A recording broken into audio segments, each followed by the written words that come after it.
Okay. What's up, dudes? This VOD's gonna be a little bit different. Man, I had every intention coming out here and starting the stream early, but nice. Oh yeah, thank you. Thank you. Oh yeah, it's a good beanie. I like it. It's a good one. I had every intention coming out here and starting Winter Car early, but Winter Car in real life decided it was going to be a thing. Here, let me show you.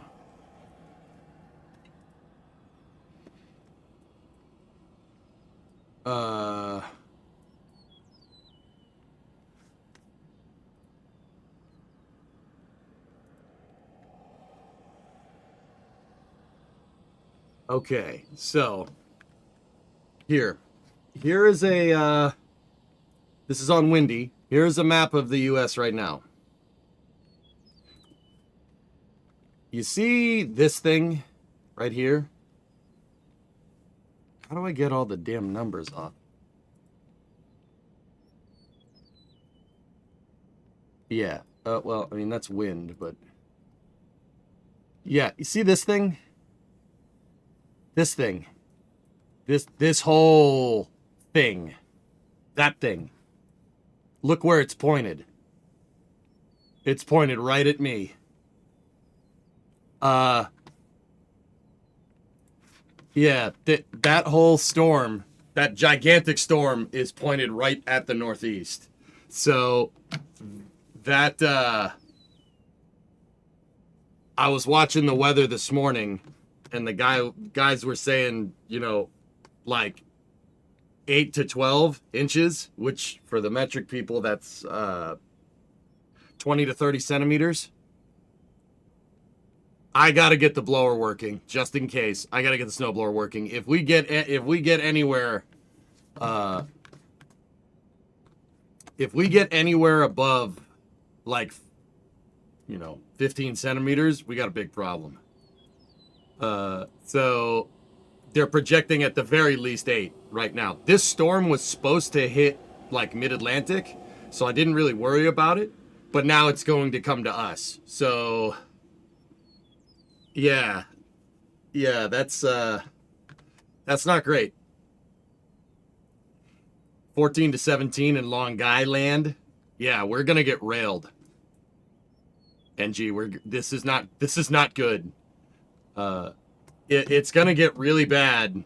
It's gonna get really bad for me if this storm goes out over Long Island Sound and then hits the Cape, because we'll get lake affected by the ocean, which is not great. So oh, it hit us first. Yeah. God, it looks like you're in the thick of it right now. So my snowblower doesn't run. We have to get that thing working. Yes, Dons. Yes, exactly. So I just have the Twitch stream up. I'm not gonna do this on a YouTube video because this has got to be quick. Because we want to play Summer Car. So yeah, that's coming right for us. Oh, 445, the wind and snow we got here. Yeah, I'm sure we got, let's play Winter Car in real life first. And I got my snowblower. I wheeled it into the garage. That's not good. I wheeled it into the garage, and yeah. All right, give me a second. Why is that? No.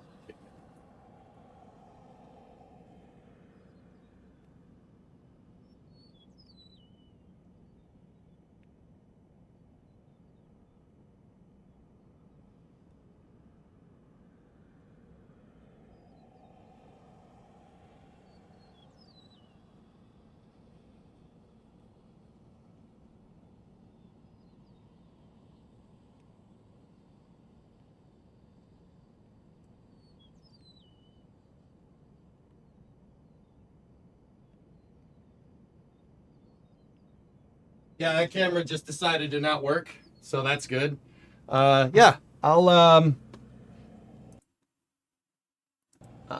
just go out there And let me turn down Starbase Live.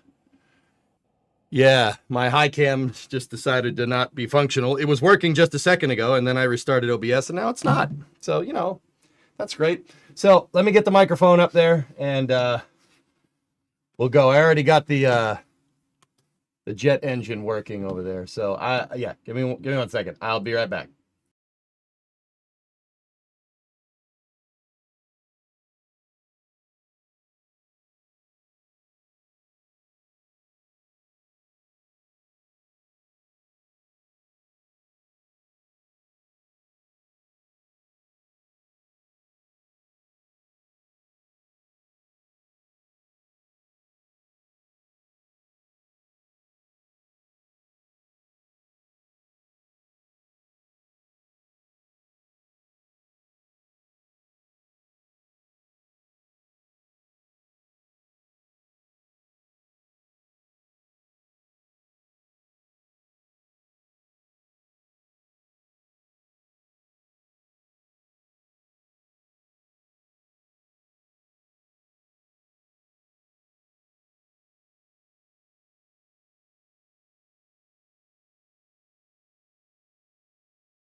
You know what would really help? You know, turning the mic on in the office for the garage to work, for the garage to get audio. That would really help. So you said, is there anything to prevent, is there any snow preventatives? You can put down snow stakes so you can find your driveway. Yeah, the Beethoven experience. Yeah, you can put down snow stakes, Coltec, to mark where your driveway is so you know where to pick up all the snow. That's about it. If you have money, you can, people put heater coils in their driveway when they pave the driveway, and they just run a little bit of heat through it, and yeah, you never have to worry about it. Yeah, I don't have that. Yeah, I don't have that. A heated driveway is probably your best bet. Flamethrower, the best way to remove it? Flamethrowers don't really work too well against snow. You'd have to put out a lot of heat. Propane tank and a flame head, that'll do it. That'll do it, but everything's so dry here, Rob, like I wouldn't freaking gonna start a fire, man. I mean, probably not, but yeah, I don't know. Is your heater supposed to flutter like that? Yeah. As long as fire's shooting out of it, we're good. It does that because there's a fan on the back side of it that's pulling in air to shoot the flames out. Yeah, heated driveways are expensive. Anyway, let's get to this. So this is an Ariens ST824. I fixed this snowblower on stream before. We had to rebuild the auger gearbox on it once. It doesn't start. Yeah, that's it. It doesn't start right now. So we're gonna go through all the kind of maintenance that you'd need to do to figure out if this thing runs or not. Now, I have the benefit. This thing has the benefit of an electric starter, so I can plug this sucker in, right? I can plug it in and we can start it up. But yeah, it currently doesn't do that. So let's go through the diagnostics and go from there. Ethanol-free gas. Yeah, ethanol ruined the fuel system on this thing, dude. That's what I'm worried about. It might be something as simple as a fouled plug. Yeah, the carburetor is over here on this side. So maybe I'll see if I can turn this bad boy. But yeah, I suppose we'll just leave it like this for now. Let me get the little stool so I can sit down. All right. So this bad boy has a, let me make sure. Okay, you guys can see it. This is the fuel tank right here. First thing to check would be fuel and oil, so Let's pop in. And once again, I'm not trying to necessarily do this as like super educational stuff. I know the thing just went out. I saw it. That cable's getting frayed. I know it's not like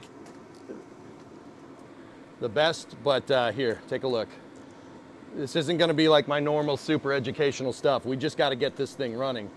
Sometimes you gotta do that. So I'm gonna position you guys so you can look down in there, and we'll shine a light in there and see what we can see. Shine a light down in there, see if we can't spoil the little party. All right, what's down there? Nothing. Fuel is dried. There's nothing in there. Okay, well that's good. At least we don't have to worry about it getting gelled up because there's nothing in there. The screwed up part is that I don't think that there wasn't fuel in this last time I tried to make it work. I think I poured fuel in there, which is either a really good thing that it evaporated or a really bad thing because it gelled up. And that would mean the entire fuel system is plugged. Good times. It ain't got no gas in it, Dan. It ain't got no gas in it, boy. That's the problem. All right, next thing I'm gonna do is just check the oil, just to be sure. You don't wanna go firing this thing up with no oil in it. I mean, it's got a Tecumseh motor in it. I don't think it cares, to be 100% honest with you. But here, let's take a look.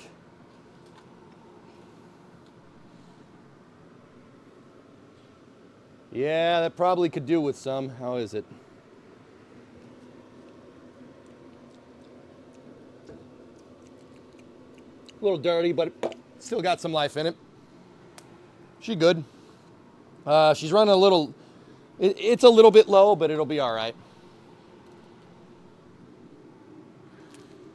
That's fine. One tire is deflated because I let it sit. So we got to fix that, but ZJ's weather is similar to Chicago. I mean, it's like, if you guys want to see it again, yeah, Chicago gets way more snow than I do. Don's, I'm by the ocean, so I don't get as much snow. But yeah, if you guys want to see that up close, we're good. Come on, focus. So the fill line is right there. We're pretty much good. It's a little low, but it's fine. That's no problem. So she's got oil in her, so that's good. All right. So what I'm gonna do now is I'm gonna put fuel in it, just a smidge out of the jerry can, summer car style or winter car style, and we're gonna see if there's anything in there. We're gonna see if we can get fuel to the carb. That's the whole thing. So this thing is not very complicated, dudes. Here. It ain't very complicated. You want to know how this thing works? It's a four-stroke, one-cylinder engine.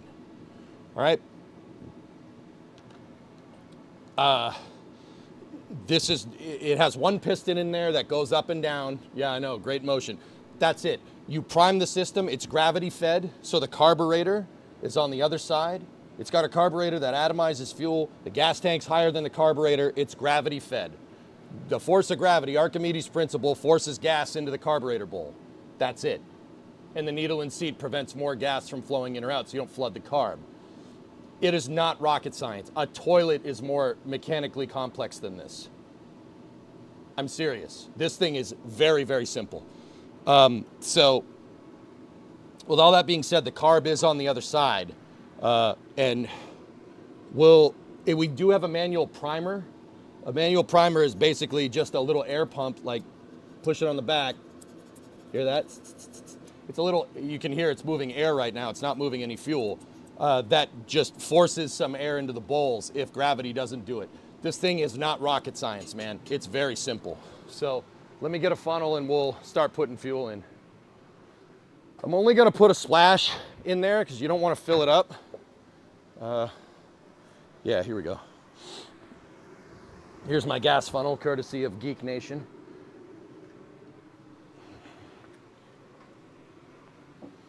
Yeah, the most complicated part of this thing is the electric starter, seriously. And well, the carburetor, but yeah, This thing ain't complicated, man. So I have one of these safety fuel nozzles, you know, that's designed to make sure that you don't spill. So yeah, you know, we're using that. No, nope, not doing that. All right, that's enough.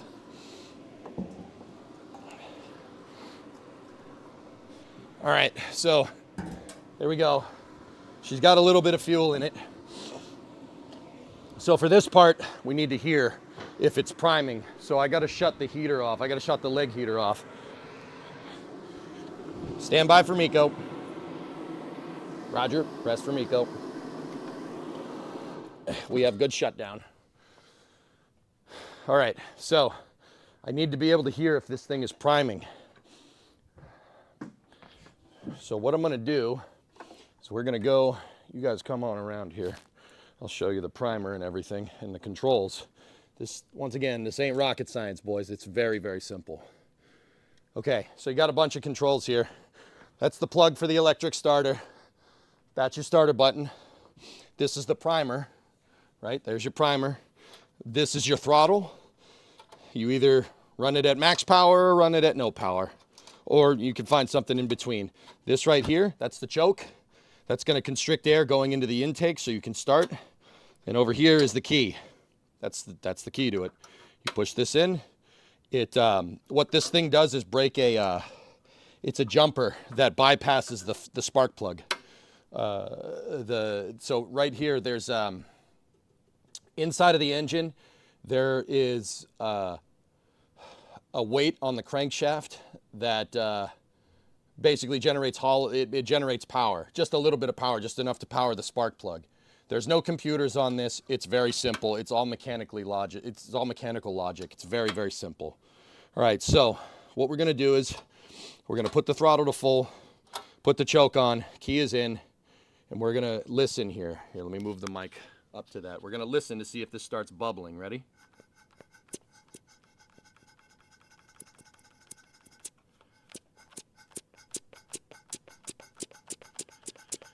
That's not the noise we want to hear. Hear the that's not what we want to hear. Fuel isn't getting to the fuel isn't getting to the carburetor. The primer doesn't work. So if we try to start this thing right now, it's not going to do anything.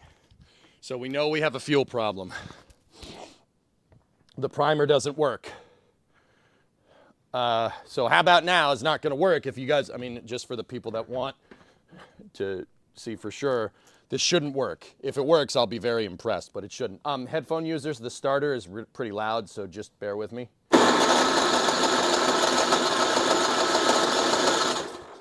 Nope. See?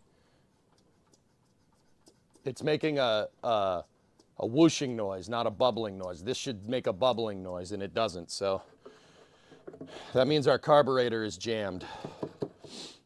Or not our carburetor is jammed. Yeah, great words. That means our fuel lines to the carburetor are jammed.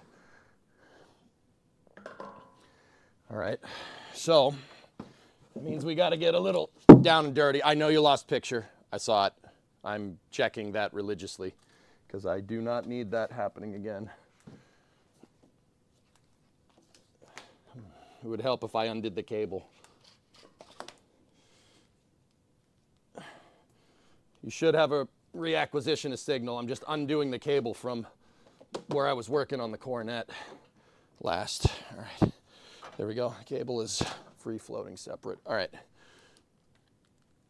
So let's move this camera down here and yeah, go from there. All right, let's take a look. What do we got down here? All right, so here's the fuel switch. Can you guys see that all right? Yeah, the light shouldn't be in the shot. Okay, so here's the fuel switch. This is very simple. It's just a mechanical switch that opened and closed. Oh. So I opened it and fuel started leaking out of it. See that? Yeah, that's, the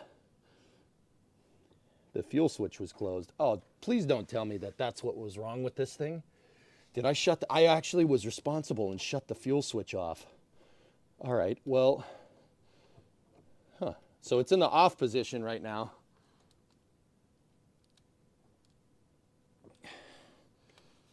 It's in the off position. We'll flip it on and let's try priming it again. Ready? That's way too much fuel leaking out of that. That's junk. That fuel switch is junk. Great, grand, wonderful. Discovery, go at throttle up. Fuel lines are corroded to hell. So look, if we turn this, see fuel dripping out of it? That's no good. That's probably the reason why it doesn't work. If fuel leaks out there, that means it's not getting to the carburetor. That's kind of important. You kind of need that. Carburetor needs fuel. That's, once again, kind of important. If you're running ethanol gas, when you go to kill it, don't just shut it off. Oh, I know, Jared. That's probably what I would have done. I did put fuel stabilizer in this thing at some point, but there's literally nothing in the tank. I haven't used it in a couple of years because we, frankly, haven't needed it. We didn't need it in 2024 or 2023. I used it in 2022. That was the last time this thing was used. Yeah. So that fuel switch is destroyed. We could bypass it, or we could try to take it apart and fix it. A bypass might not be the worst idea. These lines are a little dry rotted. They've definitely been gummed up over the years. Yeah, dude, she plunges out fuel. That's not great. See that? Yeah, there's our problem. All right, so we have to do the fun thing here, and we have to do the fun thing and drain the fuel that we just put in because we got to take that apart. So, yippee for us. All right, so what I'm gonna do, I'm gonna try to get the jerry can in here. That's not gonna work. Okay.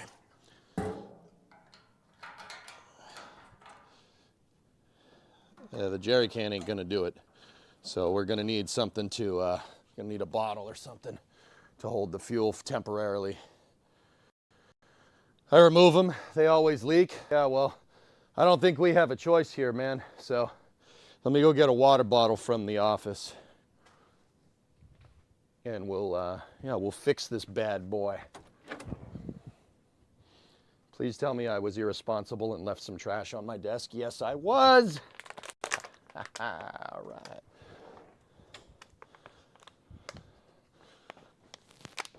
There's still some water left in this. I don't want the water mixing with the gas. I'm just going to dump this outside.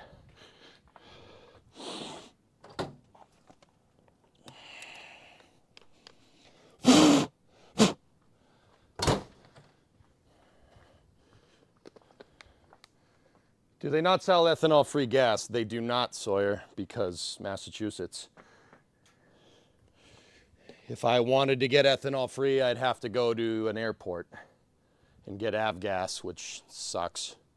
I'm sure, like, I know someone's Googling it now. I'm sure you'll find a place. There's no places on the South Shore that do that.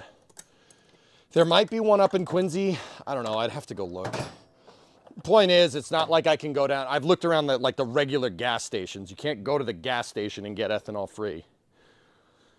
Once again, because Massachusetts. I have no idea why I live here. Because, yeah, all this stuff does is ruin equipment.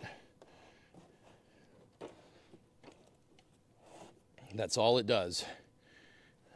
And my needle nose pliers are nowhere to be found. You need needle nose to undo those hose clamps, dudes.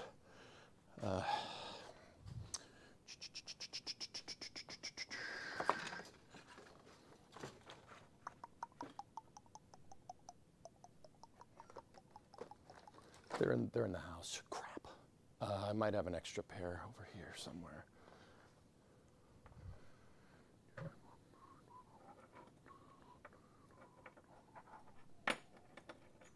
Corpa, corpa, corazón palo.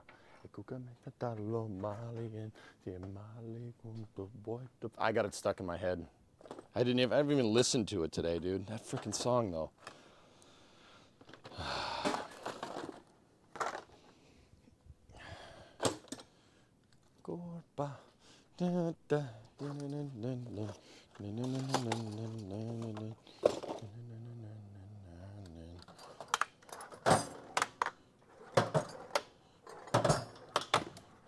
Really? No pliers. Nothing. All right. All right. All right. I'll get the vice grips. We'll do it that way. Is this the new DLC to Winter Car? Yeah. So we're going to use the wrong tool in the right way here. So what I have to do,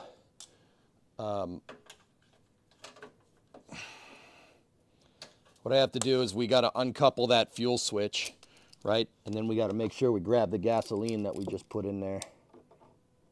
So undo the hose clamp. Hose clamp is undone. There it is. All right.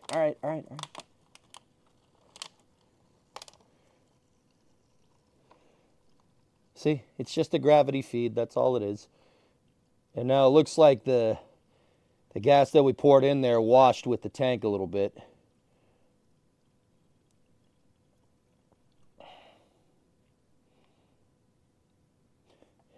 Basically, guys, your rule of thumb for gasoline is that if it smells like paint thinner, it's gone. It's bad gas. My rule of thumb is that if it looks like piss, no good. Damn, man, how much gas did I put in this thing?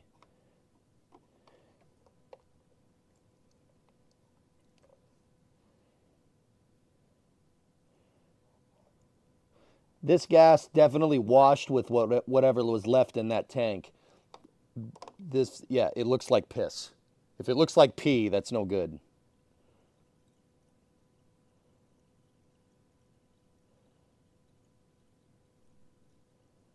Come on.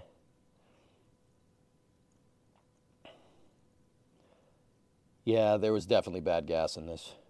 Well, it's not bad gas. It's just decayed. So this gas has ethanol in it, and ethanol screws everything up. See this? See how it's not too bad. It'll run on this, but see how it's got that like juice color? It looks like apple juice almost, or piss. That's no good. That's bad. This is I wouldn't put this in like a. I wouldn't put. See that? That's bad. That's no. I mean, like I said, this isn't the worst I've seen. The more yellow it is, the worse. The worse it is. All right. What? Why was there more? Why I just drained it, and then I put the plug back in, and more of it came out.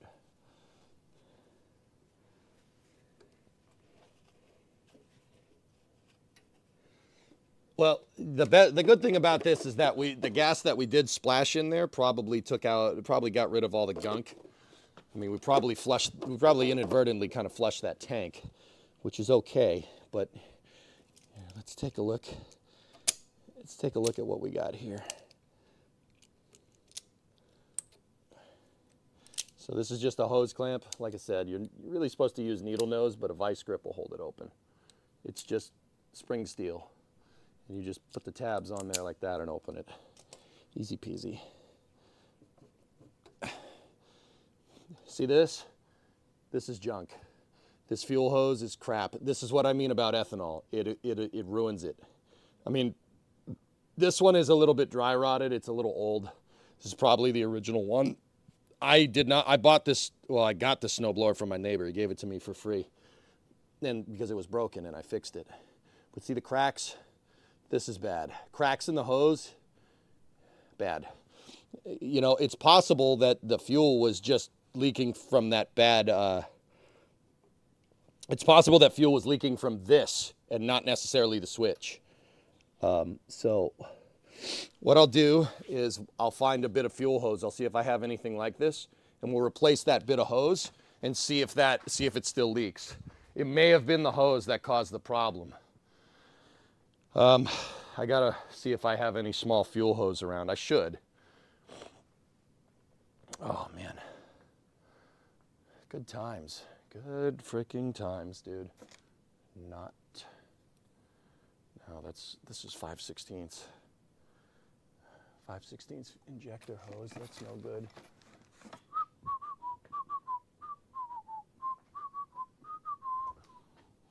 I mean, that hose might be good enough with the clamp, but ooh, what do we got here?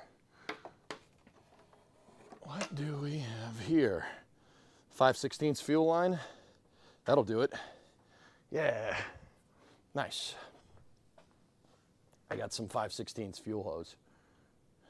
See, it's a little big. I think this is 3/8, but that'll work. This is the old one here. That's the new stuff.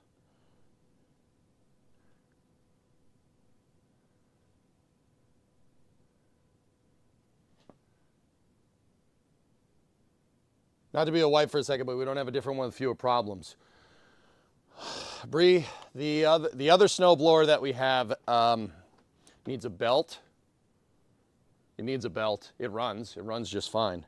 It just needs a belt, that's all. Could go get a belt, or we could just fix this. This isn't gonna take much longer, to be 100% honest. It ain't gonna take too much time.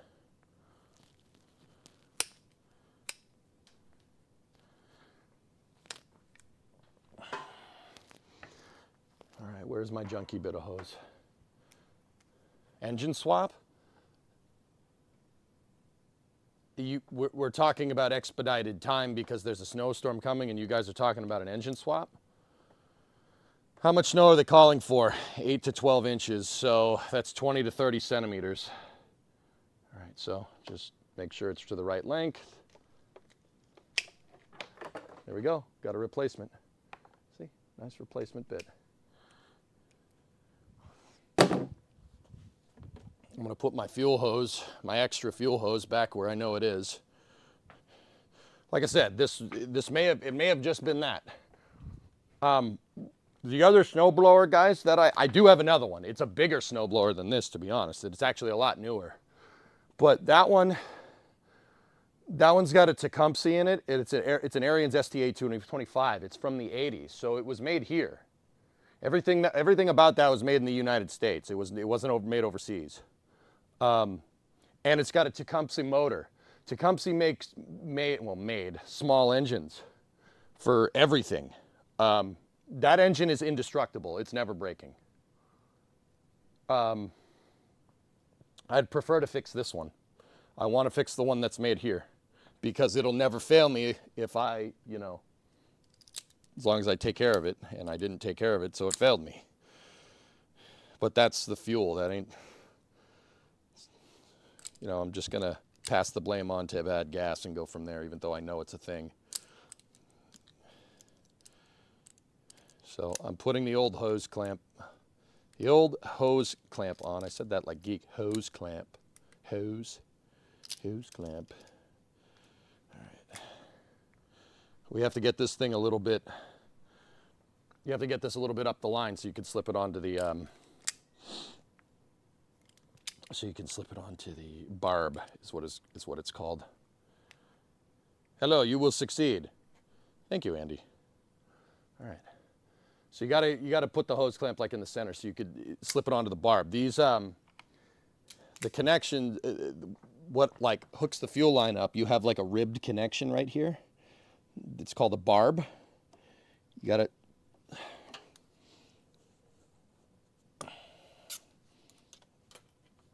gotta slip this onto the barb, and then we gotta take the hose clamp and we gotta pull the hose clamp down onto the barb where the barb is.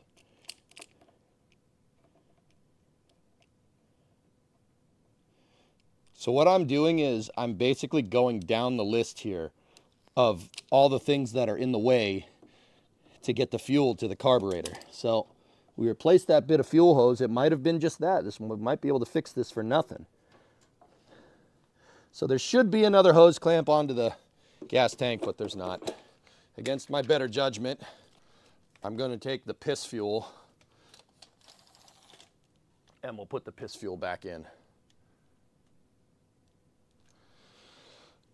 And then we'll turn that switch on and see if it leaks.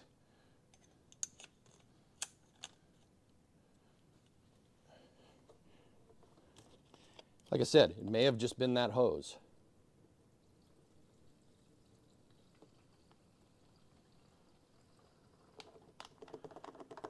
Okay.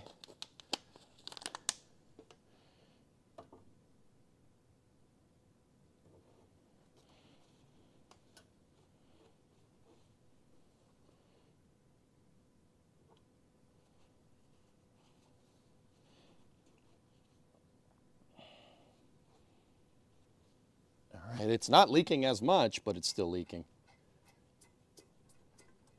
Oh.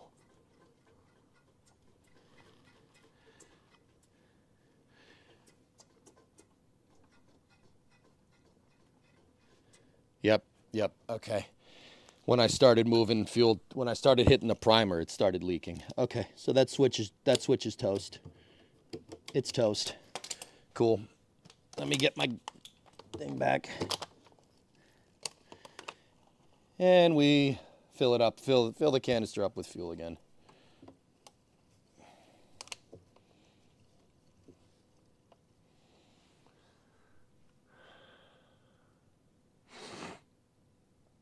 This has got an electric starter.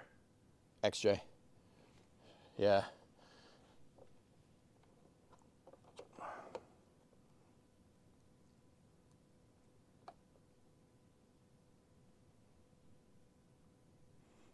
The good thing is that every time we put the fuel through this thing, we're flushing the tank, which is good. You know, you're getting any crap that was in there out. The problem is the crap's going into the gas. So what I should do is get my funnel. This funnel has a screen on it. Whenever we put the gas in there, we'll put it on there with the screen. So it, you know, we declog the gas tank. So yeah, that switch is bad. Bad gas probably ruined it. It is what it is, dudes.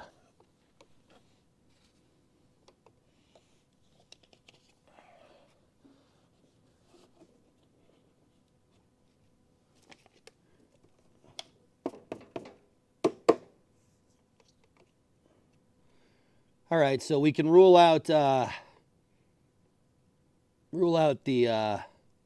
switch. We know that switch is bad. The fuel valve is caca. We know that.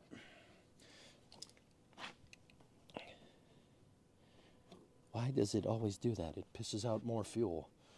All right, so the next thing we're gonna do, next thing we do here is, I have the towels on the ground, so if you see it drip, it's just dripping onto my towel. Next thing we do is take off the fuel inlet line from the switch.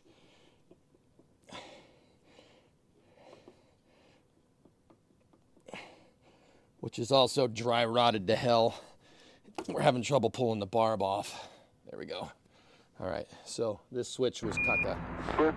What the hell is that? Tranquility Base here. The Eagle has Tranquility landed. Base here. Happy 2026 mofo. Wheatley, was that $500?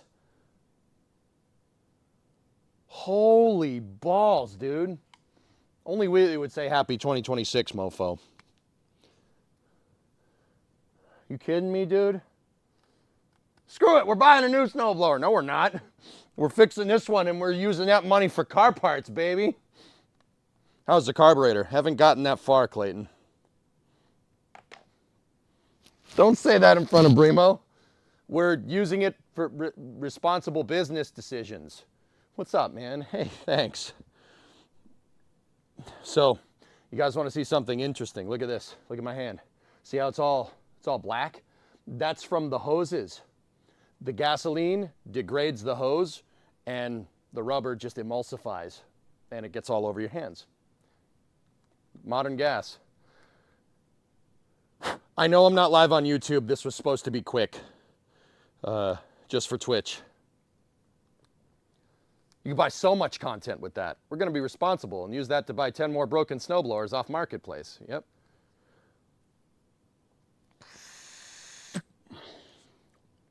Tasty. You can buy more of these. I could probably run to the store and go grab another one. We can run to the Yeah, Tractor Supply is a little far away, but we could probably get one there. You could probably get one at a hardware store too. What's gas taste like? Dirt. Tastes like dirt, which makes sense because it came out of the ground.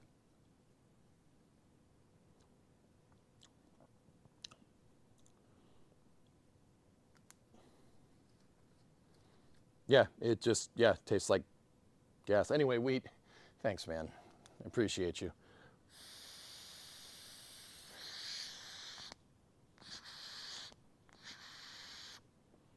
Works. But once again, gas is leaking out the edge of it here. See where the edge is all wet? Like right around where the switch is. See it up here? That's where she was leaking. We can bypass the switch. It's not a big deal.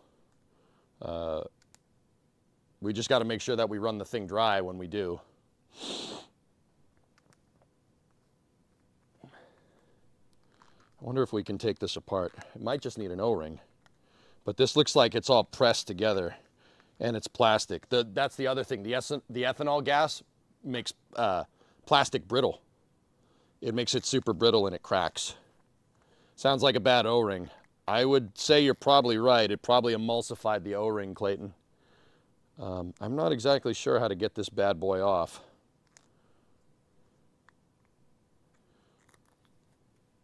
Or steal one off the mower. I might steal one off of my other snowblower.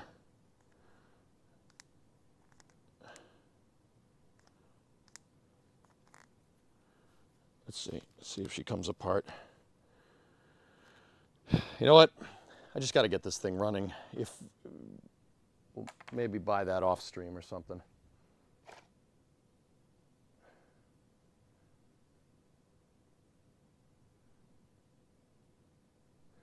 I have 2 snowblowers. Neither of them run right now. Actually, one of them runs. It just doesn't work. It's once again the V-belts. It throws V-belts because the pulleys aren't set correctly. We could go fix that one too. That's a good snowblower. I mean, if we want to. I told you guys I would get the engine build done today, and I'm annoyed because I didn't get it done yesterday. So we're gonna have to do it. Car had some problems starting again today. Cold is getting to the battery. Had to jump it twice with your pack. Replace the battery.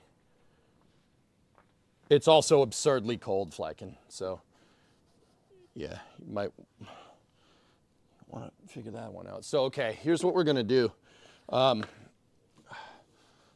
The line to the carburetor and the primer goes, no, I don't think we have enough line to just put this right to the fuel tank. Okay, so here's what we're gonna do. I gotta take that fuel tank off and we gotta get at the rubber hose that goes to the primer to bypass the switch. Or I can just go buy another switch right now. Buying another switch would require a slight intermission. Really up to you guys. I don't really care. I can do either one. I know either one will work. It'll probably be easier to go buy the switch, to be 100% honest with you. Probably be easier to just go buy another one of these. That way we don't need to take the damn thing apart. But we still don't know if the carburetor's bad. We might have to do that anyway. If you're gonna buy the valve, get the belt for the other blower. I'd have to go bring the other snowblower in. The other snowblower is behind my ride-on mower in the cold storage. That might be a little bit problematic to get out of there. Buy the switch and new hoses, do it right. Okay.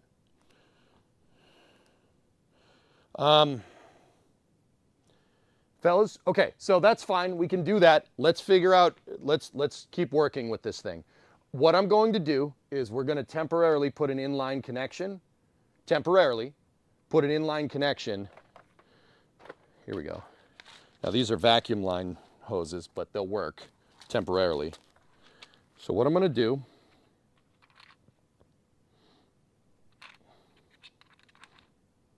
give me an inline. So this is an inline vacuum connection. It's plastic and it's got barbs on it, right? It's the same type of thing as this. What I'm going to do with this thing is bypass the switch. looking at that barb, we probably need bigger ones. So this is designed for vacuum lines, so it's a pneumatic hose, so I'm not sure how well it's going to work. This is certainly not a long-term solution.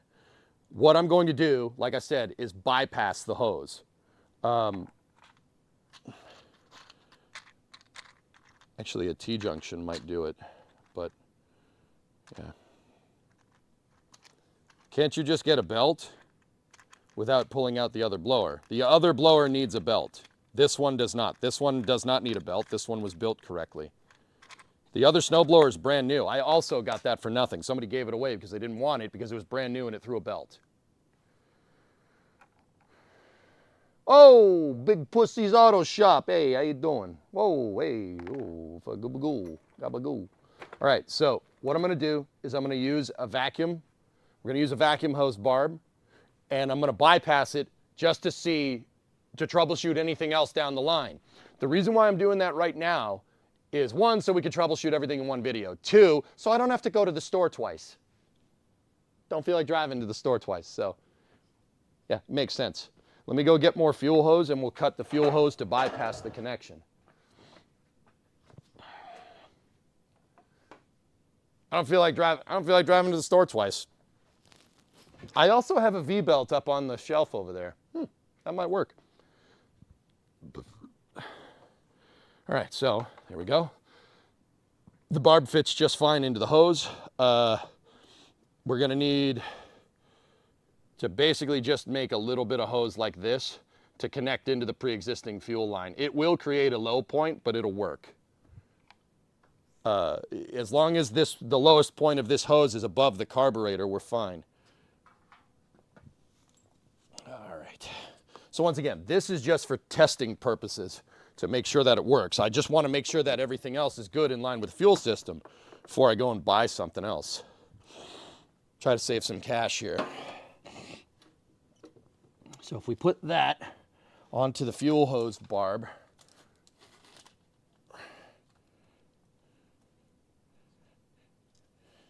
and then just run it around like this to get it in line with this fuel system. All right, let's just mark that right there. And then just take snips, cut it, feed that on there like this. Where's my inline? I'm gonna need the hose clamps.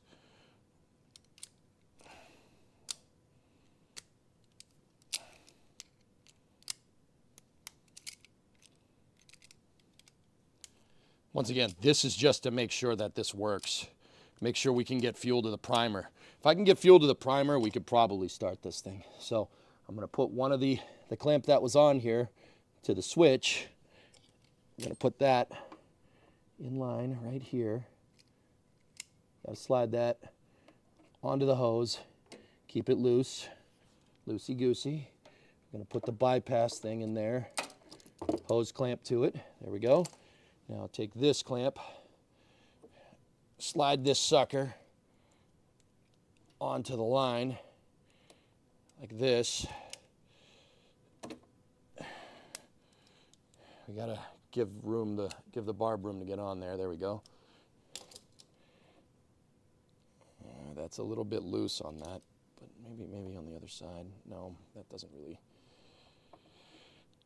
We might leak out of this. If I get the hose clamp on there, it might hold it. It's a little bit loose on that connection. You want it to grab the barb, the ridges on this thing ideally. But this is not an ideal scenario, so. Yeah, I'm gonna need a hose clamp. Hold on.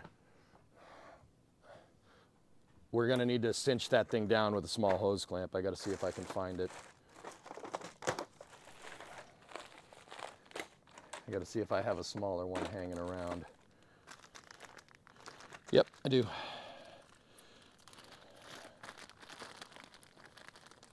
We're gonna have to really cinch this. So I have an adjustable one, not like the factory style. It's one of these. This should be good enough to cinch down, so.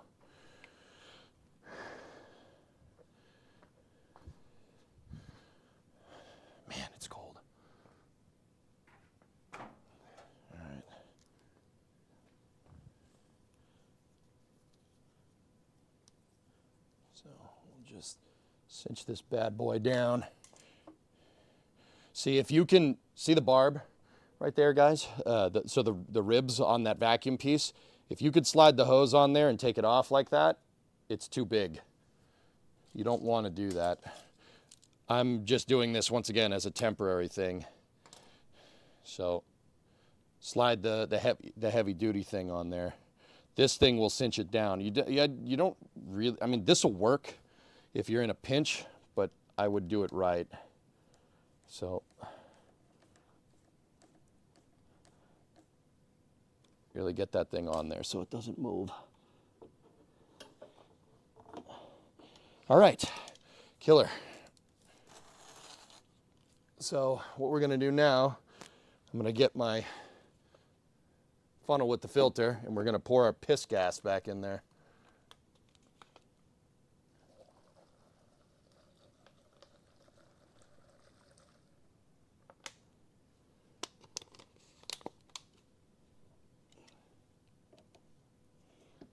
We have a little leak.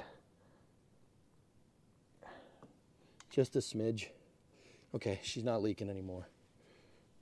I didn't tighten that all the way. Okay. I do not leak. You leak. Okay, take that off of there. Let's put this up to the primer and see if the primer changes its sound. Ready? Here, let me point you guys over here so you can see it. So, the primer is right here. It's making a, you really want it to make a bubbling noise, like a, ready? Hear that? That's not good. We don't want that noise. We want it to saturate. There we go. It's working, but our barb connection is pissing fuel everywhere. Lovely. Nice.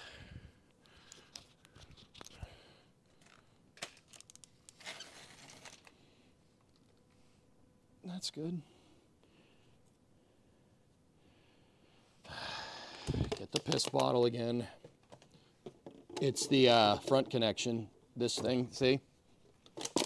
Ah, come on! Yeah, just spill it all over the floor. That's fine. So when, you know, when it's enough to burn the shop down, you know, it just kills me instantly. Great, good, lovely. I got to clean that up. That was too much all over the floor.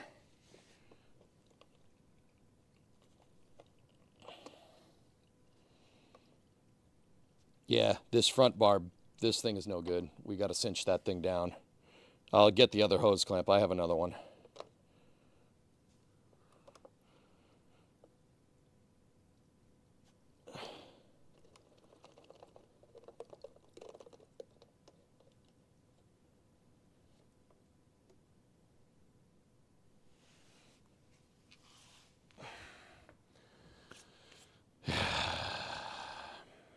It's dripping into the bottle, by the way, just in case anybody was wondering. Oh, I cut myself. That's okay. Gasoline in the wound will clean it out. I cut myself on that hose clamp.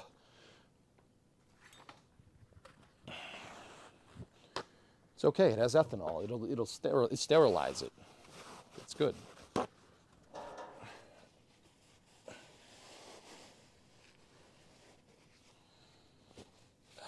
Right on the ribbing of my thumb. That's lovely.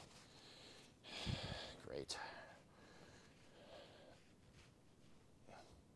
Yep, we made our blood sacrifice today. Let me get the other hose clamp. I have two in here, so that's good.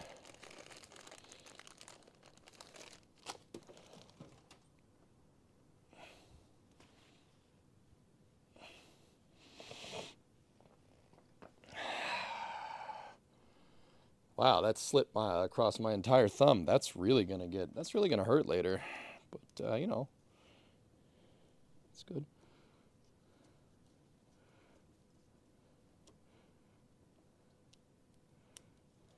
Once again, I'm just trying to bypass the fuel shutoff switch here, so we can, if we can get fuel to the carburetor, you know, we can see if anything else needs to be fixed here.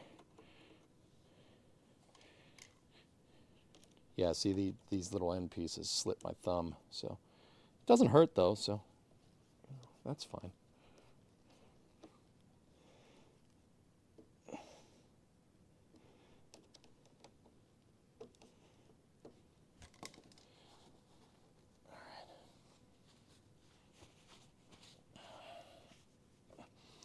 Okay, let's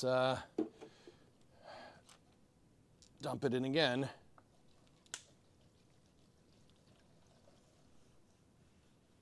See what happens.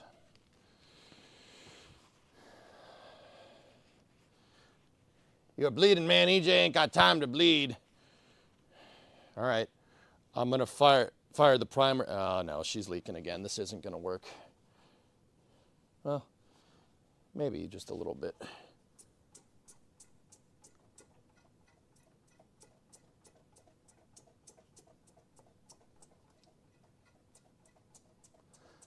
Primer's trying. It's trying to go. It is trying to move fuel, but I think we're still leaking.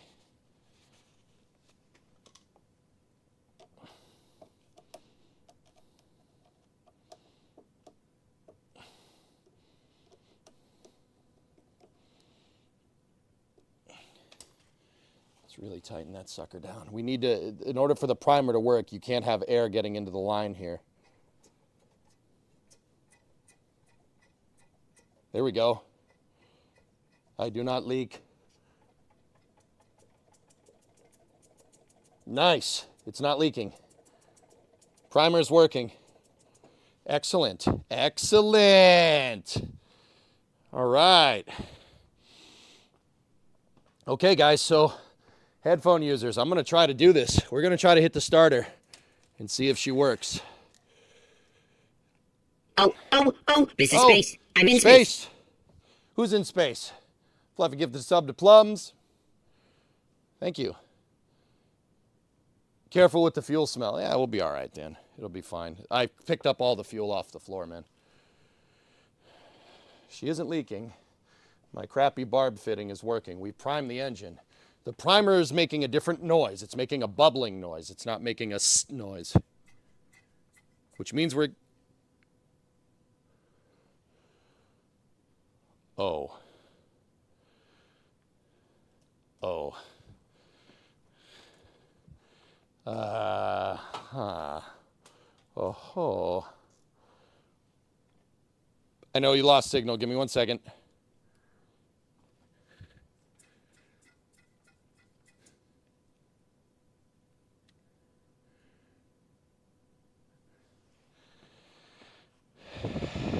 Yeah. Yeah, that's toast. Starting it probably isn't going to do anything, dudes. All the fuel that we primed to the carburetor found another crappy fitting and leaked all over the left tire. I'll still do it for fun. I got my fire extinguisher over there, so ready? Hey! All right. Hey, that worked. All right. It's just, yeah, the ethanol gas just ate some of the fittings. That's all. It runs, though. It runs, baby. Let me see if it does it again. You gotta put the choke on. Oh, yeah, that's fuel starved to hell, man.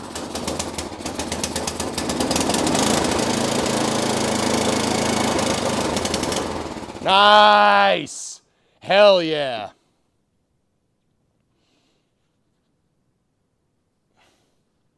Yeah, by some of the fittings, I mean literally all of them. Yeah, that gasoline wrecked all the fittings. It's bad. Yeah, we got to replace everything. It's something, I gotta take the cover off and we got to see what's leaking. Anyway, what time is it? It's 12:30. Who put ethanol on this thing? Me.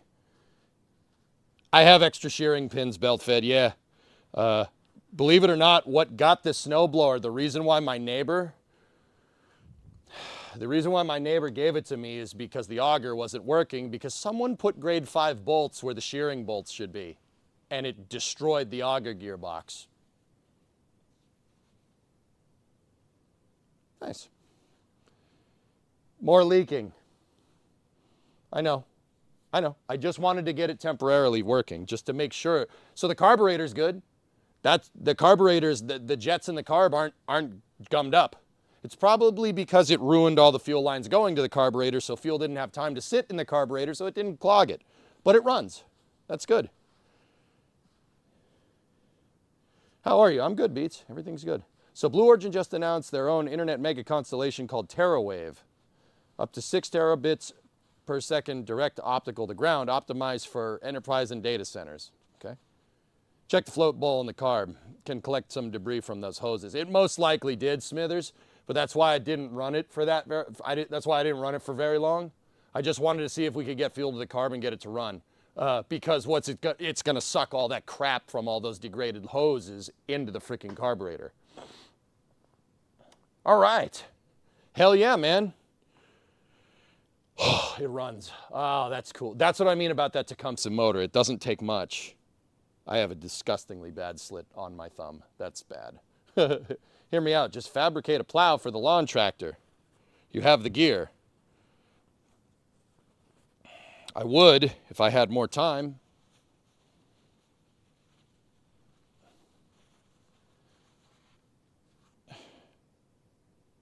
Problem is my hands are too big, guys. That's why I don't wear gloves. My hands are too big.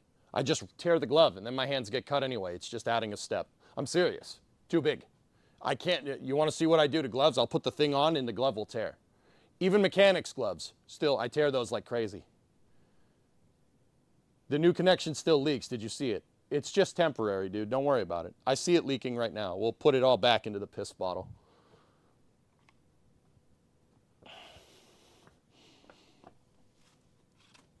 This was just, guys, this thing right here was just to make sure that it runs.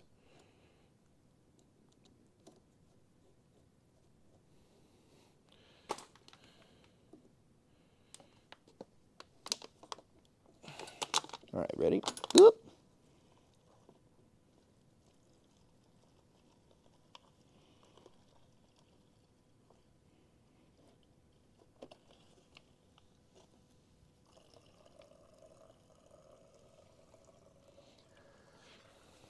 Yeah, I only did this little connection here, guys, just as it's a troubleshooting thing. I knew that vacuum line wasn't going to work, but it was just enough to get it to the carburetor or get the thing to prime correctly.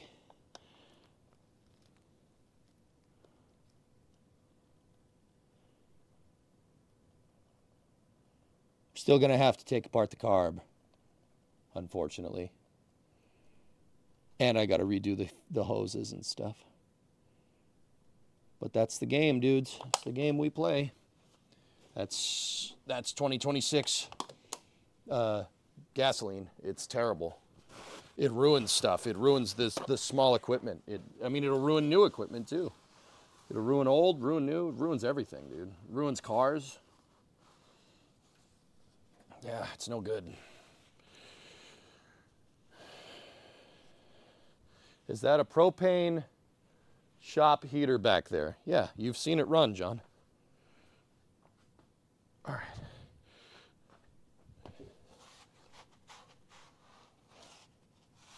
All right, fellas, let's flip this thing around. We take a look at the other side, or I'll get you guys onto the other side here.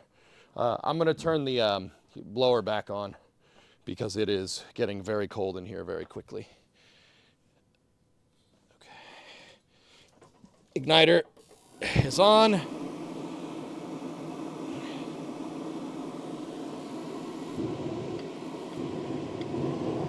There we go. Starting to see my damn breath in here. Ah, that's nice.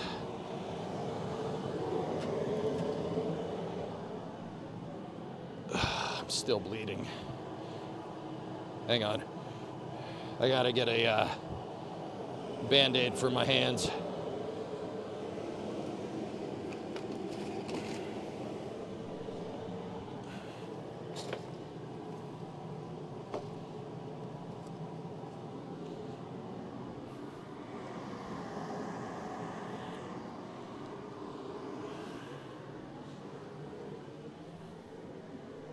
Bring us the heat here, man. Need some heat. Take that.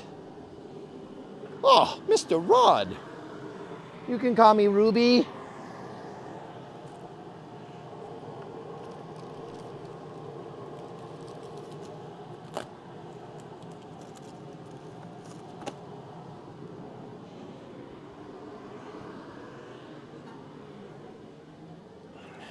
All right.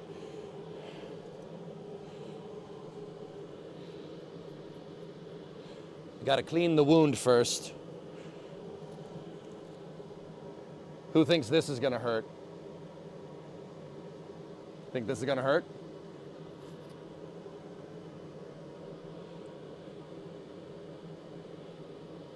Ready? Stings a little. I said this is going to hurt a little bit. I said this is going to hurt a little bit. So these are alcohol pads. I'm just cleaning everything. I don't want crap in there. I don't need my thumb getting infected. All right, let's get a new towel. Clean all that crap off. And then put a Band-Aid on this bad boy.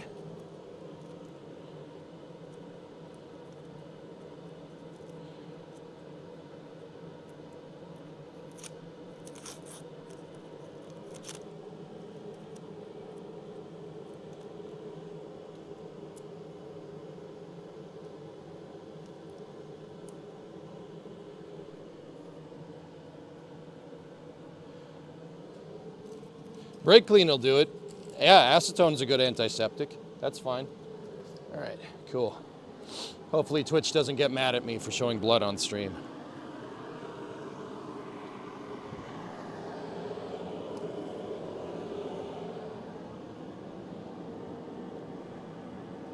We're good. All right, let's go around the other side. Let's inventory what else we need. Let me move the cameras.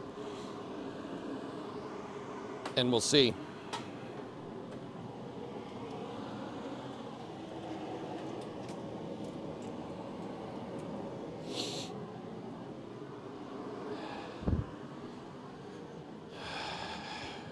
Whoop. I just ordered a 5-gallon can of brake clean for the shop. There you go. All right, so we know if we can get fuel to the carburetor, dudes, that we're good.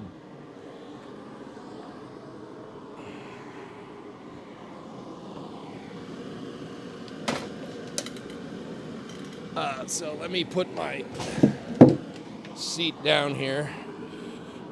All right. So behind this plate,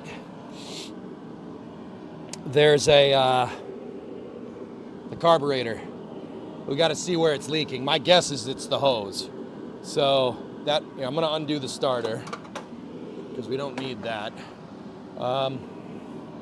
So I need a screwdriver. And then a small thing there. Here, let me move you guys so where you can see what I'm doing here.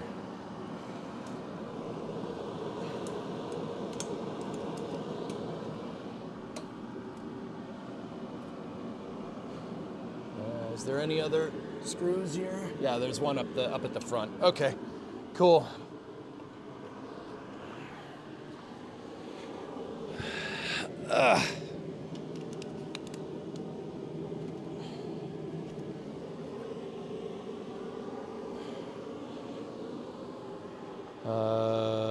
Screwdriver, yeah, we're good. Spark plug wire, please. Spark plug wire. All right.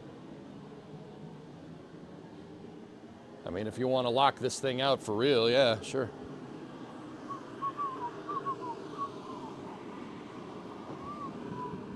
All right, let's take a look. So there's two Phillips head screws here. You guys got to hold that for me, okay, so we don't lose them. Seriously, I don't have it. All right, I'm putting them on my toolbox.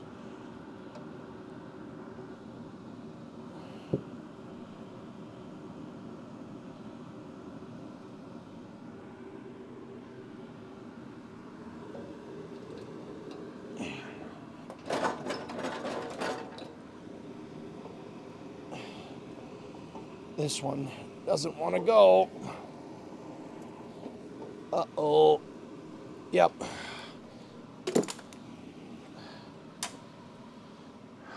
PB time. Where's the blaster? Oh, there it is. Okay. It's over on my press brake. Cool.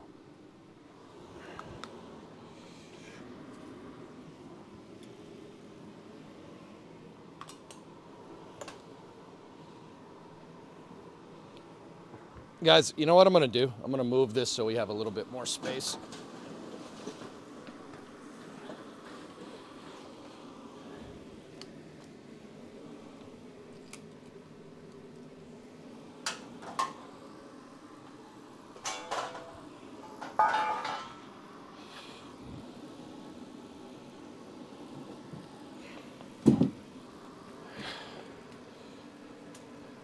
Sorry, somebody decided to take apart an automobile in the shop, and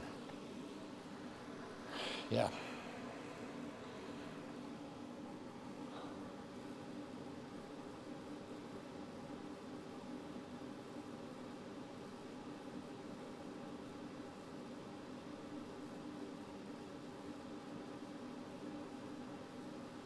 Oh, nice, Geek. That sounds like fun. Don't you love where we live? Isn't it magical? Isn't it lovely? Does it excite your emotions?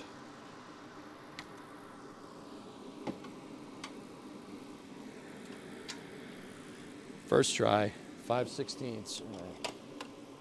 Let me get my ratchet.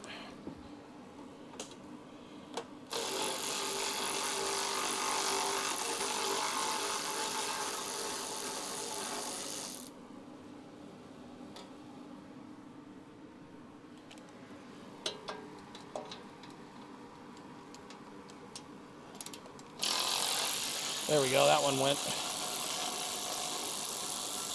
Screwdriver didn't like it.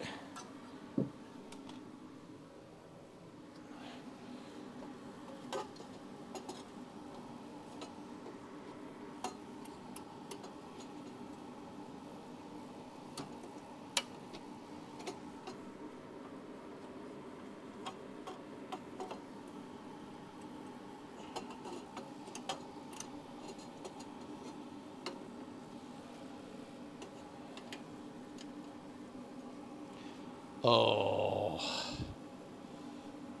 Oh. It's not good, bros. It's not, that's not good. All right.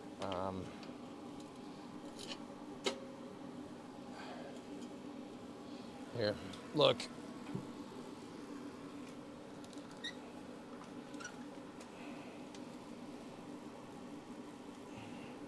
See how it's wet? Let me get some brake clean on there. Hold on.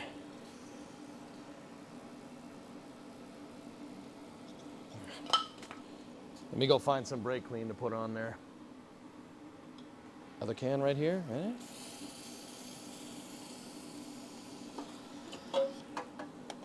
Hey, just knock everything over. All right, cool. Sounds good, man.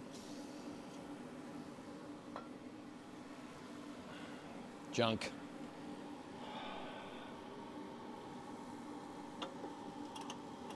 So that's the choke. That's the choke control. And our throttle is right there. If you see that valve. So the throttle, watch that. That's the butterfly valve.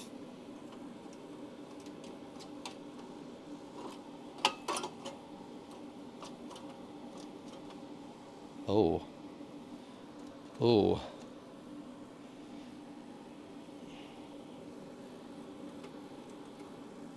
Oh. Oh, yeah. That connection's hosed. Choke is working. I just ran out of propane. Oh, for frick's sake. Come on. Leg burner just went out.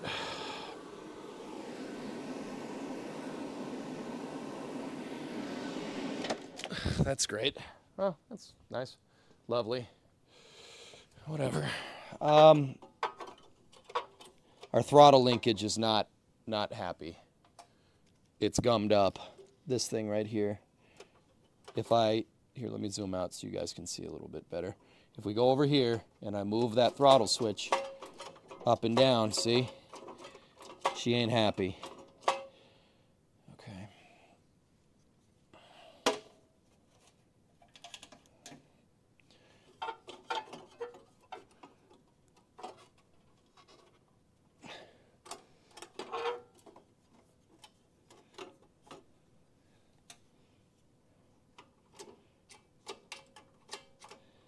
I mean, it'll do it. But yeah, I need to find more brake clean. We got to spray that in there and get all that nonsense off of it.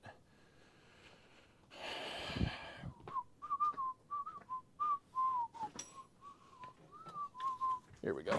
Got a full can here.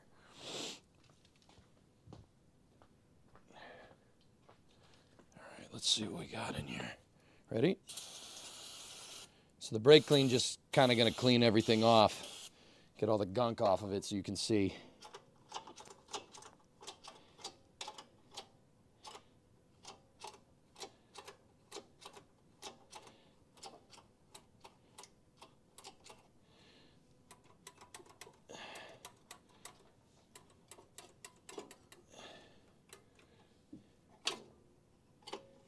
Okay.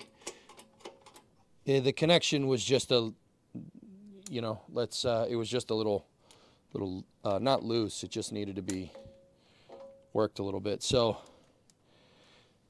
the throttle goes up and down. It moves your butterfly valve, but there's also a thing over here.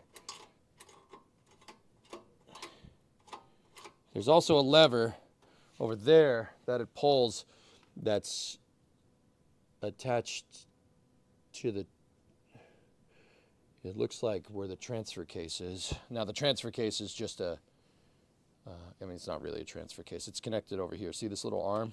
That's probably a lockout. My guess is that it shuts spark off to the engine. It's probably, considering it actuates it when it's in the stop position.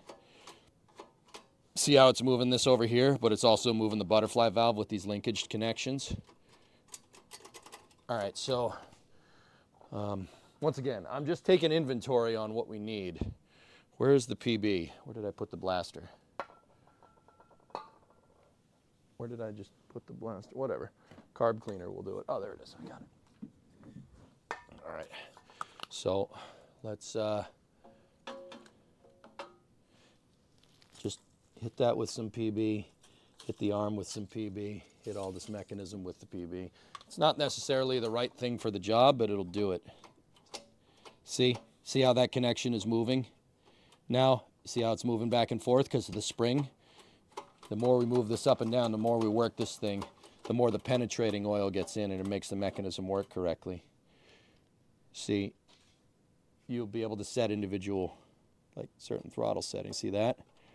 How I can start to move it back and forth. How it's not, see this right here? You can better control it. See that? There we go. There we go. All right, that connection's all working good. Sweet, that works. Excellent. This is all working correctly. Choke.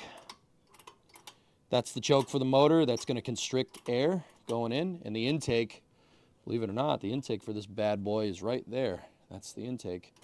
It's just right in front of us.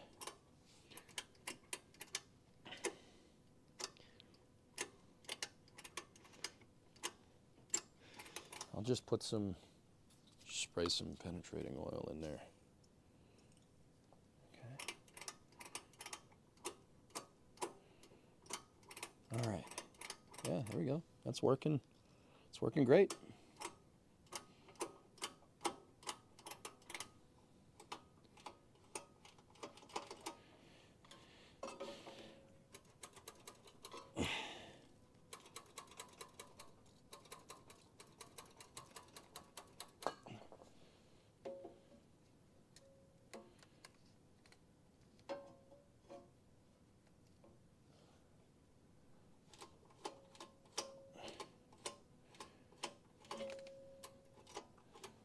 I'm just making sure all the connections are okay.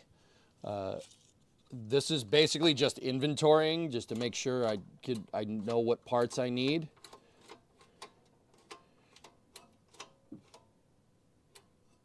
This is having trouble returning.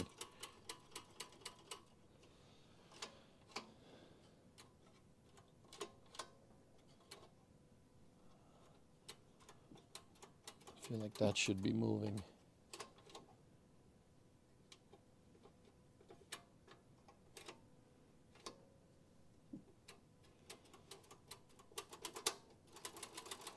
This should be returning to the closed position when we put this bad boy down towards the stop. Oh, okay. It works when this thing isn't blocking something. It's blocking whatever. That is working. That's all working correctly when the cover's in the right spot. All right, cool. Sweet.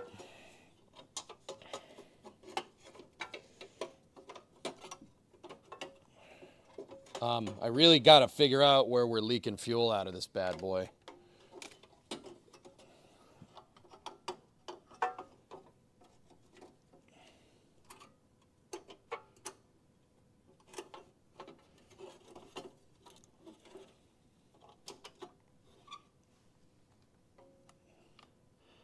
In order to do that, we got to figure out where the wires are coming, or where the fuel line comes in. It usually comes in down towards the bowl somewhere.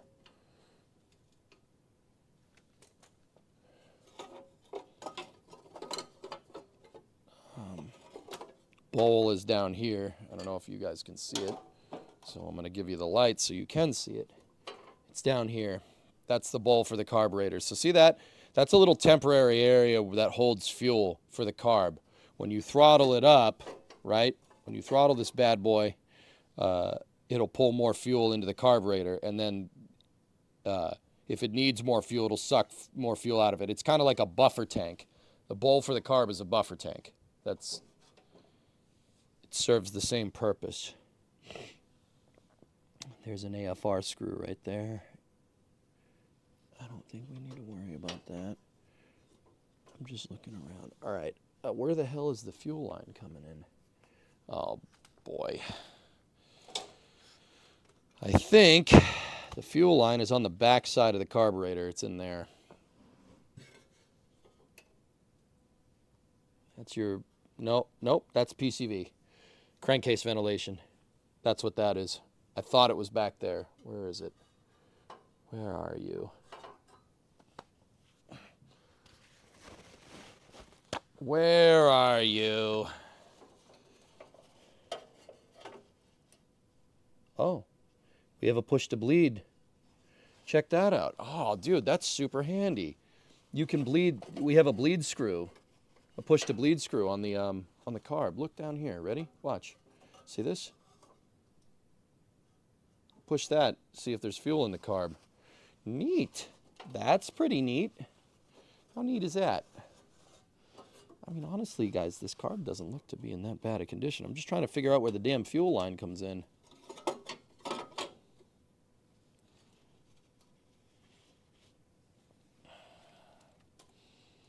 All right, I got to get down and dirty here. Let's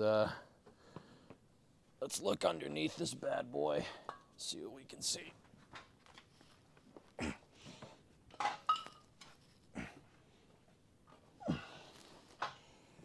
Trying to figure out where the fuel line comes in.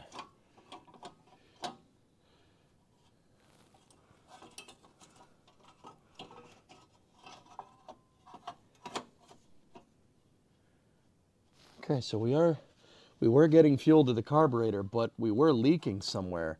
I'm just trying to figure out where the hell we were leaking. Where the heck is the fuel line?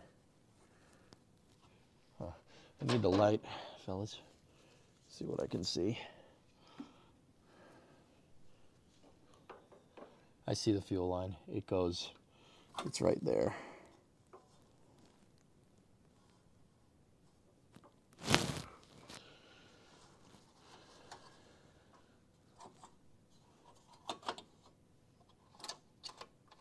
Yep, all these mechanisms are working.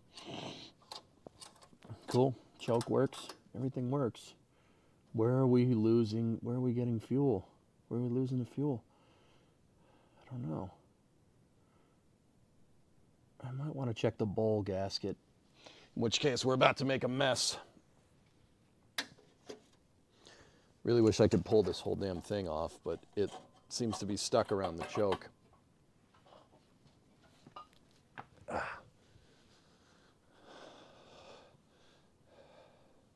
It's overflow from the float and needle sticking. You think so, Obsher? Yeah, we might need to take the carb out. Take the carb off. In fact, that probably would be a good idea.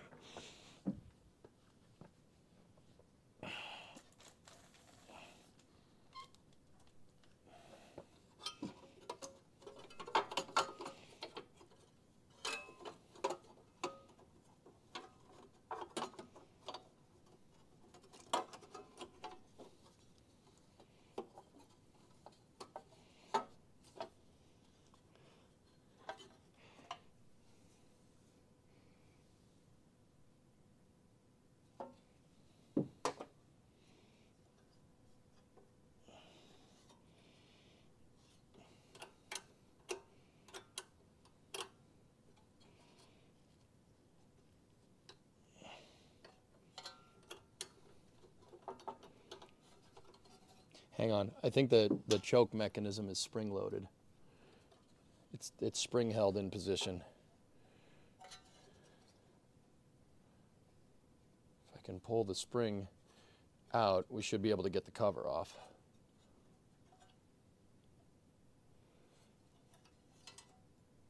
Of course I dropped it. There it is. Yeah, see, it's a little spring that holds that bracket in place, so you can easily remove the choke. At least that's what I can see.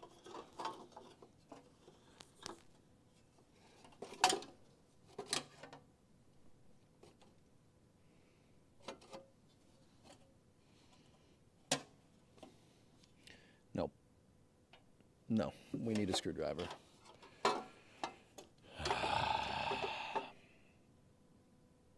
There's 2 screws that hold the choke bracket in place. I have no idea how we're going to get at those. Maybe, where's my screwdriver? Give me 1 second, dudes. I'm just trying to get the cover off so we can see the carb a little bit better. Where did I put the screwdriver? There it is. Okay.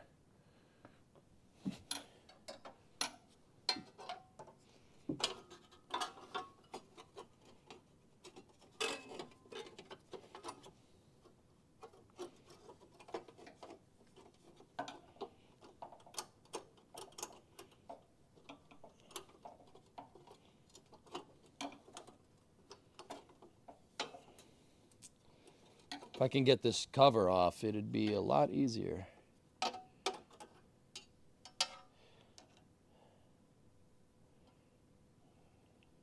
Because I mean, we're going to have to get at that carburetor. Oh, I see the fuel line now. Yeah, I see it. Okay, that's not too bad. Yeah, I hope it's just the fuel lines. That would be really nice.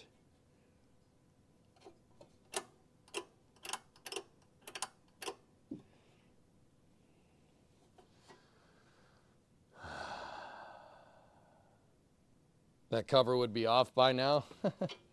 I like to be patient, dudes. I'm patient with what I do. A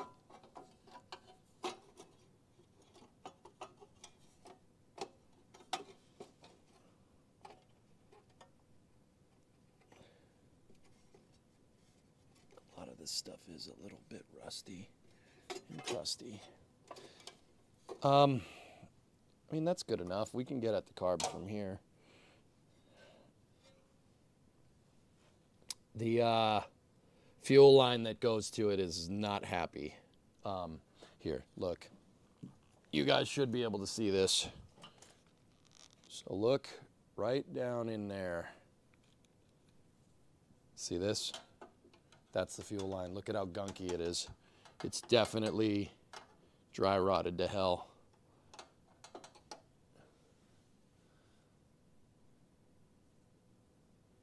The choke knob slide off the shaft, dude. I don't think it does. I think it looks like it was pressed in there. It doesn't come off. Like, I'm just not exactly sure how this comes apart. It looks like it was pressed and melted on Mutter. I mean, this is old school stuff, dude.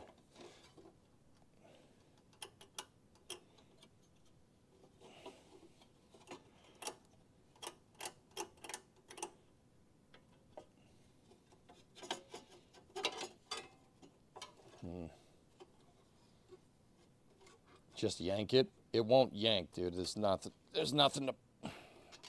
All right, fine. If I break it, I'm punching you guys in the face. I won't... I'll try to pry... Oh, it went a little bit. Okay. Okay, she went. Yeah, okay. It's just... Hey, all right. I thought that this thing would have been melted in. No, it's just a tab. Sweet. Money. And it's just the shutout from here, but we got a good shot at all of the carburetor. This is a vacuum line right here. All right, excellent. Good call, guys. Yeah, I was wrong. That was stupid of me. I saw it was all rusty, and I'm like, there's no way. There's no way that thing isn't like melted on there, but nope. All right, so what I'm gonna do here, that spring-loaded piece that I took off, I'm gonna put back on.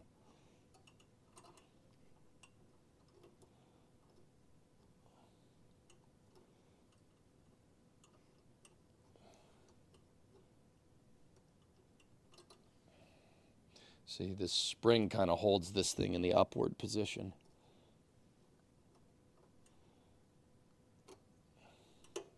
Keeps it nice and tight. There we go. Cool. So that's the choke. That's the choke control for the carburetor. It constricts air going in. Dude, this thing doesn't even have an air filter on it. There's nothing. There's no air filter. There's no nothing. This thing just straight sucks in air. It does not give a frick. That's actually super cool. Super neat. So it looks like this is riveted. It's the lockout switch is riveted onto the plate. All that's designed to do is just take the positive and ground it. Positive cable right there. Cool. All right. Well, we're gonna need to fire this thing again, dudes. We gotta see what it does. We gotta see where it's leaking. So that's you guys. That's your job here.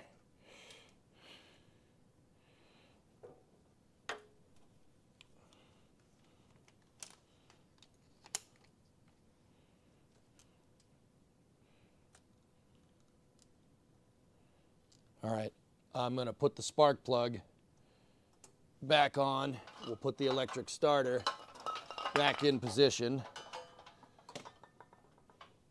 And we'll take a look. Ow. We'll take a look, see what's going on here. We'll see what we can see. Okay. What would be the choke position? Choke would be... That's choke. Okay. Choke is on. All right. Don't burst into flames in 3, 2, 1. Headphone users, this gets loud.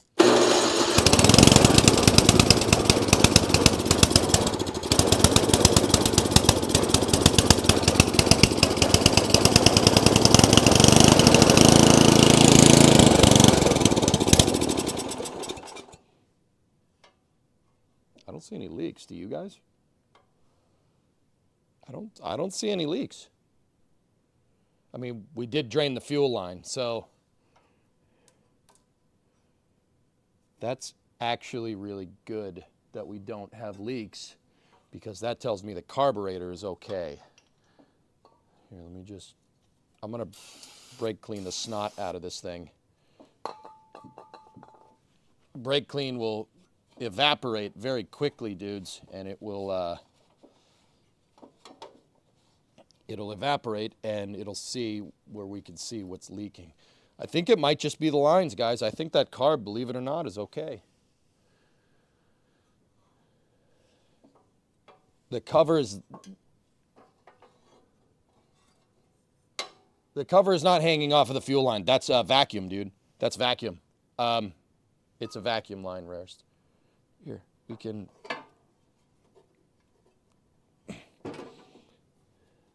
this is... Oh, no, that is the fuel line. You're right. Or is it? I can't tell. Is that the PCV? What the hell's going on here? Hold on.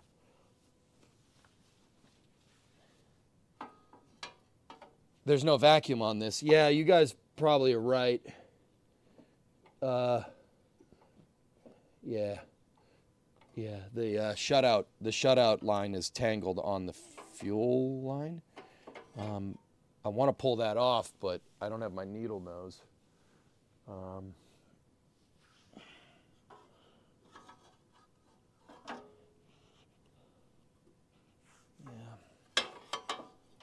All right, let me try to zing it again and see what happens. It's out of fuel, I think. Yeah, she's out of fuel. Okay. Yeah, not a membrane carb. Yeah. Yeah, hang on. Let me just get some clean up in there. I'm just trying to clean everything off.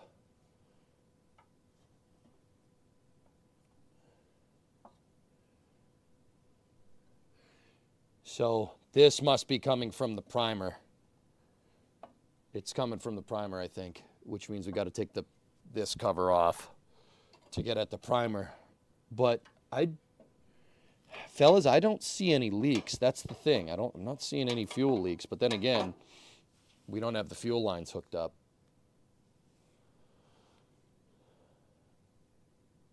By the way, that spring is connected to the butterfly is the auto throttle. I saw it moving when we started it, Geek. Yeah, it's the auto throttle. I get it. I see how it's all working now. Yeah, I was just making sure that all the return mechanisms work. But yeah, it'll auto throttle it for you. I see that. That's governing it over there? I see it. Thank you.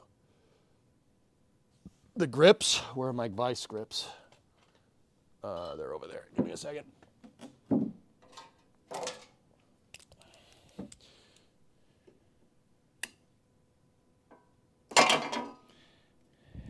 That is what I was worried about, that we would rip the hose with the grips, because I sent it way too hard there.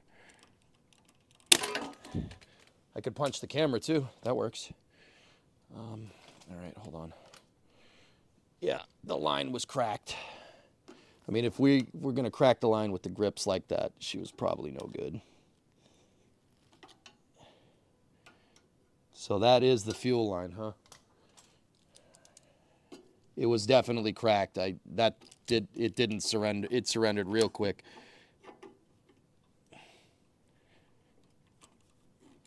Come on, get off of there, you pissant. There we go. Oh yeah, that line was super cracked. Yeah, super cracked. So this is the inlet for the bowl on this carburetor, yeah? Yeah, there we go. Oh, yeah. That's not just the vice grips that did that, dude.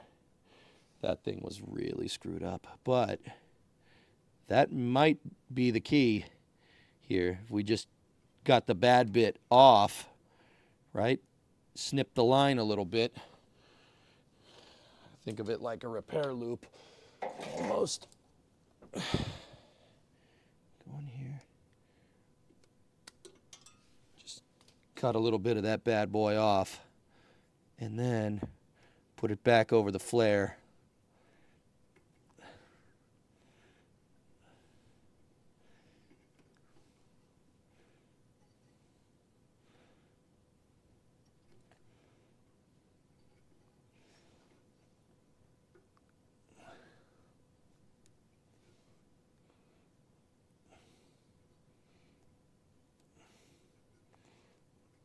Come on. Get on there.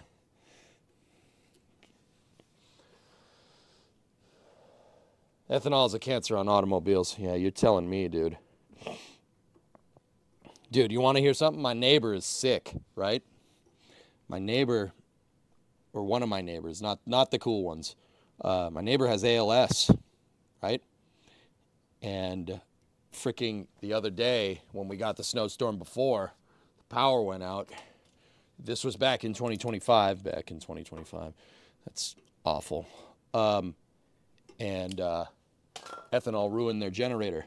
I took it apart and fixed it on the weekend because, yeah, someone with ALS needs a CPAP machine, right? You need the CPAP to breathe. That's kind of important, and fricking ethanol gas ruined it. It ruined their generator, which just pissed me off. That just made me very angry.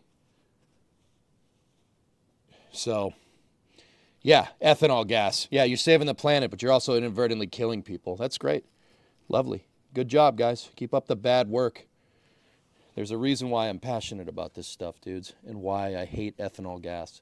And you can't get non-ethanol in this state, which is dumb. Stupid. Just moron games. Yeah, it's horrible. I know. My grandfather died of ALS too. So that was before I was born, though, so I was spared the horrors of that. But yeah, one of my other neighbors, she needs that generator can't not work. So they have a transfer switch. So when they hooked it up, I was able to feed them power so they could get the heater going. Because I have all the cars in my backyard, so my neighbors are like, "Oh, you like mechanical things?" I'm like, "Yes, I do." So yeah, that's great. Ethanol gas, friggin' waste of time, dude. All right. Maybe just chopping a little bit of that fuel line, that may have done it, because the front of this hose was very.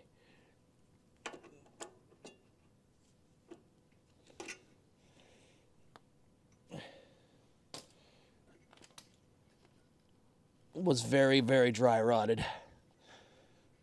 So sometimes just cutting a little bit of the hose and then putting it back in there can do it. All right.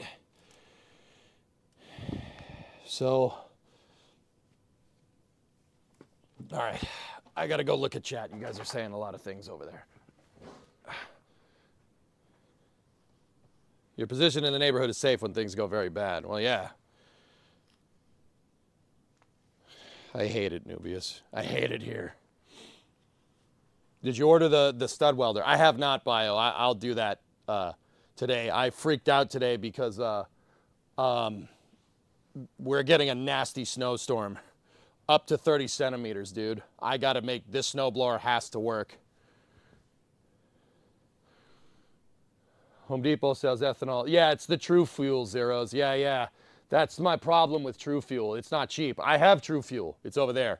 But you're gonna buy 5 gallons of True Fuel. That's like $150. The best way to do it is just to not fill up the snowblower, and then just make sure you run it dry of fuel in the springtime. It sucks. 30 centimeter. When did you move to Canada? Well, Nubius, I know my viewers. And if my viewers use the metric system, I try to tell them in metric. For us Americans, we're getting about a foot of snow. I know that's not a lot of snow for, I know Nubius, I know where you live, a foot of snow is like, But yeah, for us, that's no good. Yeah, I stabled this thing, dude. Still broke it. I have stable. I have it. It's still's caca.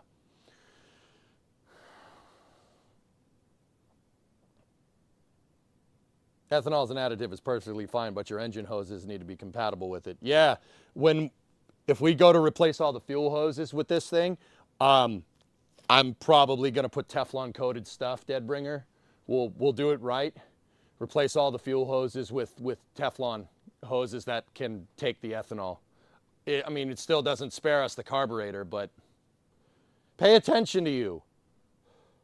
What? What do you want?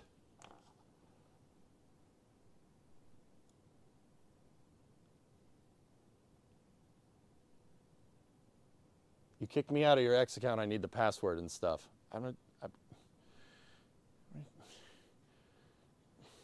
What do you want from me? I'm trying to get this to work. I want to play summer car. I want to play winter car, damn it.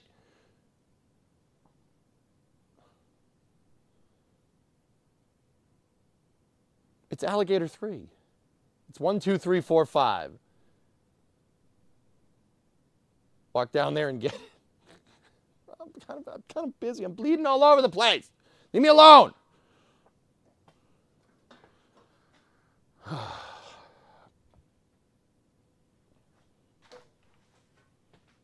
I ran out of propane. It's frickin' freezing in here, Mr. Bigglesworth.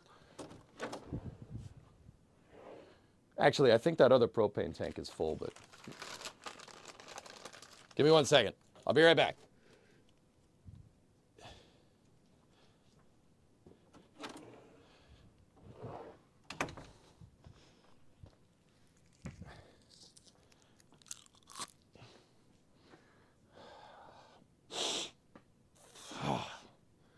Is that other propane tank full? Hold on. Hold on a second. Hold on. Let me solve one problem at a time. Okay, that's definitely empty.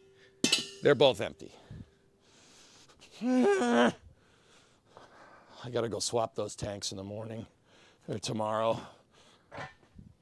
Okay.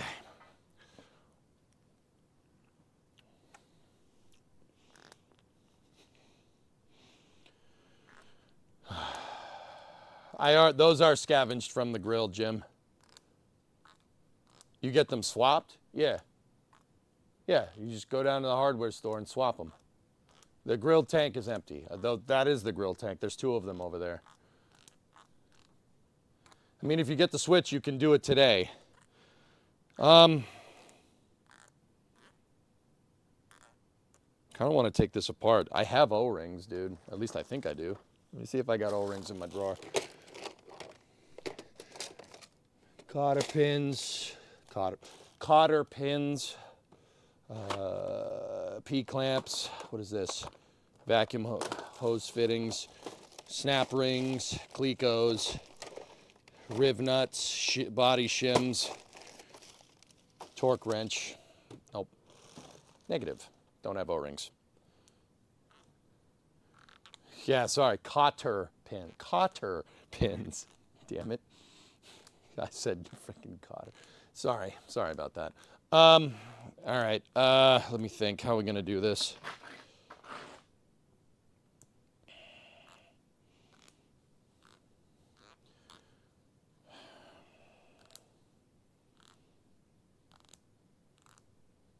We should probably test to see if it pulls more fuel.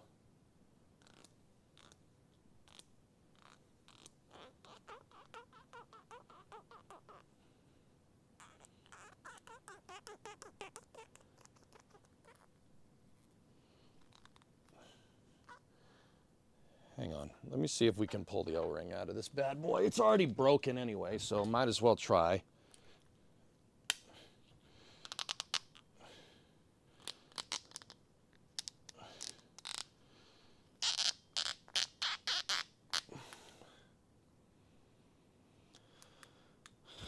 Do 1 full minute as a mechanic from NYC. No, I don't think I will. Oh, there we go. What's going on in here?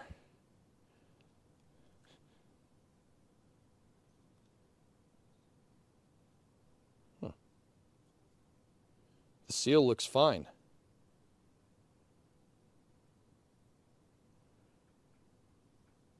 What the hell?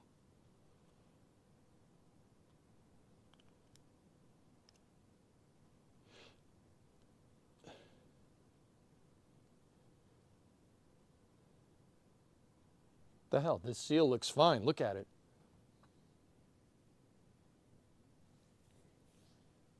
Could have a crack in the plastic itself. I don't see any cracks here, dude.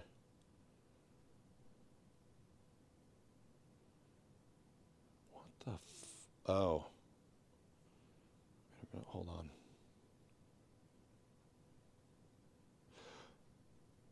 There was a seal in here. Look at what it did to the seal. See that white ring? That was the seal. was the seal. See that white ring of crap in there? That was it. It ain't there no more.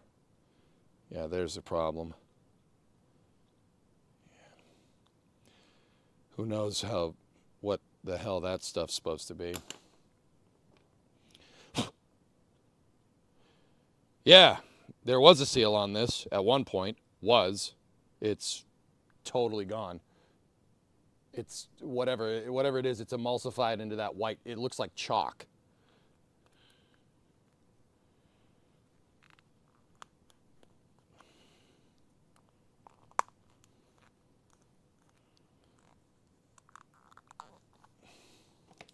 You're a crack. Got him. Oh, damn.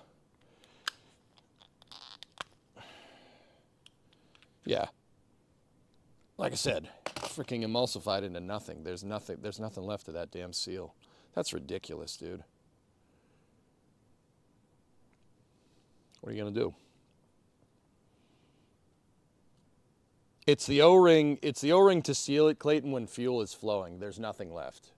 Like I said, that white stuff looks like powder.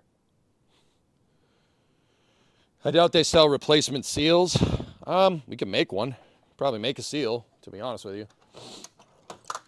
Let me get one of my picks. Let me get my pick out and see if we can scrape this caca out of there.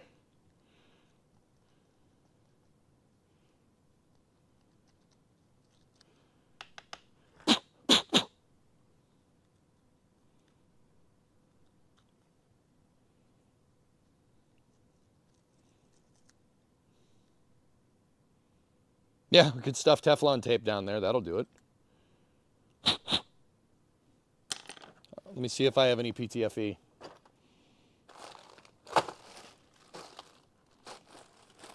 No, not up here. I think I have some in the house from when I was fixing something down there. Unless it's over here. Nope. Nope.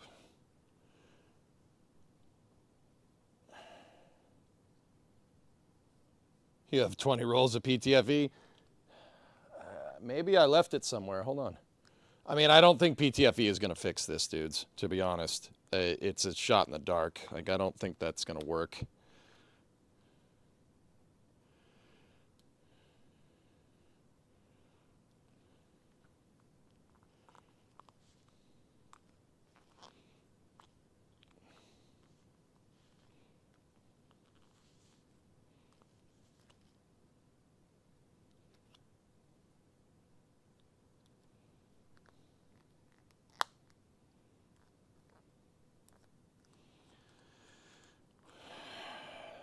Whatever. All right. So, guys, I'm honestly thinking that the gas probably, because of the primer is up high. So I think the gas got at the lines, but I don't know if it got at the carburetor. Spraying some carb cleaner down the yap might fix it. Or just seafoaming the thing. That might actually fix that too. You know, you never know. It might be a Teflon seal. It was powder. Seafoam might blow out that carburetor. That's probably what I want. Probably what I'm going to do. I don't really want to take the damn thing apart, which, yeah, that would suck. Not suck, but you get the idea. I'd say get the fuel system kind of up and at 'em and see if it leaks anymore. I have seafoam. Don't worry about that. We can Berryman's the hell out of this thing. And that should, I mean, yeah, pour it in the gas tank when we get that all fixed. I need a new switch though. So it's 1:30. What I think I'm going to do is I have tomorrow morning. So we'll probably work on this again tomorrow morning, dudes. You always have to take a carb out every few years. Yeah, it happens. I'm thinking just leave this where it is. Leave everything where it is, and we'll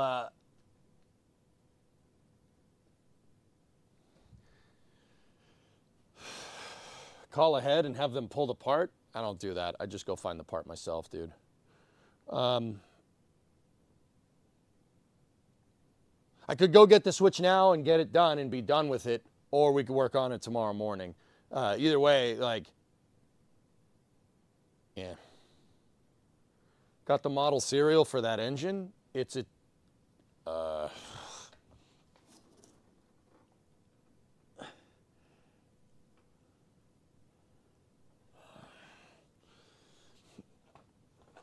so I don't mutter, but this is it's an Ariens ST824.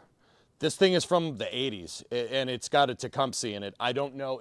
I mean, obviously a single piston engine, 4-stroke. Yeah, whatever's in an Ariens ST824. I mean, like I said, the motor is fine. And guys, we ran it. I'm thinking that carb is okay. Believe it or not, it somehow survived the ethanol, which is crazy. We might have to replace the bowl seal and just clean out the jet. That's easy. That's just a joke. That takes 10 seconds. But I won't know until we repair the fuel line. If I could just get this thing to run constant, we should be okay. But, I mean, we could just replace the whole damn fuel line, too. Does it run like culo? Yeah. See. Switching fuel lines. Yeah. Go get the parts and that spot welder. I don't think I can buy the spot welder from the hardware store. I'll buy it off of Amazon. We'll buy it off of Jeffazon. That's what I call it. I call it Jeffazon. But yeah, everything else on that thing is fine. That blower is good. She's real good, actually. Pretty happy about that. I'm really happy we got it to run. It definitely runs. In fact, if we prime the bowls right now, I'll bet you it goes. I'll bet you it'll run for a little bit. Well, they made those all the way until 2004. This one's from the late 80s. 87, I think, is when my neighbor said bought it. The cool neighbor gave that to me. The one that also gives me beer. We like him. Yeah, cool neighbor. It's funny. Cool neighbor gave me that blower because the guy that lived in this house before me gave him his snowblower because he moved to a place where it doesn't snow. So he gave cool neighbor a really nice new snowblower, and cool neighbor gave me the broken snowblower, and I fixed it. So what, the ALS neighbor isn't cool? Shut up, Flykin. Kind of like us from the mid to late 80s. You got it, brother. You got it. So yeah, I got a snowblower for nothing. This thing, like I said, that Tecumseh motor, it will never die. You could run it on no oil. It doesn't care. So you created snowblower currency. Yep. Yeah, the shearing pins on that thing, somebody put grade 5 bolts where the shearing pins belong, and it got stuck on a rock and destroyed the gearbox. We rebuilt the gearbox on stream a long time ago. I don't know where that VOD is, but. All right, fellas, let's just get this done. I'll run to the store. We'll fix it, and yeah, I'd prefer to just get this thing running correctly. But I also really want to get Winter Car rolling today.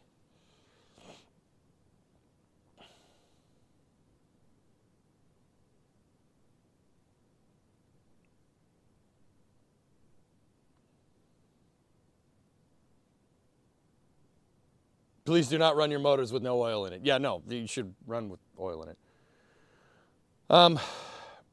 IRL Winter Car. That's the game that we're playing, dudes. Yeah. So I'll just make a quick run to the store, to the hardware store, the local hardware store, and I'll just get new parts. I'll get enough fuel hose to I'll get enough fuel hose to fix all this. I don't know how what the primer system looks like though. Maybe we should check that. You know what? Let's check that while we're here. Don't forget the milk and the smokes. Yeah, right. I got to see what the primer system looks like, dude. So let's pop that open.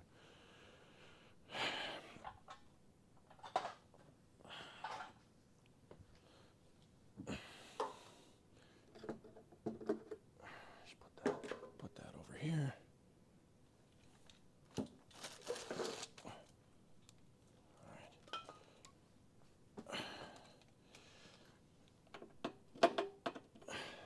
So this is the bracket that holds the gas tank on. I'm going to take that off so we can get a better look. Looks like I need... Let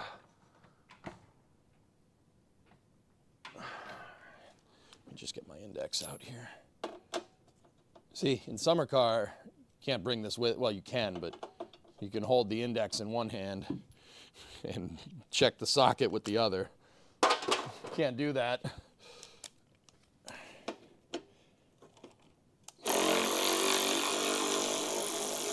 Can't do that in winter car, man.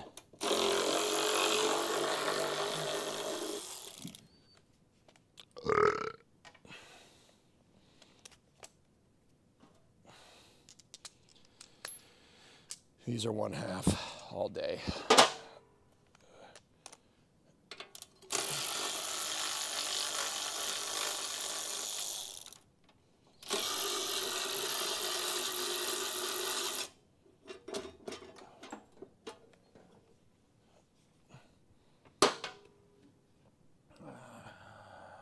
Okay, one of the hose clamps came off. I'm just going to leave those there so I don't lose the bracket. And we should be able to just pull this tank right off. Let me go around the other side, around the other side, around the other side.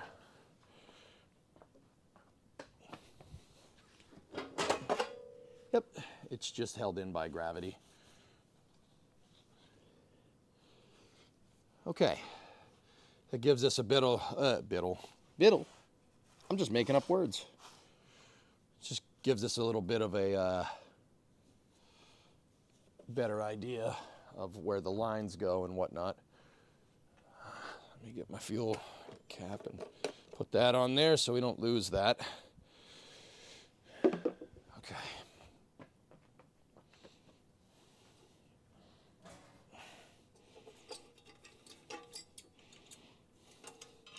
You know what? I decided I'll take this off. I can't really see what's going on down here.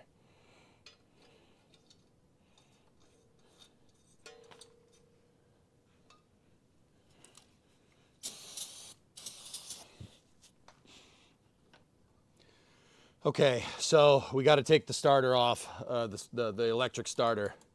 Got to take that off, and then we got to see where the fuel lines go because they go to the primer here, and then the primer goes to the carburetor. So just undo. I mean, that doesn't matter. It's just this precaution. This is the fuel line that we made. We can. Yeah, that didn't do anything. No wonder that was leaking. All right. Well, let's put that over there. I'm going to use my trunk pan as a workbench. You know what? This line doesn't look too bad. Yeah, it doesn't. It looks okay, but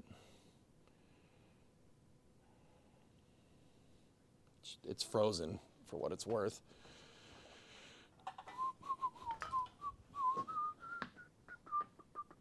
All right, let's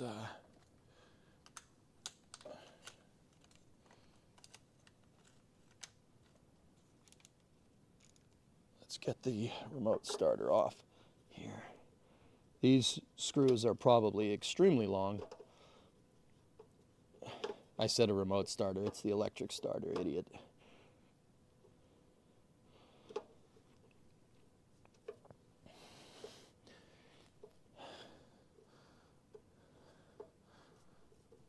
Looks like you're playing My Winter Carb. Yeah, Dan, we're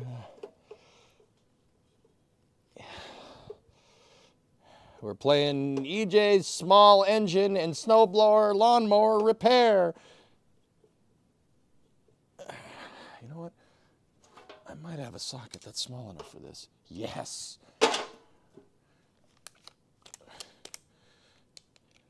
Electric ratchet, cuz.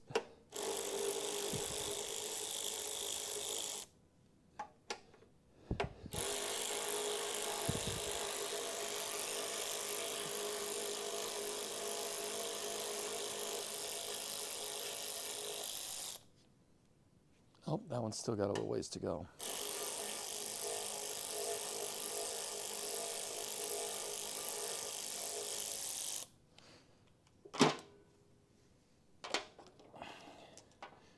All righty, let's see what we got here.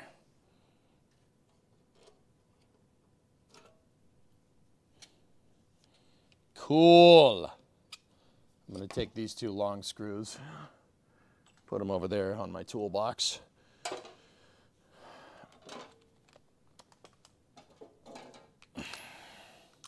Half inch. Boom. Boom, half inch.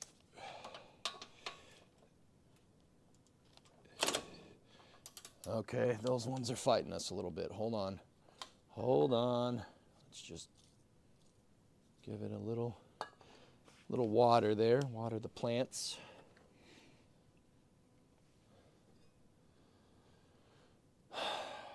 You know what? Now that I'm thinking about this, it might be better to pull this bracket. Pull this one instead. Because this thing is connected to a lot of different stuff. It's connected to the throttle. There's a lot of bolts that hold that damn thing on there. Might be better. See if we can pull the front bracket off. What do you think? Oh, electric ratchets are the best, Sawyer. Yeah. Oh, yeah. Easy peasy. Yeah, it makes stuff so much easier. You save so much time. This is like watching by script. Well done. Oh, Derek would definitely be the blueprint, huh? Love that guy.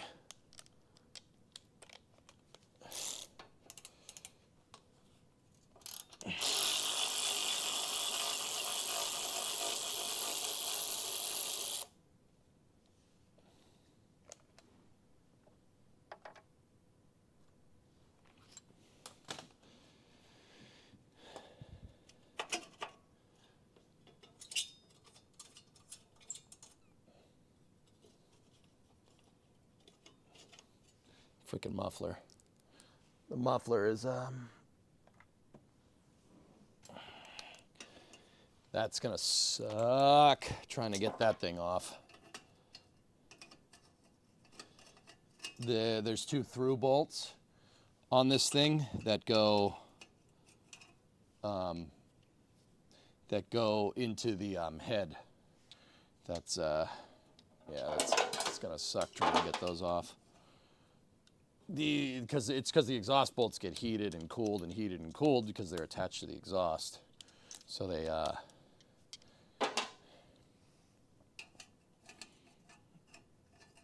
1/2 is a little small.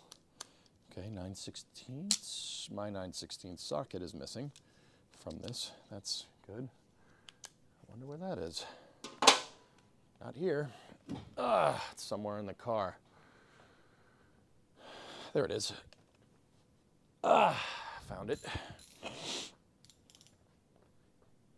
Muffler, barely knew her.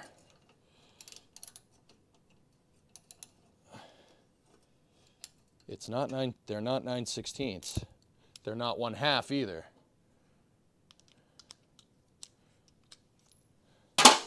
Don't tell me somebody desecrated this beautiful American machine with metric. Ah. Gross. Diarrhea. It's 13 millimeter.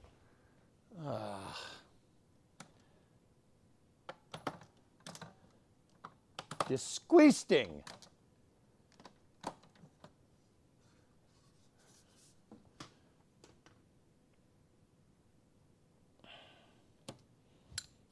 Freaking 13 mil. Stupid.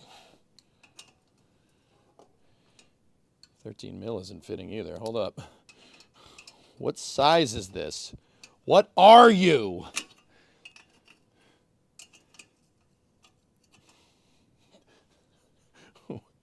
Wait a minute. 13 doesn't fit. 9/16 doesn't fit. 1/2 doesn't fit. 7/16 doesn't fit. 12 mil maybe? No, 12 mil is too small. What the hell? Let me get a wrench. 9/16 wrench. Maybe that'll do it. No. No, that's weird, man. What the heck is this? What kind of place is this?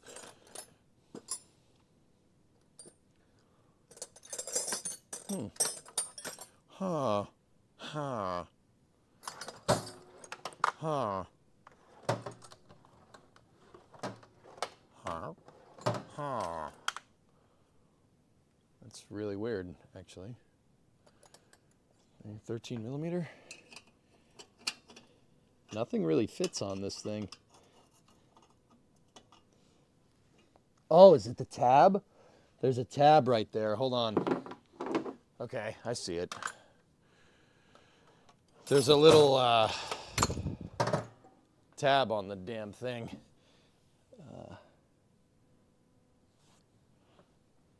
Where's my vice grips?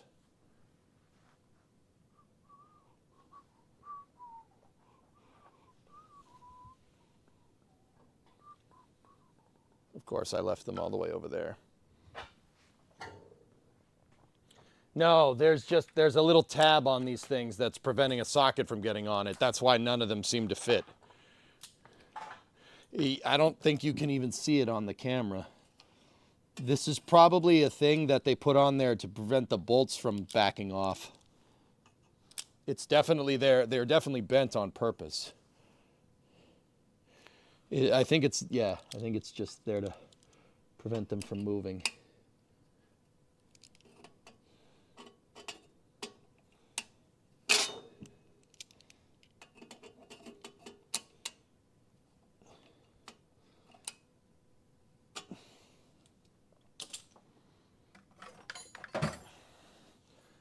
Let's try 1/2. Oh, thank God. No metric. Oh, beautiful, beautiful, beautiful.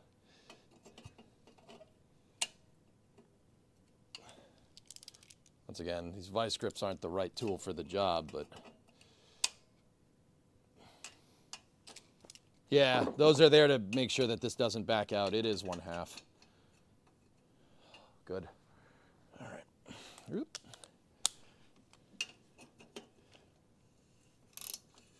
Really? Really? Really?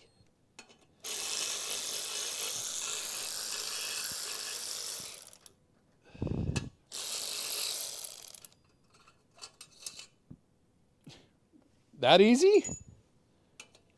Come on now.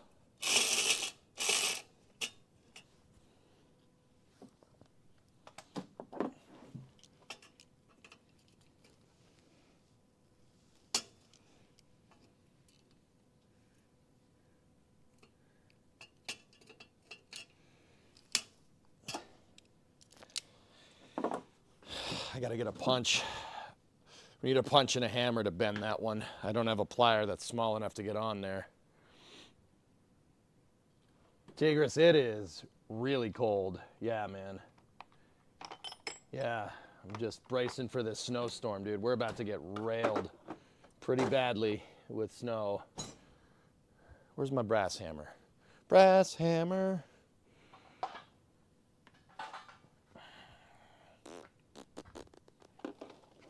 And yeah, dude, it's freaking cold. Guys, it's summer car or winter car cold here. We're talking like, I think it was 17 degrees this morning when I woke up. 17 Fahrenheit. That's well into the negatives in centigrade, like well into the negatives. Let me get my framing hammer. I don't really want to use the framing hammer here. It's not really the right tool for the job, but whatever. It was 10 this morning. Yeah, dude, it's really freaking cold. Like, don't go outside. You'll get hypothermia.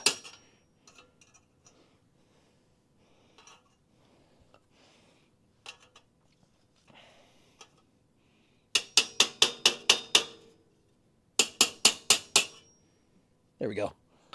Got it.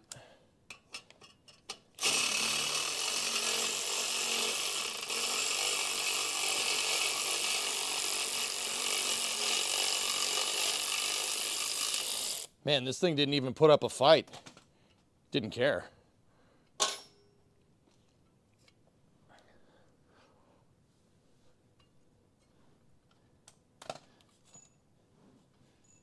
Let me just make sure we keep those in there like that. All right.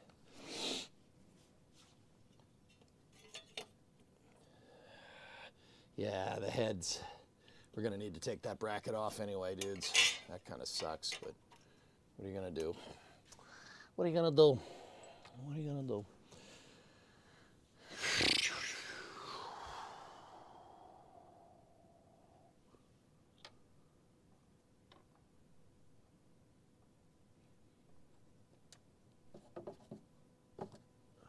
There we go.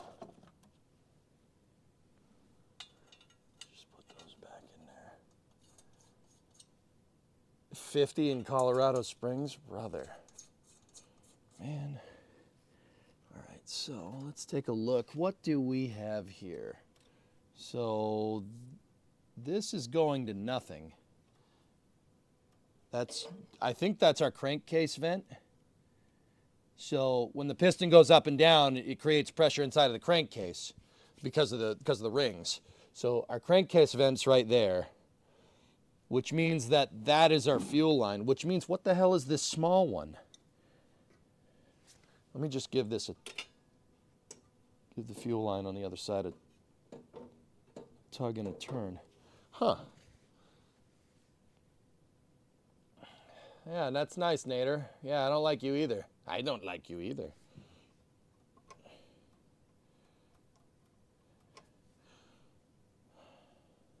All right, here's what I'm gonna do, fellas.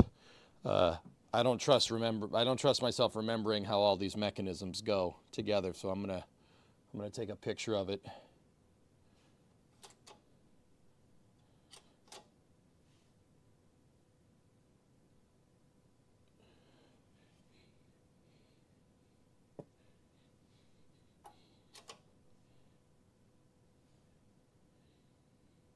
we go.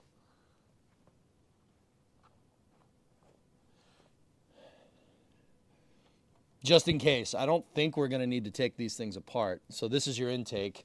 That's the intake. That's the exhaust right there. You can tell it's the exhaust because it's sooty as all hell. All right. And then this is your carb right here. Is the bleed screw still giving us gas? Yes, it is. All right. I think that's the fuel line, I think. And then the primer. This goes up there.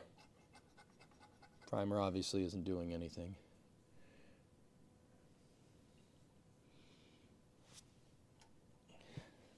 I gotta shine the light in here, see what I can see.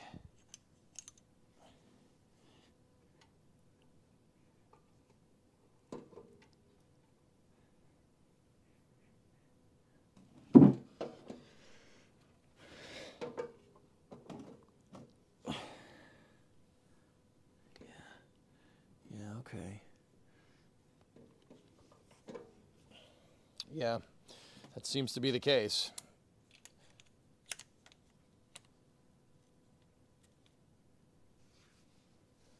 If you forget, you can rewatch the VOD. Yeah, that's true.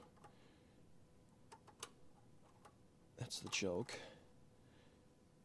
There's some kind of set screw there. I don't know what it is, though. See, I don't want to, if we pull this, it's going to suck. Getting all that back together. I really don't want to.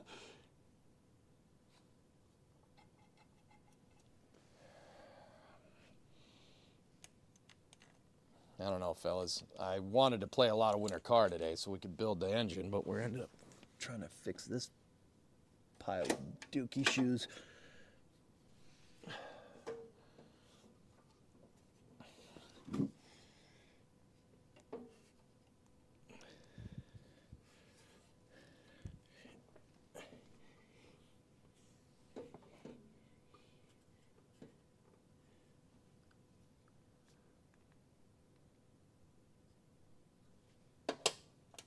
You would have to pull the pull starter first to get that off. I know. Yeah, so we got the bolts around the pull starter and then the cover.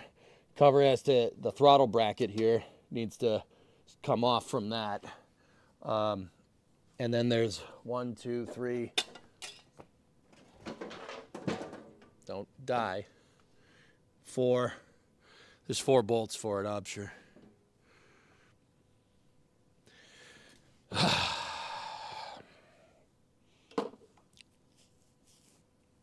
Shall we?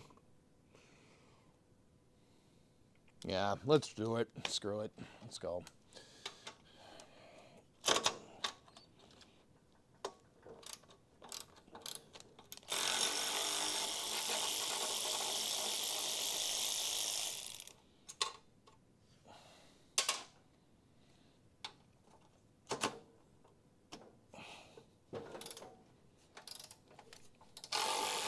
It's got a cast iron bore. I'm trying to figure out all the parts that I need. That's why I'm doing it. That's why we're taking this apart right now.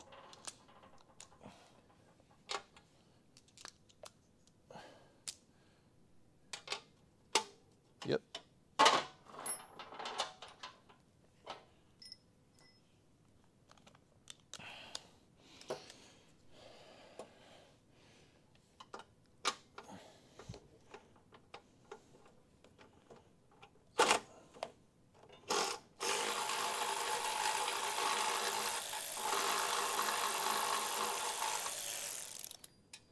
So that's the pull starter mechanism.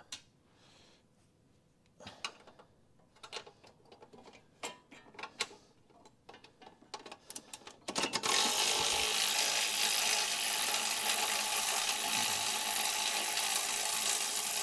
pull starter is just a spring-loaded key, spring-loaded thing that's on the drive. It's connected to the drive shaft.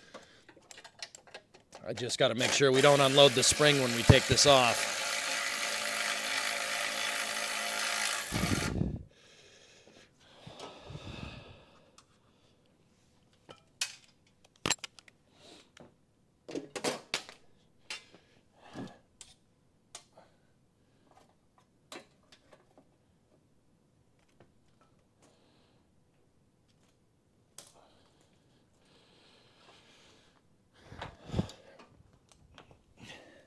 Now this one down here has a ground to it. The pull starter is grounded with something. Some kind of jumper. I don't know exactly what it is, but it's there. There it is. Nice. Yeah, see? All this does is, see, it's spring loaded. All that does is just turn the crank. Easy. Okay. All right, now there's just the bolts on the side. Those should be 1/2 inch.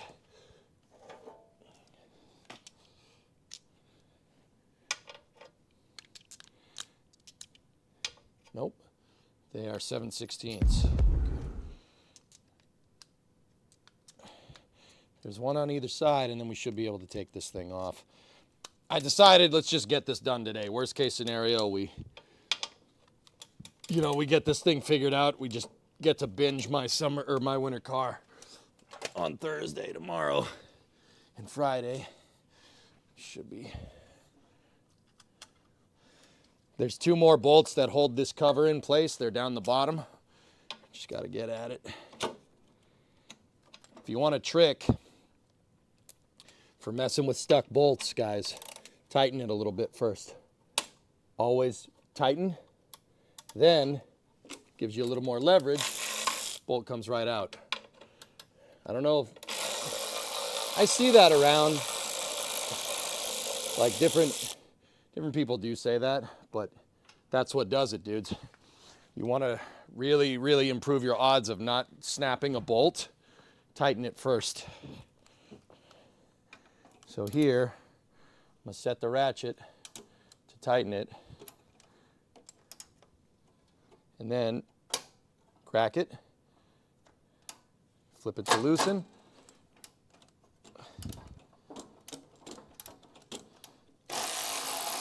Every time.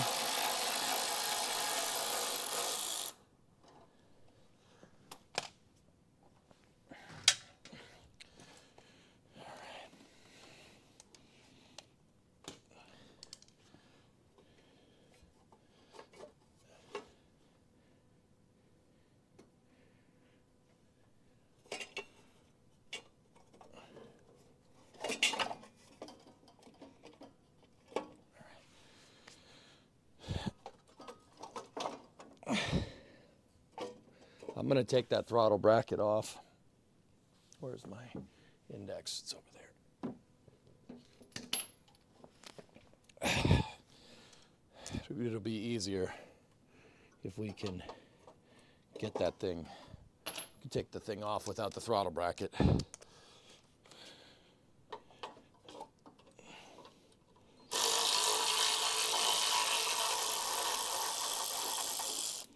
Because a lot of stuff is riding on it. Dropped a bolt.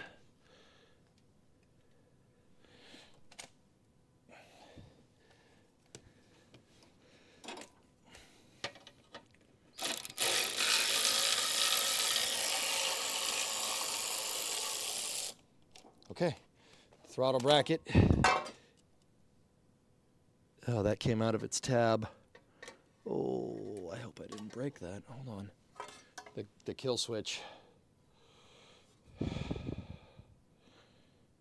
Oh, it broke. The kill switch broke. Shit. Damn it. That's on me. I let this thing hang.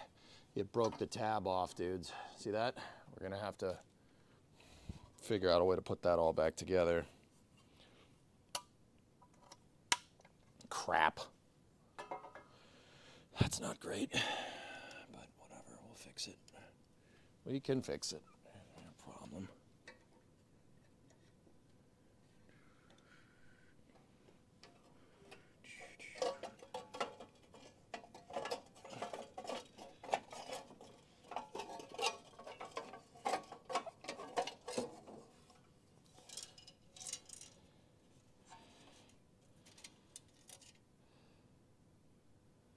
Piece of broken metal in here. What the hell happened there? Oh dear. Huh. That's not great. I don't know what those are from. Those look like gear teeth.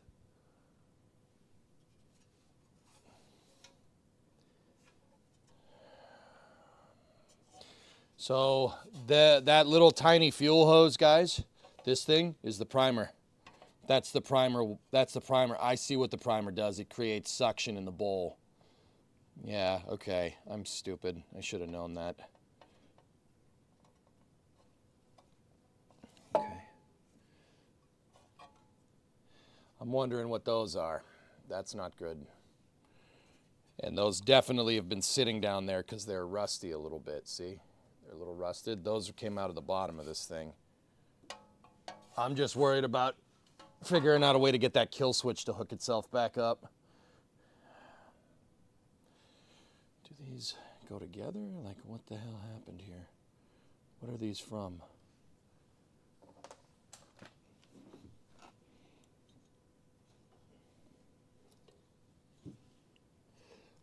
They're from the Bendix drive. The Bendix has 2 snap teeth. It's the Bendix on the starter motor. I'll bet you that happened when the shearing pin fiasco happened. So over here, guys, is a Bendix drive. See it right there? See the snap tooth? When you give this thing power, when you give the starter motor power, a solenoid is going to click this thing forward. See how it can move? The Bendix drive pushes it forward and engages the ring gear. And that's what starts the engine. Now, it still works. Everything's fine. But if this is locked up because the shearing pins were replaced with grade 5 bolts, right, this isn't going to work. It'll strip a tooth. And that's what those 2 pieces are. It has 2 strip gear tooth. They're opposite of each other, so it's not that big of a deal. That's eventually going to need to be replaced. But it's not that big of a problem. It works. We know that it works, so I'm not too incredibly worried about it. But yeah, that's definitely a thing. Now, the tabs for this thing.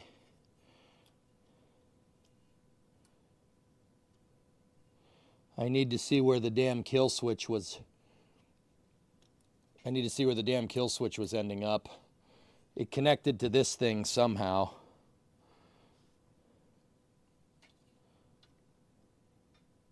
Let me look at my pictures. Hold on. See if I can see where it was being connected.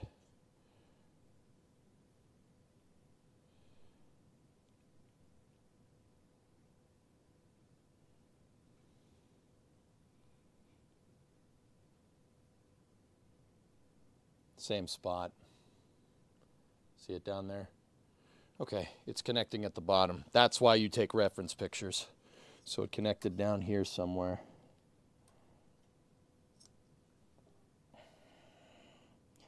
I'm going to have to resolder that back together. It's not going to work without it. Or we could just bypass it.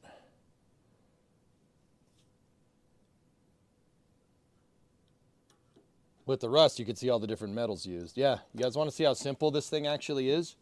So, look, your kill switch goes to this transformer. See that? It's a transformer.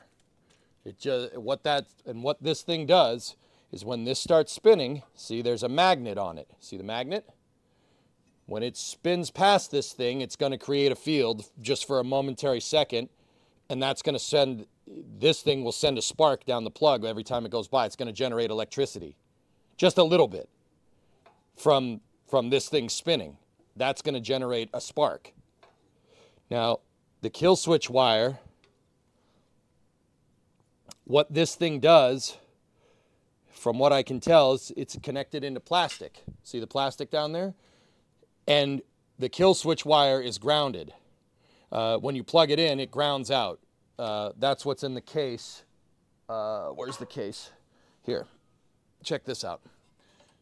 See? It's just grounding out the connection. What that's doing is making a bridge. It basically energizes it. I mean, it basically makes the connection to ground it out to create the circuit. This is easy stuff. This is no big deal. This thing just needs to connect back in there, or we can just ground out that wire and bypass the kill switch completely. That's easy. This is easy to fix. I should have pulled the tab off if I was thinking correctly. That would have been the easy thing to do, but yeah, see the tab snapped.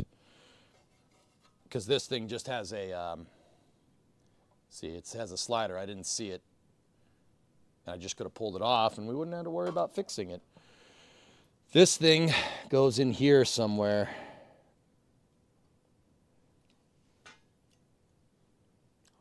Yeah, Nader, I'm pretty sure that's a magneto. Yeah, that's basically what it is. It's just it's a mag. That's all. It's very simple. No computer, no nothing. It just uses the revolutions per minute to send the charge. See last NASA press conference about Crew 11 in 5 minutes.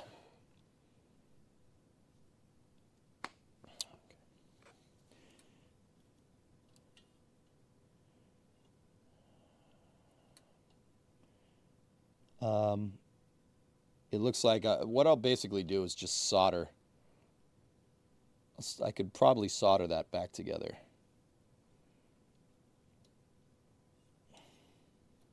But see, yeah, that wire goes right to the thing. It's just what makes the connection to energize the thing. That's all. Easy peasy. I'm not using the right words there, too, fellas, for what it's worth. But, yeah, that's what's doing it.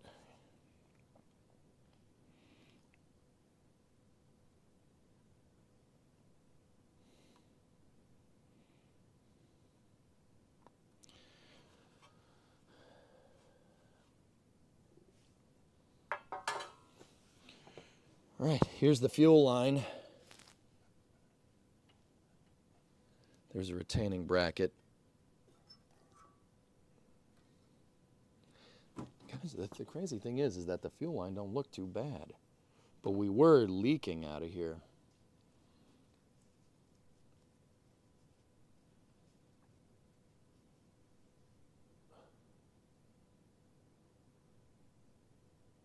Yeah, I understand what all the doodads do. Yeah, exactly.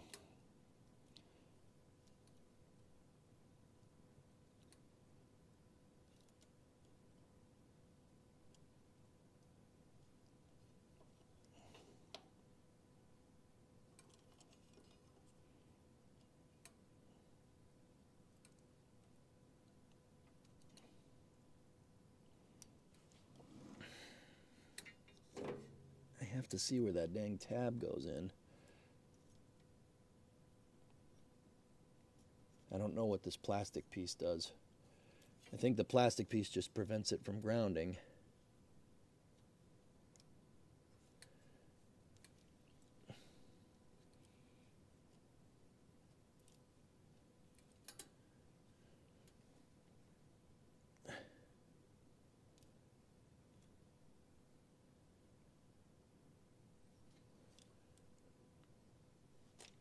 Oh, sorry. I tipped you guys there.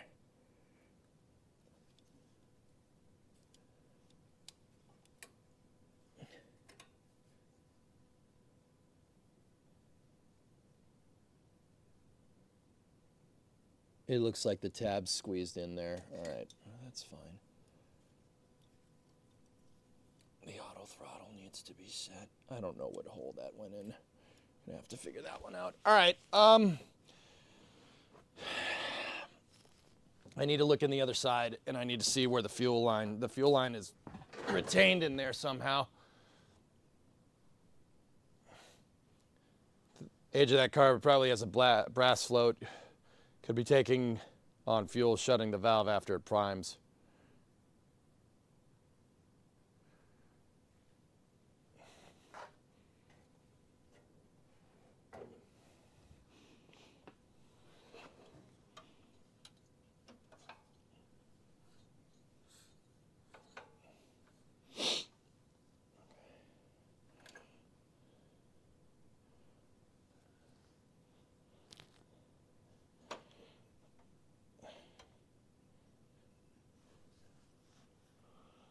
So there's a retaining bracket right here to keep the fuel line from,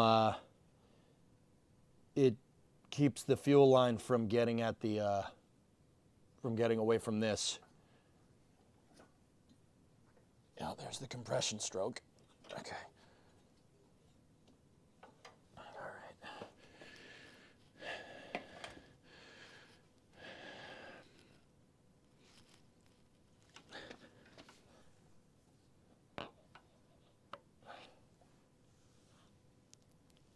How are we going to run a new one in there?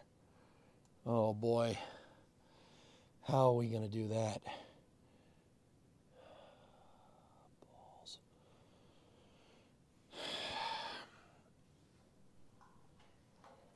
Crap. That's going to suck. It's going to suck doing that. When does the weather hit? Friday. What's the silvery part? It's the magnet.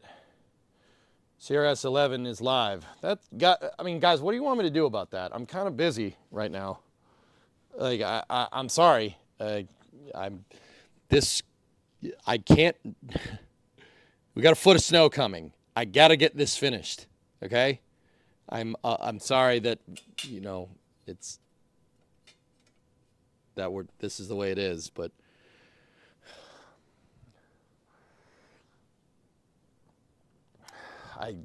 We have to finish this. I can't leave this in pieces like this. I can't do it.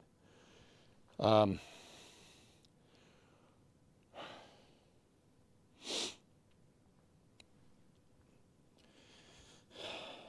just don't know how I'm going to run that damn fuel line. It looks like it's running through the fins.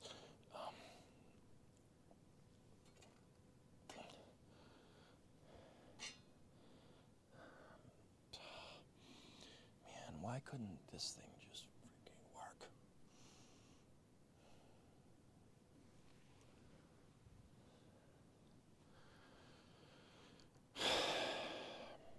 Is it pressure? It's between. It's tough to. I'm like trying to pull on it, and it looks like something is holding it, but it's behind the fan, which sucks. Because it's behind the fan.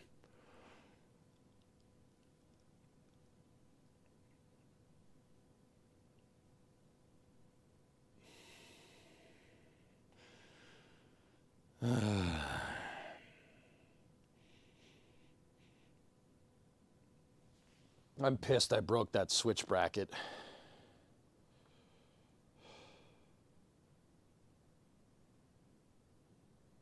How cooked is it? Time to send it around the bottom. Yeah, right.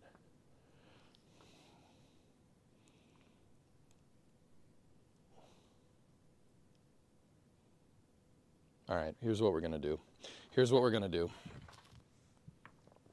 Okay. Where is my vice grips? I just saw them. They were just in my hand. Okay, here we go. So let's go right here. And what I'm going to do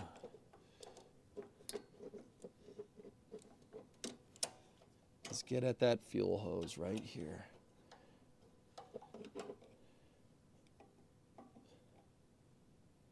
It's broken. The barb's broken. Or is it just a two-fin barb? No, it's broken. Oh, sick. That might be the problem, dudes. The barb usually has three, or the clamp. Oh, okay. I pushed the fuel bleed. Whoops. This thing being broken might be why it's leaking.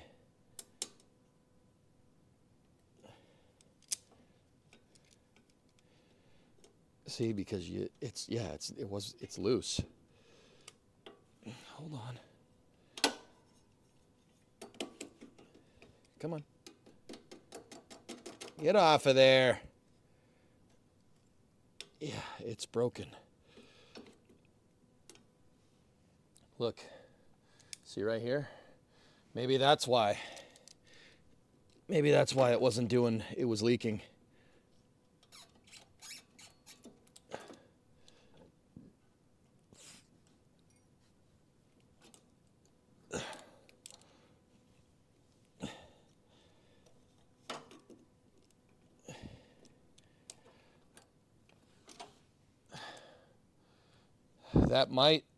That might be our problem.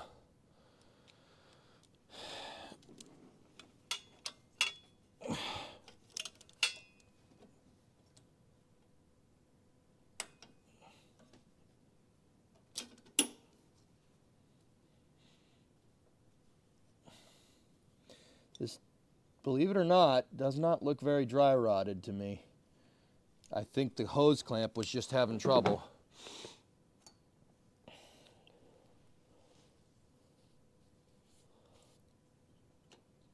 Yeah. If I can figure out a way to get a new damn hose clamp on there, we're going to be good to go.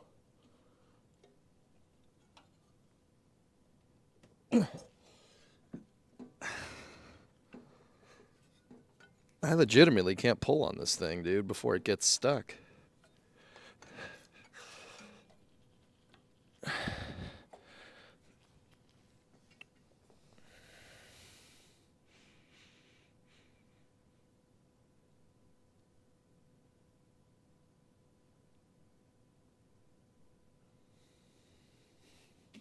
All right.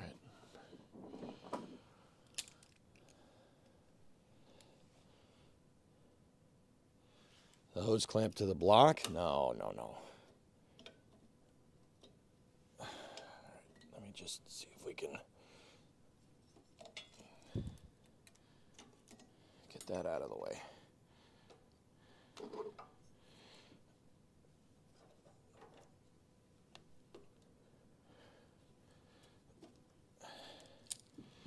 There. How you looking?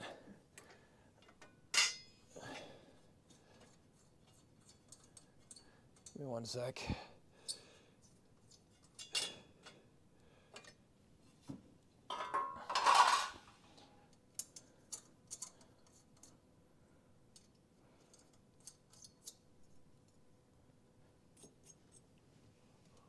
That looks good. Spark plug works, we know that.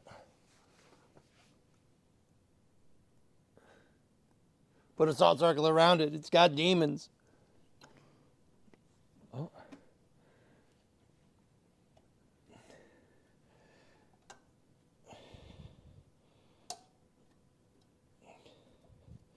Yeah, fellas, this hose doesn't look dry rotted to me. It was the clamp.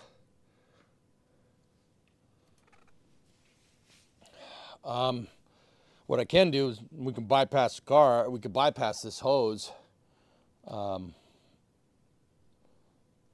Let's see, I can pull on it on the other side now that it's not in its retainers. But see, I'm worried about, you know, when we pull this thing out, what's going to happen? How are we going to get another one in there? Like I said, don't look dry rotted to me. It looks all right. It's a little bit tucky around the end here, but we can snip it. We can snip this thing, and I can put a heavier hose clamp on it, the ones that we were using before, and I think that'll fix that problem. Is this real life my winter car? Pretty much, dude. Yeah, pretty much.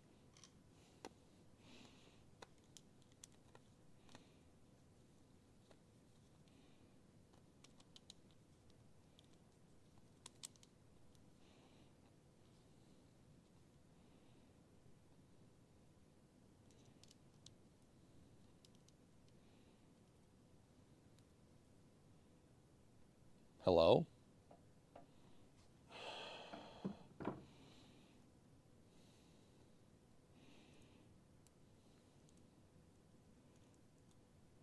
Really? Really? Freaking hose clamp broke. There we go. Fixed it.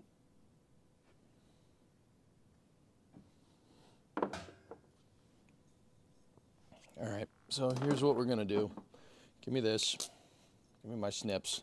The end of this is a little bit dry rotted, but cut that bad boy off.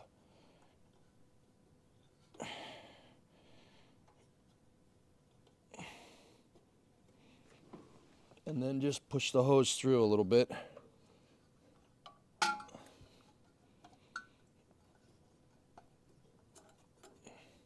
Pull it through to give me a little bit more slack. There we go. We got enough slack here. Put the clamp on. And then move this bad boy onto the carburetor. There we go.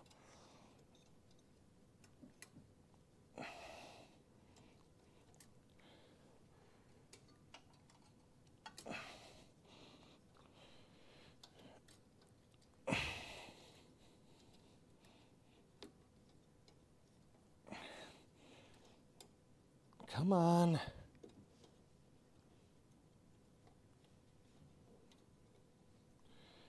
Just trying to get it to fit on that final barb there.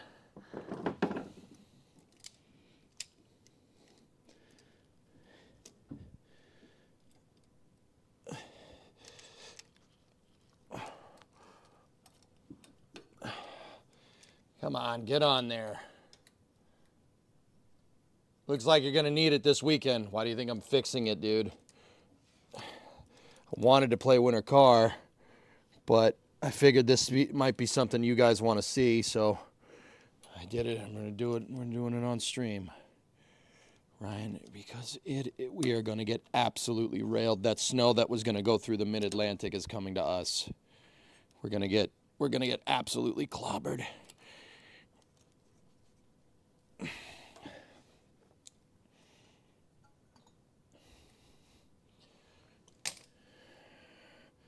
This thing does not want to go on to the end here.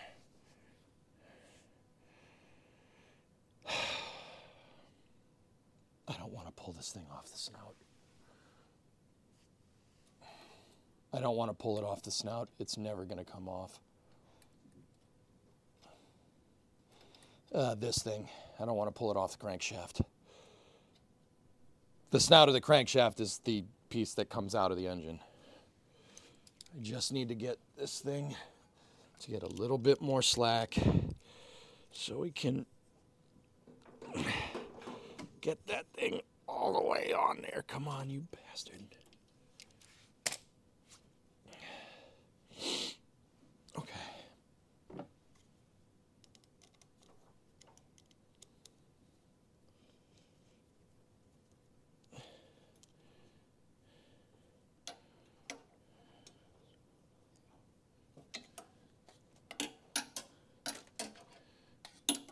Put all this stuff in the way.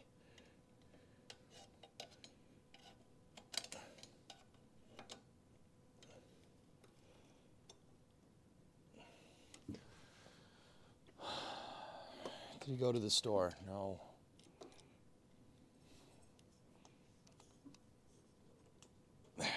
There we go.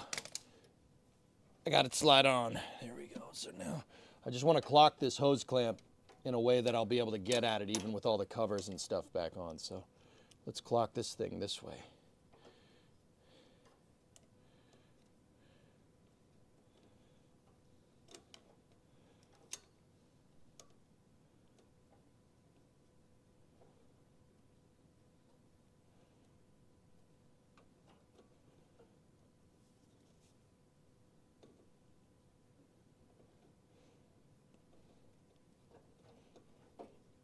All right.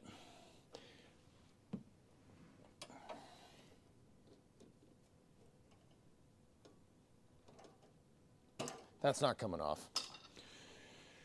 Cool. All right. Sweet. So I cut the dry rotted parts of that hose off. Yeah. Cool. All right. I'm still just pissed that this is broken. The tab, the pull tab, I don't know how the hell I'm going to fix that.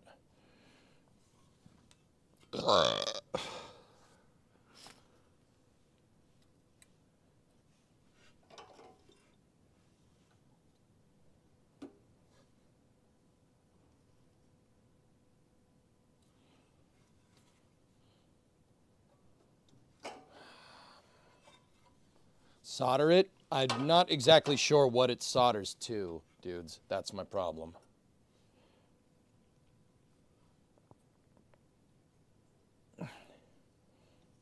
There's a plastic bracket here.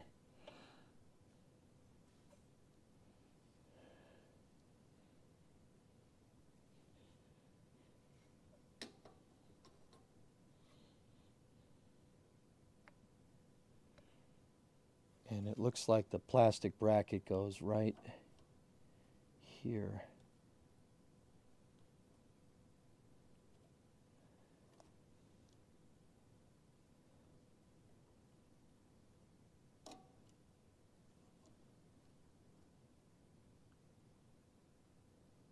I think.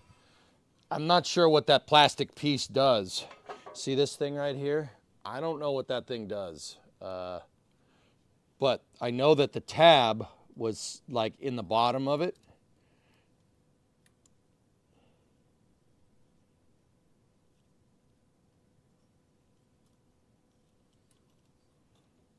It was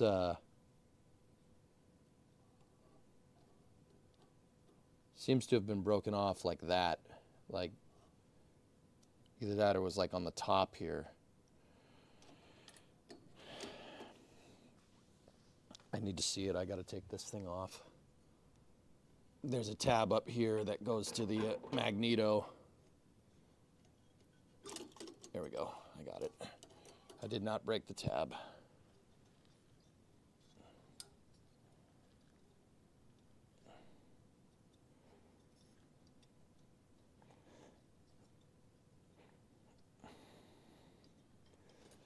There we go. I got it out. All right, let's take a look.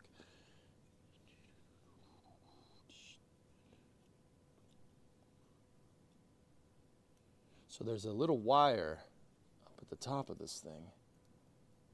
I don't know what that does. It seems to be able to go forward.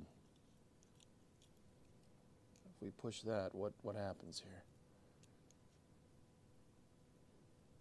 I don't know if you push this, if you pull it. Still clean it up and check the gap? Sure. Yeah, that's, dude, the gap to the coil is fine. I already got this thing running. You know, it was already running, but the carb was leaking fuel. And I think it was just leaking fuel because of a dry rotted fuel line, dude. I'm pretty sure that's what was happening. It's just my kill switch tab. There was a tab that went into the bottom of this thing somewhere. And I'm not sure if this is a jumper or whatever. Or if we can bypass it, does it matter? Like, I'm not sure how that all works. Right now, I'm more worried about this than I am about the damn carburetor. I think the carb is fine. We could take it apart and rebuild the damn thing if we want to. The model number is right there.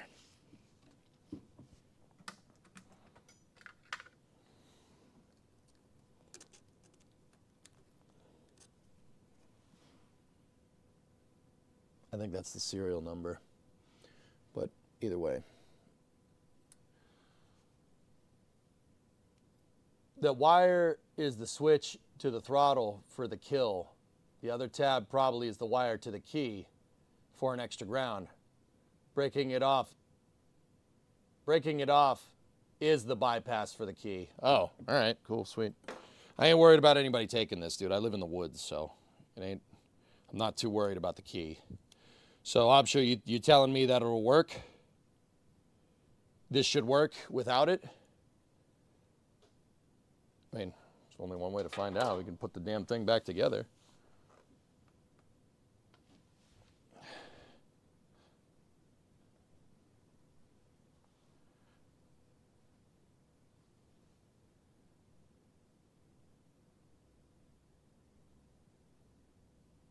Yeah, just use a pair of insulated pliers and unplug it. Does it look like this? Let me see. I'm coming over there. I think that I'm worried about it completing the circuit, ruined kind. Yeah, that's what I'm wondering. That's what I hope it's not doing.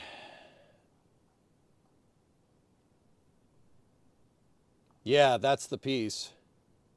The live feed coming from the coil is attached to a piece of a plastic block or some type of plastic junction tab to protect it from grounding. That's what I thought. The lead usually goes to the throttle lever or a key or even a toggle switch. All the end peripherals do is ground that live feed to create a ground. That's what I thought. Don't overthink it, as it's very basic. Even those plastic insert keys are doing the same thing. Just allow the live tab to touch the ground or inserted to break the circuit. It's not broken. It runs. It's just my kill switch ground wire tab broke. Yeah. I just put it down. Where the hell did I put it down?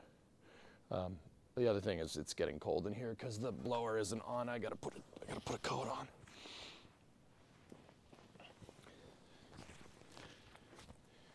If you don't have the cover on, you can use a screwdriver to make the connection if the throttle doesn't kill it.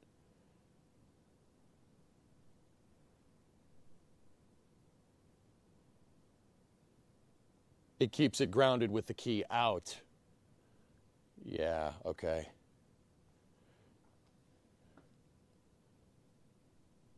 So the tab being broken off is, oh, I see how this works. I get it. The tab being broken off is just for the key. But if you take the throttle and you push the throttle to stop, it grounds it out. That's why it's going to that junction block, right? Yeah. Yeah, okay. It doesn't matter. It doesn't matter. No one's going to take this thing, dude.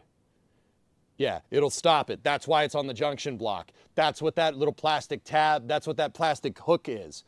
It'll touch when you push the throttle all the way down, and it'll ground out the magneto.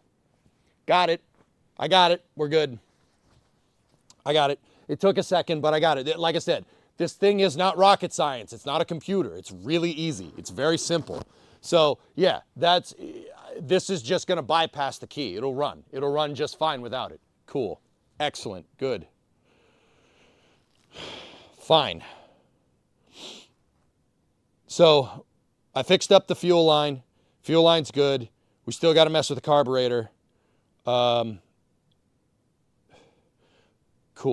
All right, so what I'm going to do, future solder job if needed. Wanted, not needed. I might just put a switch on it, Mutter. Or we could put an ignition cylinder in it. How funny would that be? Sort of put a key in. It's another useless safety feature. Yeah, I'm not, okay, like I was about to say, I'm not an idiot, I'll figure it out, but it's a snowblower. It's a snowblower. If we were messing around with a jet engine, I'd be like, we should probably put it back on. It's a snowblower. I don't care. What we could do is I could just solder the tab back on. We could solder the tab back on and it'll work just fine. Or we could replace it.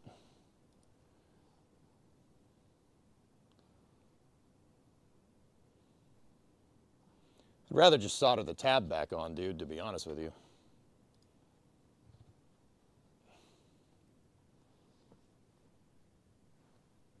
Yeah, I'm sure, thank you. I get it. It took me a second, but yeah, I got it. So, let me see. Ha ha ha! Look, so this is your throttle, right? When your throttle is up, watch the tab right there. See the little piece of wire? When you put it down, it connects to it, and it'll ground out. So, yeah, that's, as long as I can shut it off and won't run away or anything, I don't really care.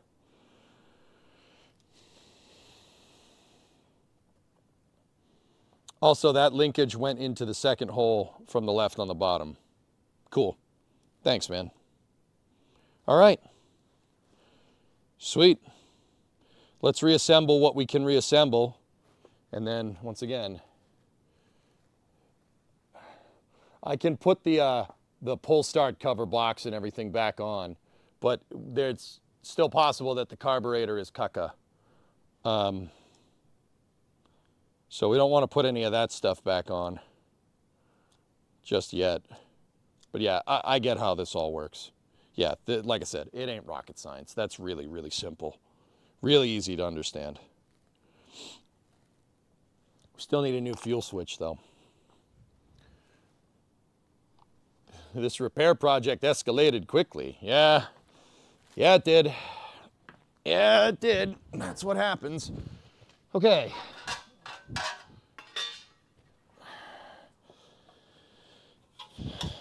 Let's put her back together, shall we?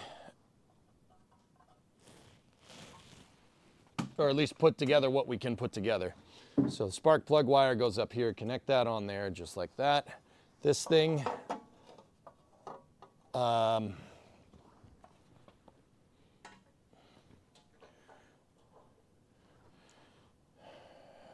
the throttle bracket wire needs to, we need to rerun it. This goes through here like this, and then there's a retaining bracket up here on the head of the engine. There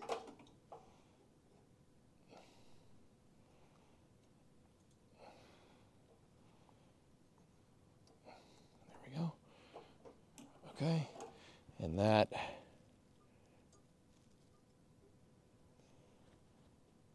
oh, don't you get on there. You do not break that damn tab. All right, cool. All right, so throttle bracket goes over here like this. Just make sure that everything's out of the way. Good, that can move clean and clear. Good, all right, that goes there like that. Plate goes back on.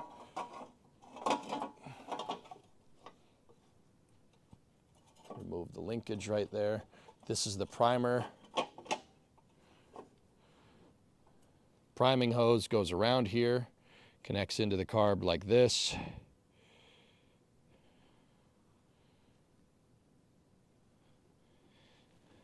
It is a vacuum line, dudes, for what it's worth. It's just the priming hose. So, yeah, we just need that to get all the way on there and pull. Good. All right. Sweet. Killer. That goes there. So now this melon farmer, Mutter, you said second one, left-hand side. I gotta take that off real quick so we have the space. There we go.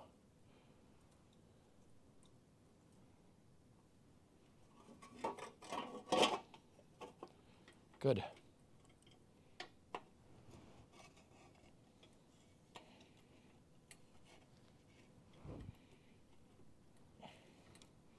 All right, let me get my screws for the throttle bracket.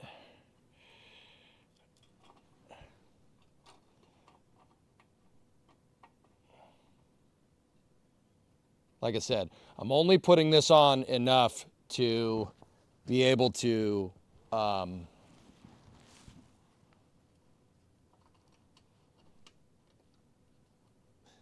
get it basically running. I'm only putting it on there enough to get it running to see if we can see where the leak is from that carburetor.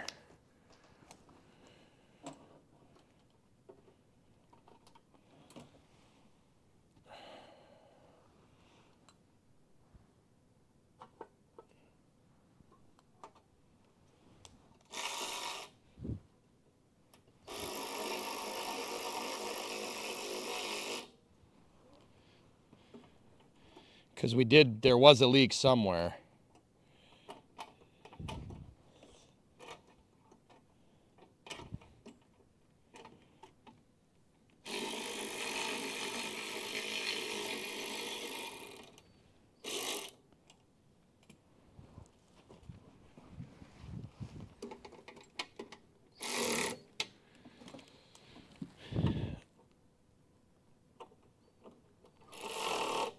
Okay, that's fine. All right, now take this. That flips up there like that. There we go. That goes over here like this. There's a top bracket up here to protect the head of the engine. That's easy to put back together.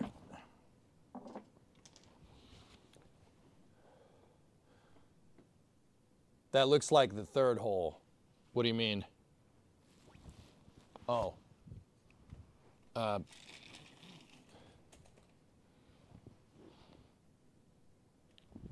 Second lower left, right? Or is it second up from left?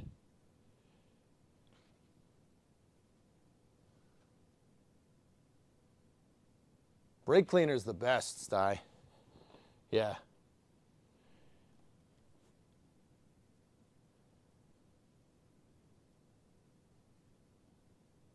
Second from the left up one. Got it.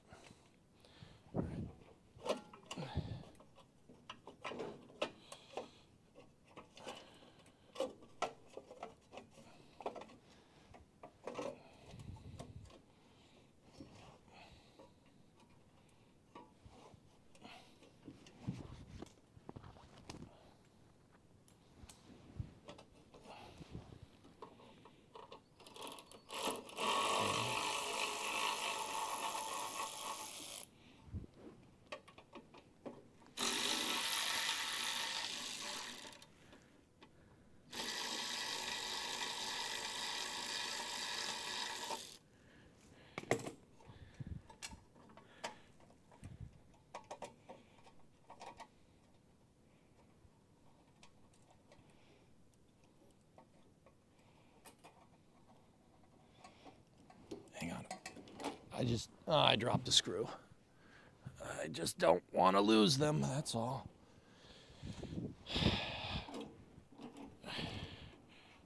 Okay, so Mutter, we're talking about that one. This one up here, not that one, not that one, that guy. So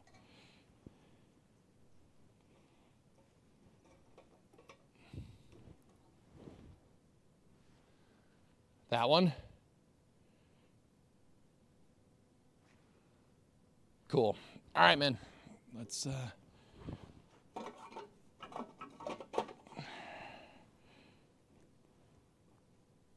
flip that up so it doesn't bind.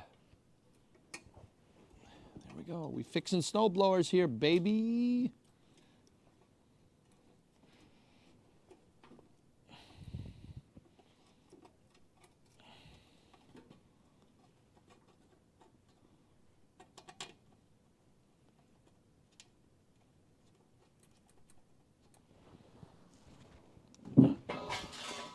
Ow!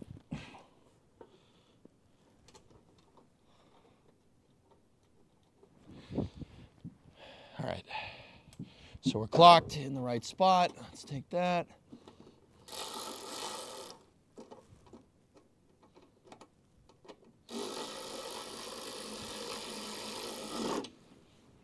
Reattach this bracket. Cool.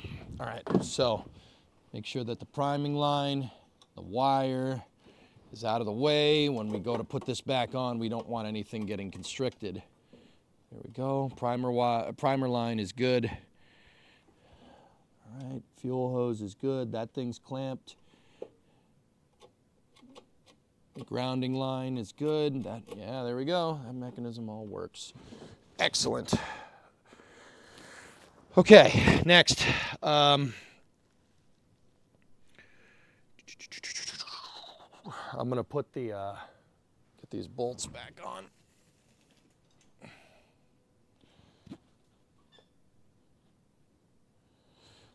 Get those two top ones in position.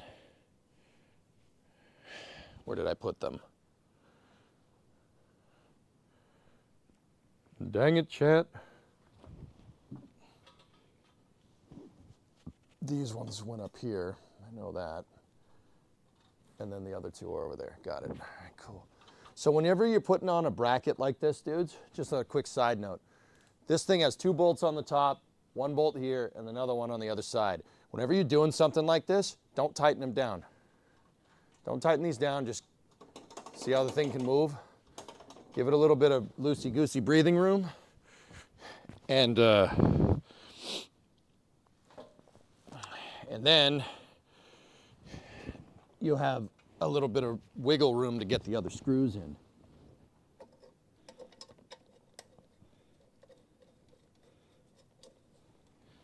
Same with that one. Just leave it loosey-goosey so you have some loosey-goosey wiggle room.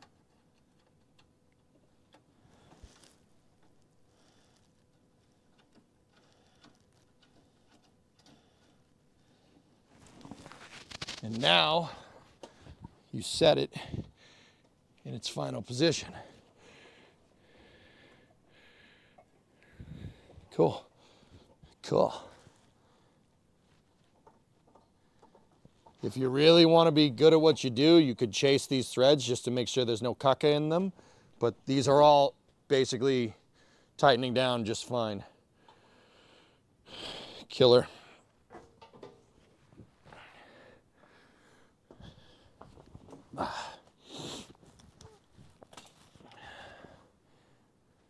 Nope, half inch.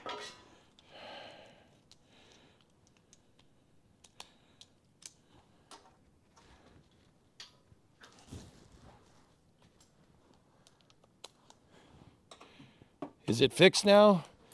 It might be. I mean, it depends. It depends on how much the ethanol gas decided to nuke this carburetor.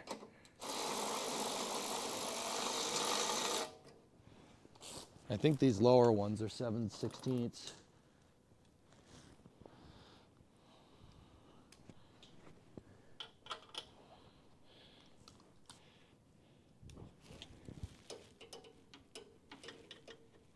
They are.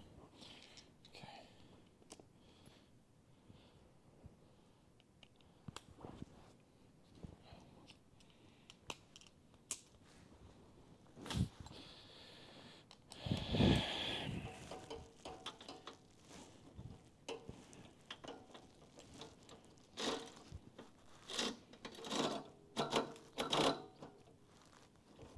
Okay.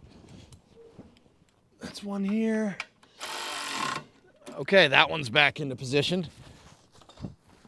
Let's get the top bracket back on. I have the two screws. I left them in the head here. I don't know if it's fixed, but it's different. Yeah. I hope so. So those two on the top are for the gas tank bracket. Once again, might just be able to bypass the stupid switch for testing purposes. See if this bad boy works. Why is it so crusty? It's a snowblower, dude. I mean, Sig, this thing's old. She is old. This thing's super old, dude. It's got to be 40 years old at this point, dude. I'd say it's fared pretty well for something being 40 years old, man.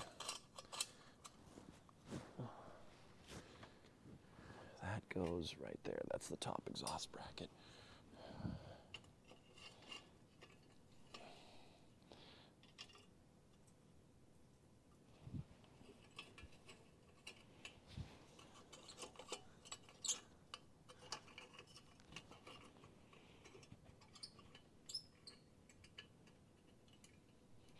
I mean, it's old for a mechanical piece of equipment. I don't know if anybody's ever taken this damn thing apart, aside from me.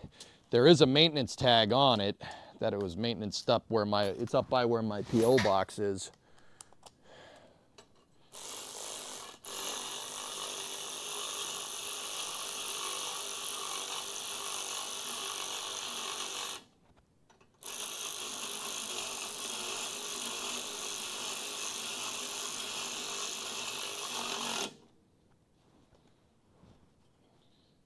But I don't know for sure. Maybe this thing was apart one time.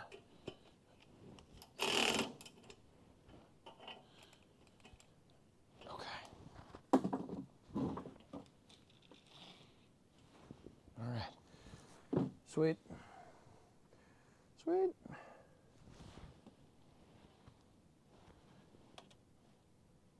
What's left? Those are the bracket screws, gas tank screws, electric starter. Yeah, we kind of need that. That goes right there.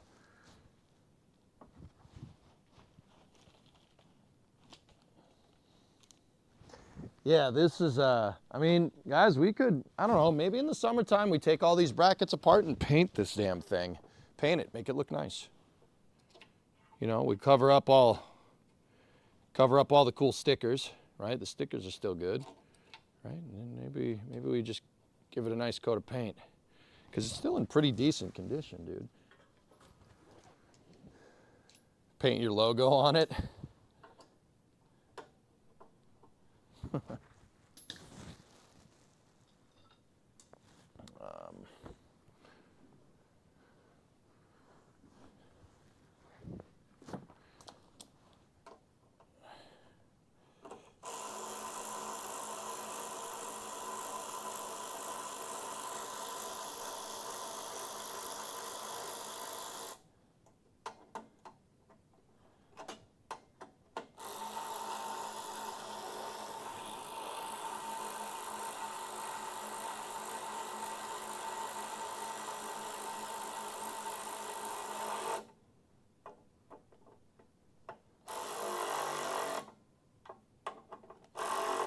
Cool.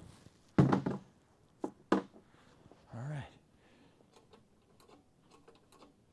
She's back. That's all. These mechanisms are working just fine. Let's put the choke knob back on there.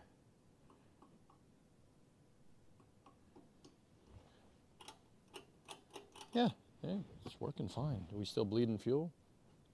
No fuel left in the bowl. All right, before we do this, let's go down here, and I'm gonna take the carb bowl off. The bowl, like I said, is basically a buffer tank. It's a fluid buffer tank for the gasoline. Let's take a look. There's the float. Oh, yucky! Look at that. See that? See all that? See all that schmutz down the bottom? No good. Other than that, though, this looks pretty damn clean.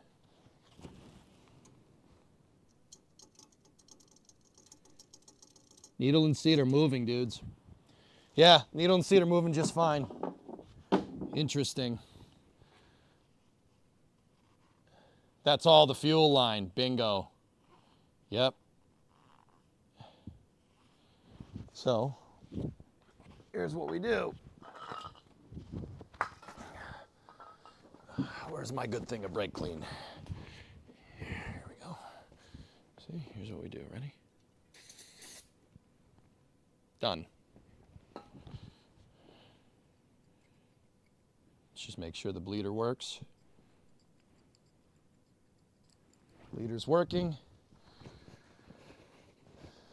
Yeah, it isn't too bad, dudes, to be honest with you. Yeah, she ain't too bad. Everything seems to be okay here. Like and once again, look, needle and seat are working, dudes. They're working just fine. There's a rubber gasket that goes here. So there's a little rubber gasket that goes there. And bring you guys down here. See? That's the float bowl. So when the bowl fills up, this float goes up and it closes the needle, which prevents more fuel from coming in here. When it's down, it opens the needle. The needle is part of a needle and seat mechanism. Yeah. Oh, wait a minute. Yeah, no, it's working. Guys, she's working. That's working just fine. You can see the needle go up and down. It's working. You can hear it. Hear that? It's like a ting-ting-ting noise. Yeah, it's moving.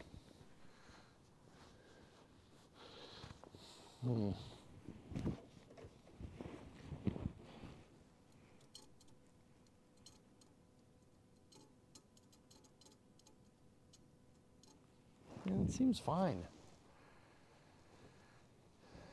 It's working more than you do. Yeah, right.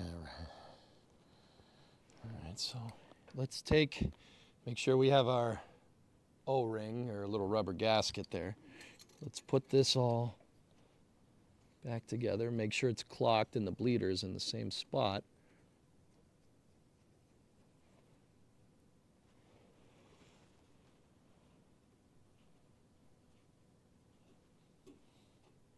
Just tighten this thing back up.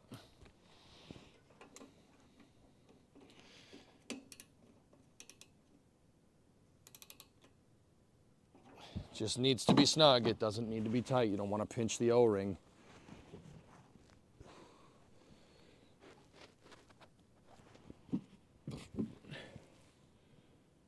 All right, guys.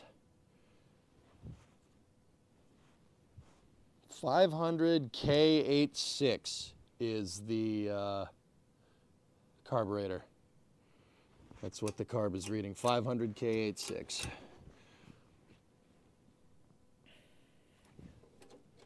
All the mechanisms are all freed up. The primer. Here, let me put a... Yep, primer's working. It's making suction on the fuel tank. So the primer works. Fellas, let's try it. Let's try to send it. I think this thing will go. And I'm not sure, I don't think it's gonna leak or anything. I mean, it might leak, I don't know. We still need that fuel switch, but once again, yeah. Oh, I still got to put the pull starter back on, and yeah. We got to attach the gas tank to bypass the switch. So let me just put all this back together, just so I don't forget.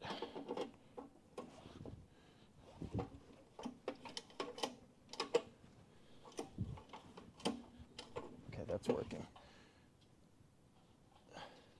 Just trying not to lose hardware, you know what I mean?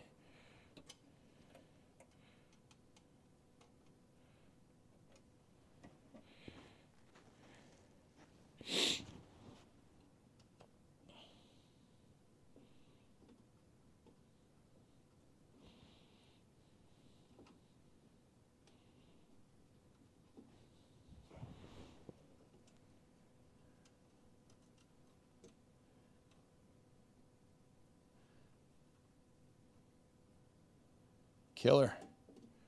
All right.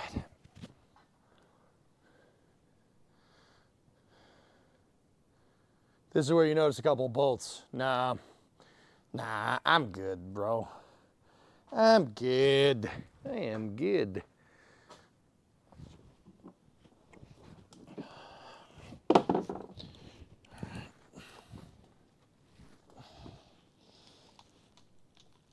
think these are 3/8 nuts that hold the pull starter on.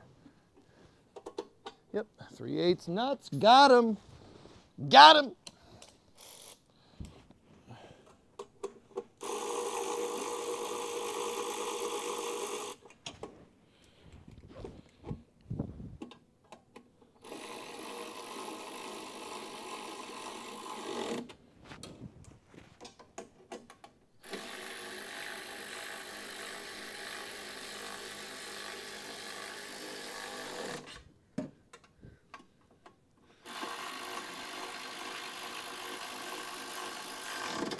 Cool.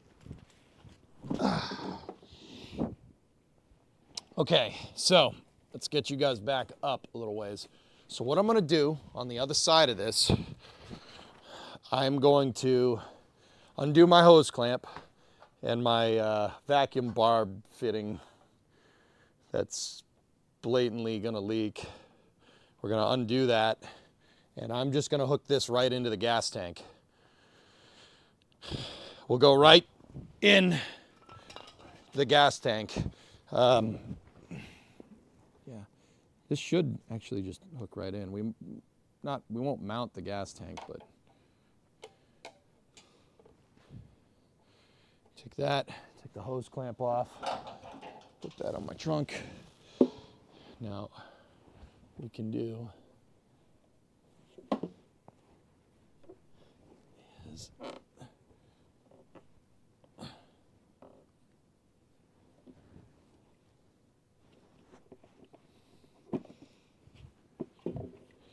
just put this on here.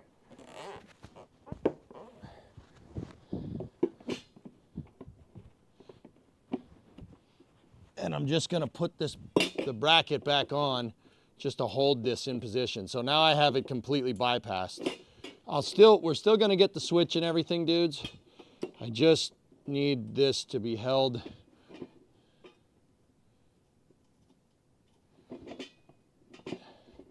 I just need it to be held in place. The gas tank is much too far forward. It's not gonna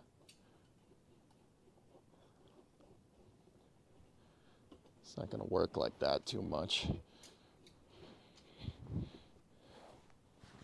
All right, we got our piss gas. Now, what I'm gonna do when we go to start this thing is you guys watch the carburetor and see where she's leaking. I should be able to put fuel directly in this damn thing.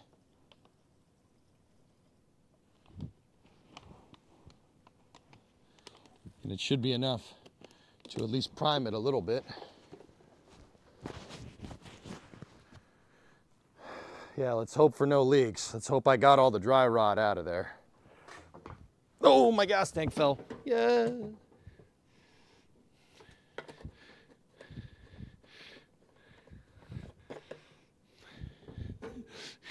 It's okay.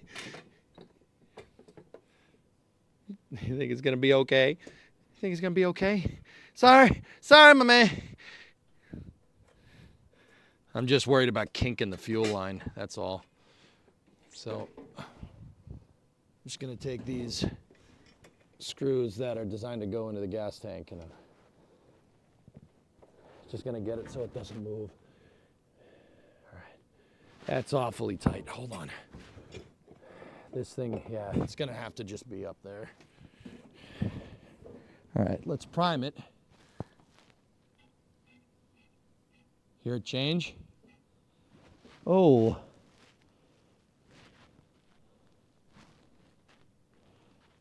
Well, the primer works. It's leaking out of the bowl. Leaking out of the bowl big time. Damn, dude.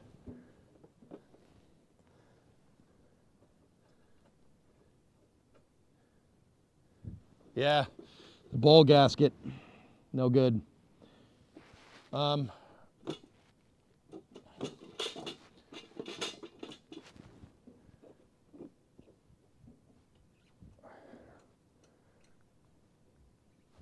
Yeah, that's definitely the bowl.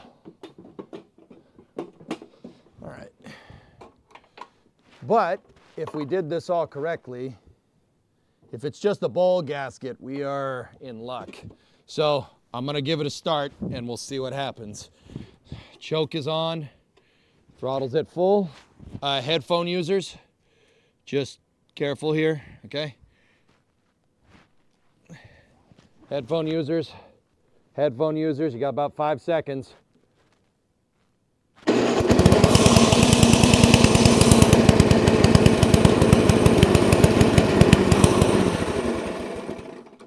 Bendix. The Bendix didn't disengage. That's not good. It works, it runs, and the grounding out switch absolutely did its job.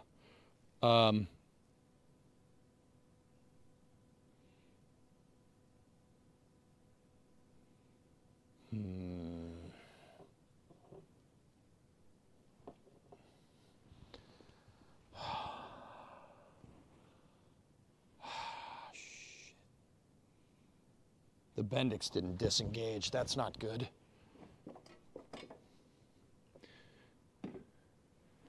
Oh, I know why the Bendix didn't disengage. It's not grounded out. Oh, I forgot to hook up the ground. Of course it didn't disengage. Duh. You gotta hook up the ground, dickhead.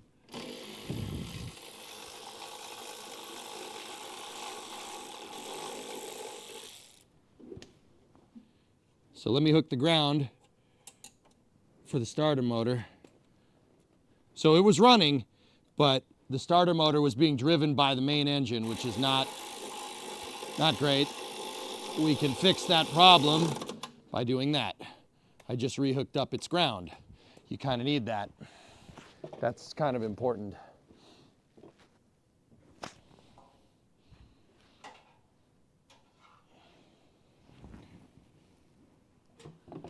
All right, guys, we're gonna contact this again. Ready? 3, 2, well, actually, headphone users again. Ready? Headphone users, 10 seconds. Move this throttle up, choke on, 5, 4, 3,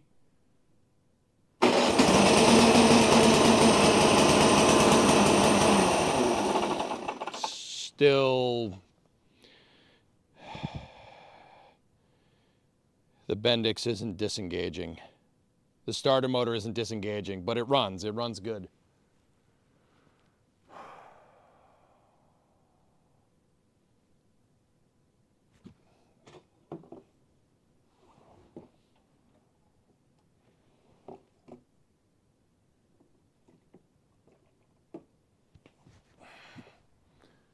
How you doing? I'm all right, Flavia.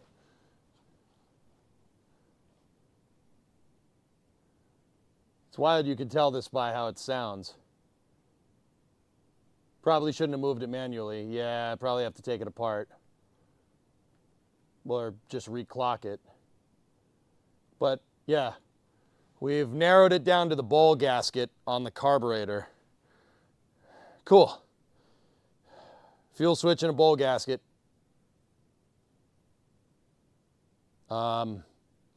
And I also got to figure out why that Bendix isn't working.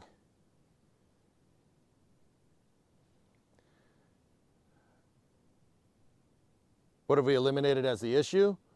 We just have a fuel leak, a couple fuel leaks here and there, but she runs, dude. This thing runs fine. I'm just really worried about that frickin'... I'm worried about that Bendix. I screwed with it, and I shouldn't have screwed with it. It's probably not seating back correctly. I probably have to reseat the thing. So the electric starter, the starter motor mechanism, it's called a Bendix drive, fellas. It is engaged when the motor is running. That's why it's making a noise when we start it. You'll hear it. Here, ready? Here, headphone users again, ready? Hear that? That noise. That's the Bendix engaged. I know exactly what that is. That's not, yeah, the starter motor is still engaged. That's all. Easy peasy. You could just pull start it if needed. Well, Smithers, the Bendix is engaged. It's constantly engaged, which is a problem. Even the pull starter is still going to engage the starter motor. You'll burn out the starter motor you'll burn out the starter motor if you don't fix that. So, yeah, unfortunately, we got to take it apart again. I got to see what I did.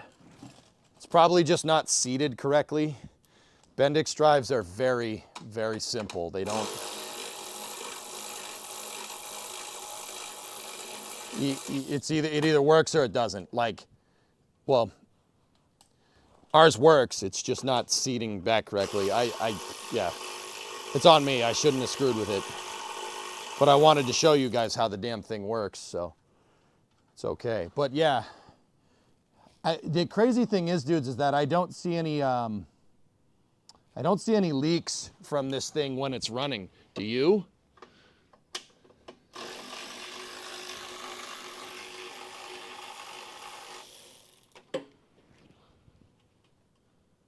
Hit it with some silicone spray. Yeah. I think I have some of that. I think I actually have some PB silicone. But I'd have to find it.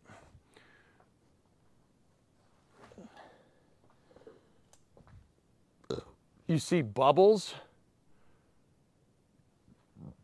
Interesting, okay.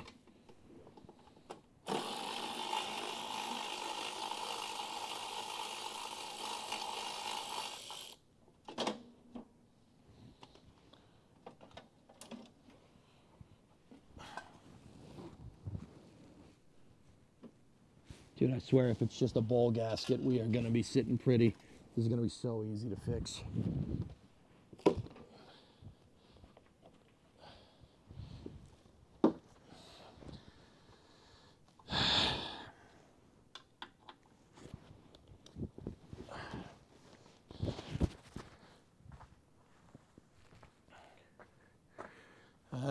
We got to take the electric starter off again.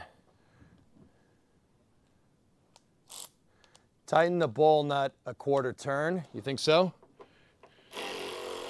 All right.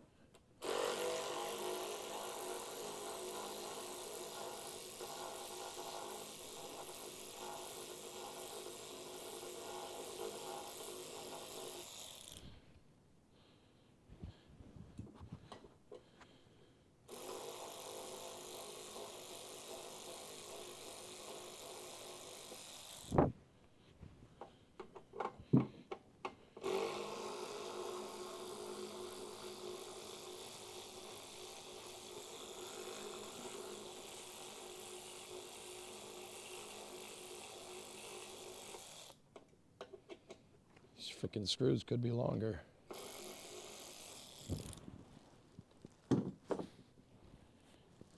Quarter turn on the bowl nut.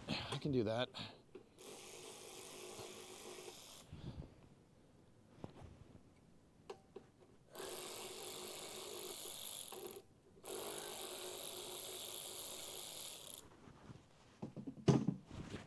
You getting your fix for winter car from watching this? Well, that's good. Well, that's neat. That's pretty good. These are 1/2 inch on top. And then there's 7/16 on the sides.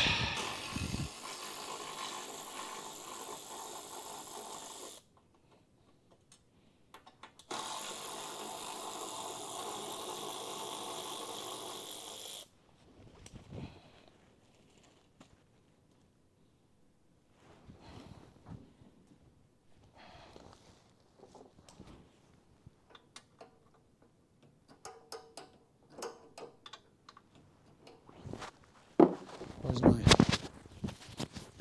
sorry about the mic, dudes. Where's my 7/16?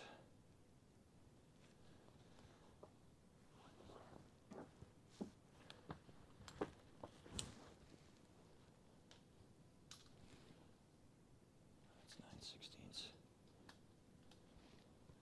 7/16. There we go.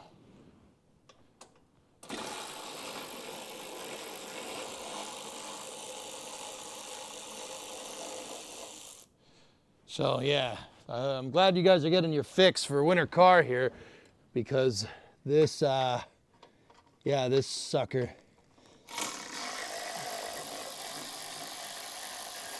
This needed to be fixed. We're getting a big snowstorm this weekend, so I needed to make sure that this was working. She was inoperable when we started.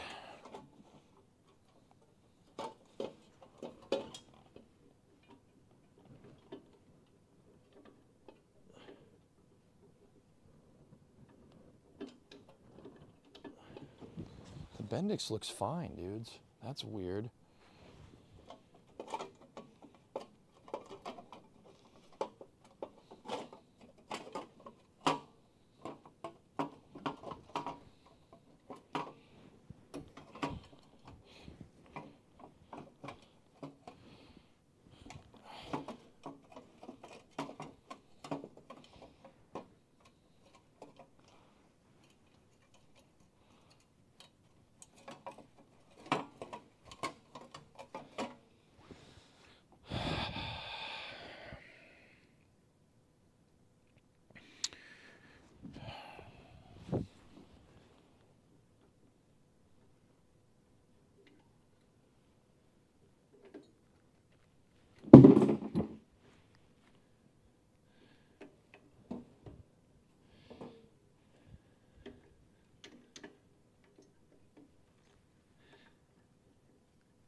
I'm just trying to make sure the Bendix is seated correctly. I'll move you guys over here so you can see it.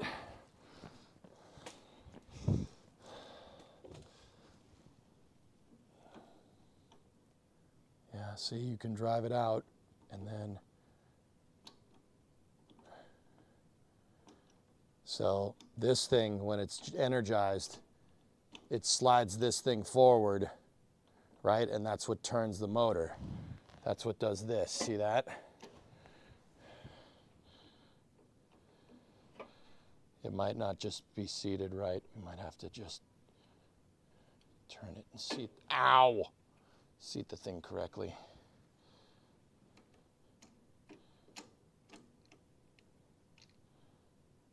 See how you can seat the thing?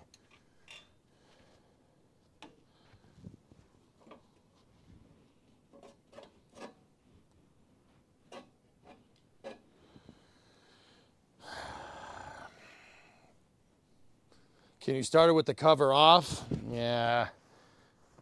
Been prepping for the same storm in North Carolina, about to fill some bottles with well water, and I just went on a canned goods and gasoline run, yeah. Yeah, the Bendix teeth, two of them are snapped. Two of them are snapped off. It still engages, but so what happens is for whatever reason, when the Bendix drive engages, right, it's staying there. This thing is just sitting there like that. See how it can move? The Bendix is what causes that to move back and forth. It's energized by a starter solenoid. If you guys ever have a car and the battery's dead and you go to turn the key and all you hear is the chick, chick, chick, chick, what you're hearing is that. But I may have broken this by pulling on it like that, like a freaking idiot.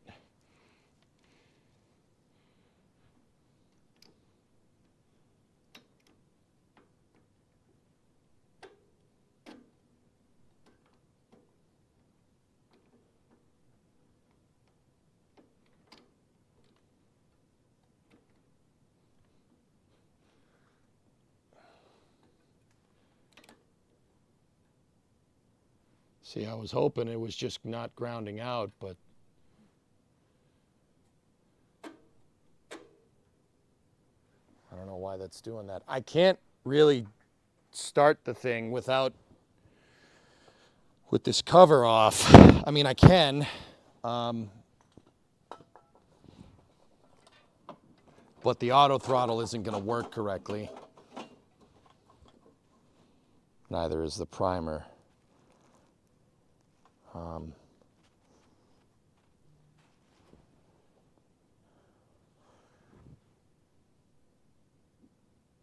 Remove it and go to the pull start. If I don't energize it,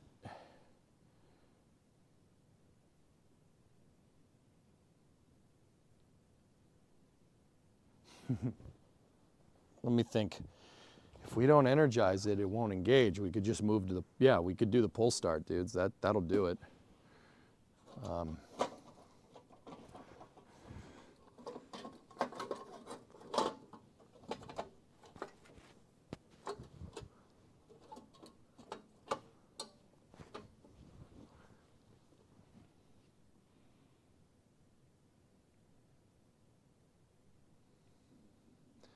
I'm just wondering why it's not engaging all of a sudden. It has to be from what I did.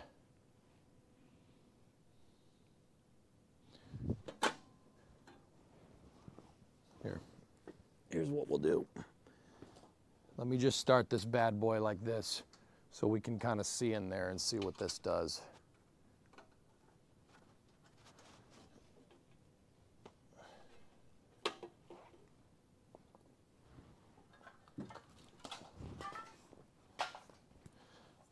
I can kind of see, and I just want to see if like maybe clocking that damn thing around changed something. Ready? Ready?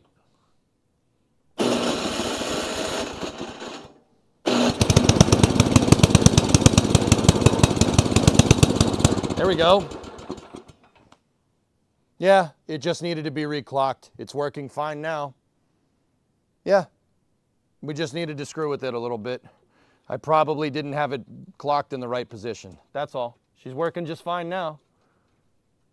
Yeah, definitely wasn't stuck that time. We're good. Yeah, just needed to be monkeyed with a little bit. Excellent. That's actually a huge load off because that was really pissing, well, like, I don't know how to fix a Bendix drive. I don't think you really do fix a Bendix drive. You just kind of replace it. It's a bunch of springs and electronic solenoids and stuff, and that's, yeah. Shouldn't that ground cable be connected? I don't know what that ground cable is going to. It's going to something in the engine. I don't know what it's going to, though. I thought it was for the Bendix drive, but it's not.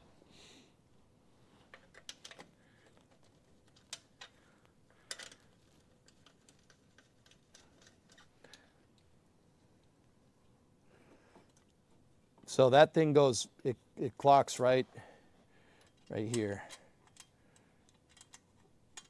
It looks like some kind of battery. I think it's a battery cable. I think you can start this with a battery because it looks like a battery connection, but I could be wrong. Probably am.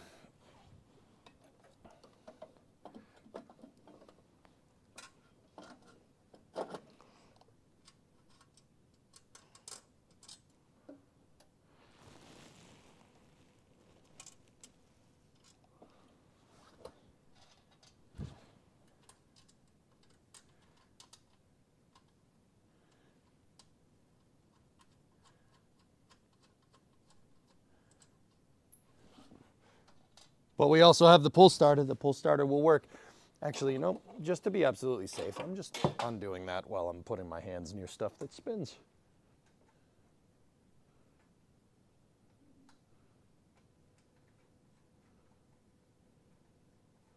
Accessory or lights. I'd have to see what where this other cable goes. If this cable is connected to the mag, sure.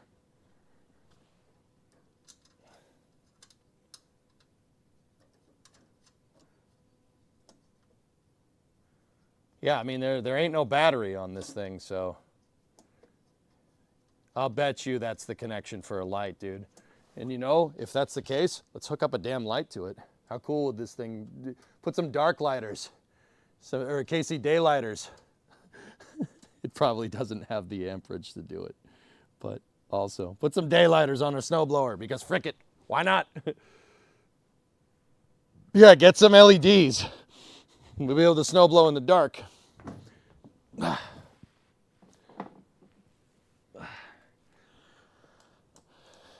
That's 3/8. That's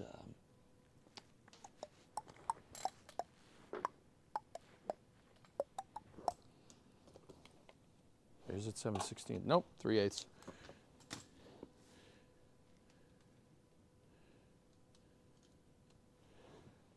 That's 5/16. Where the heck is my 3/8?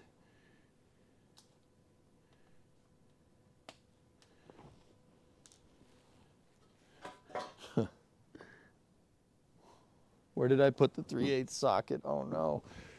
Oh no, there's the 1/4 inch. Oh, the 3/8, got it.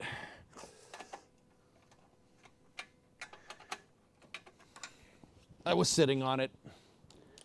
Just got here. What gremlin are you trying to fix? Something, ethanol ruined the fuel system, I acting. But it looks like it only got my fuel lines and maybe a couple of, and the fuel cutoff switch. So we might be okay.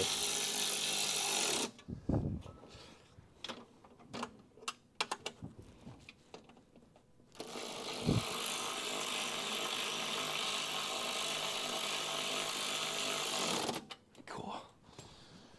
All right, I'm gonna test it again just to make sure that this works. Everything that we add to it. Just make sure that the Bendix still is operating correctly. Ready? Contact.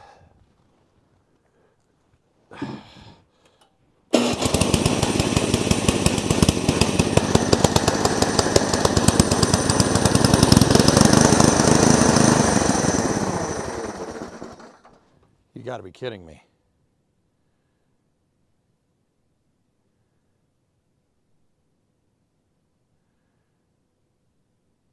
You gotta be kidding me. What?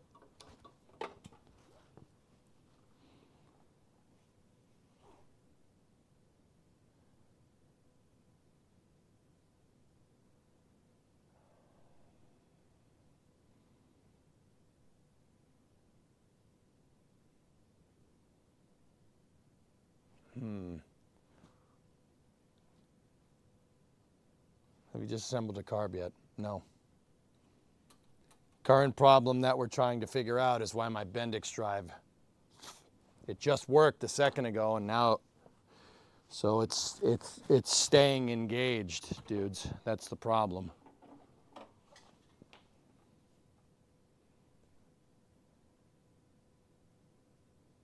I'm thinking.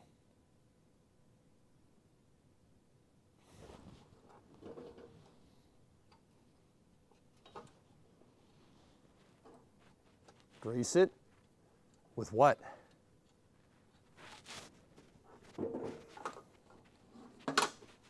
Here, let me pull start this thing, dudes. See if it still does that.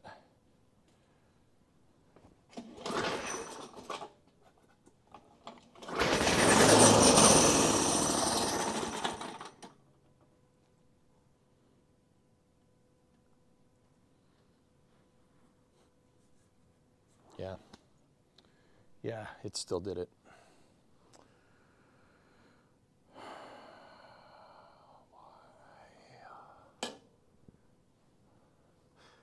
It's got to be mechanical, dudes. It's got to be mechanical. The tin cover is rubbing the flywheel.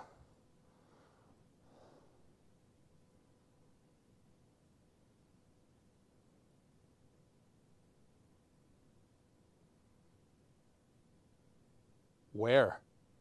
How?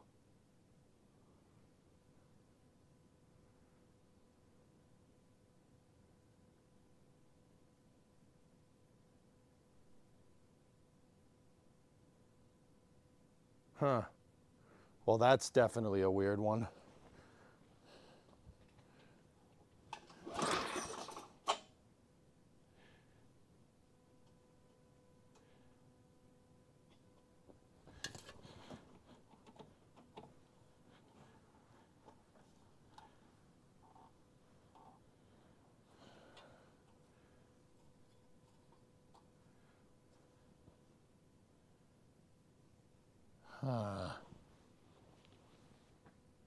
Look inside the cover, check for a witness mark. Yep, that's pretty much what we're gonna have to do.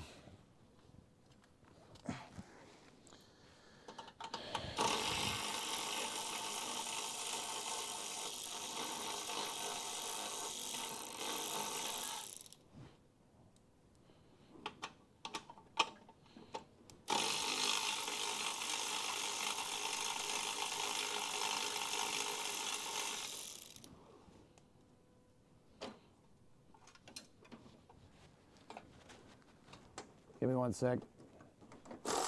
I know I'm standing right in front of the camera. I get it.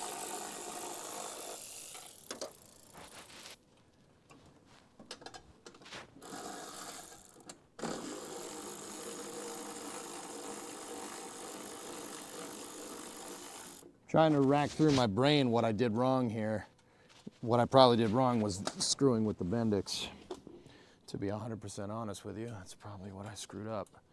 All right, well, let's get you guys here and try to get you a shot that has some light so you guys can see what the heck's going on.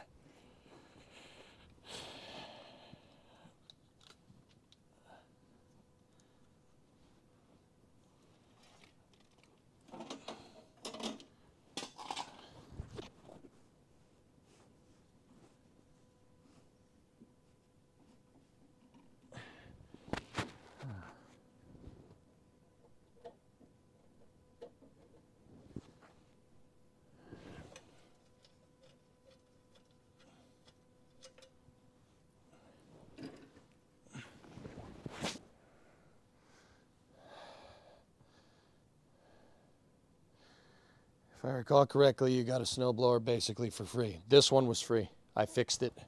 Its auger gearbox was shattered to pieces when I got it because somebody put bolts in where the shearing pin should go. These things have a frangible pin or a shearing pin.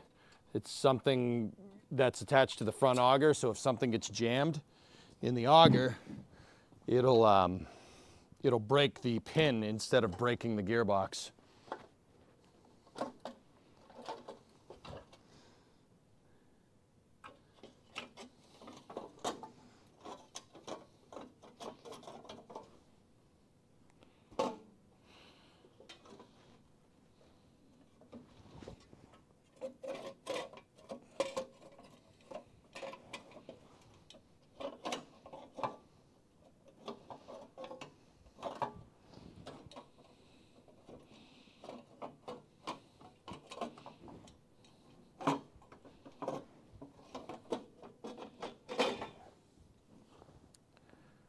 Give me a second.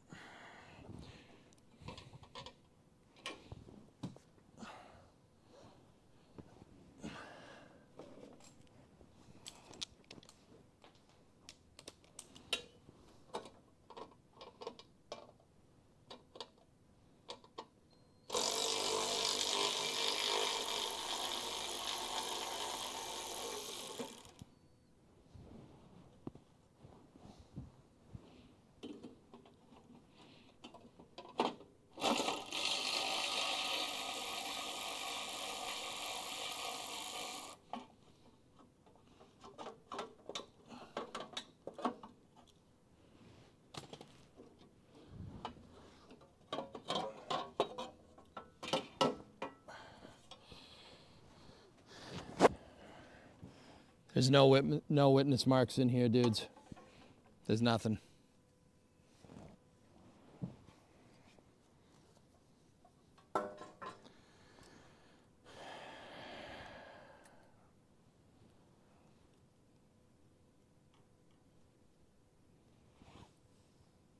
We could start it like this and just see what happens.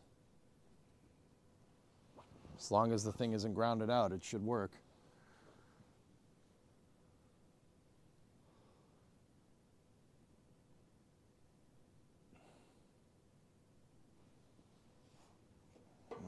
Let's plug the starter in and electrocute ourselves. Ready? Watch this thing right here. Watch the Bendix. Can you see that okay? Yeah, ready? 1, 2, 3.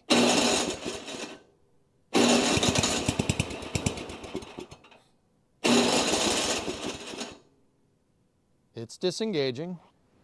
All right, yeah, you guys might be right. Just let's try that. Try it now. Ready? 1, 2, 3.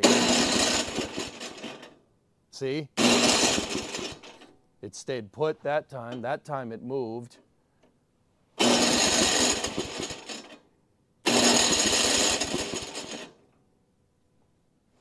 Here, ready?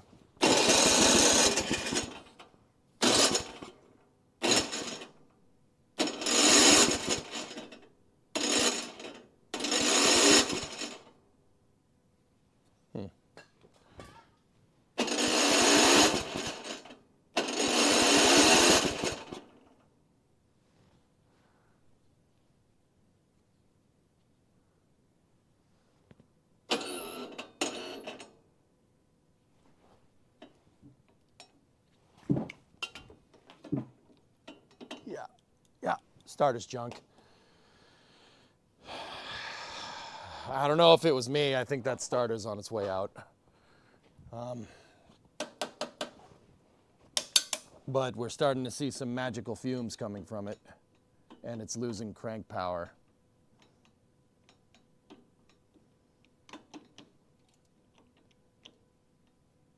Maybe I shouldn't have put that stuff in there. It could have screwed up the motor.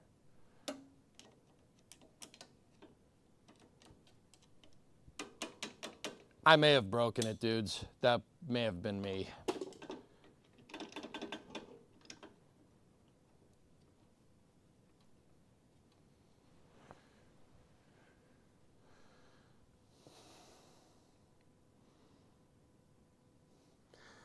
Illness, you're pretty sure it's shot? I don't know, it was cranking pretty good there, and then when I sprayed the lubricant in it, it stopped cranking really good. Let's see if we reset the Bendix position, see if it changes it. Ready?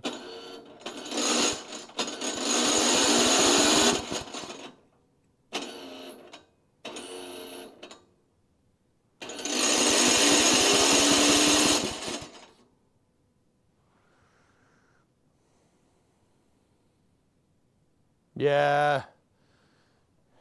She's smoking.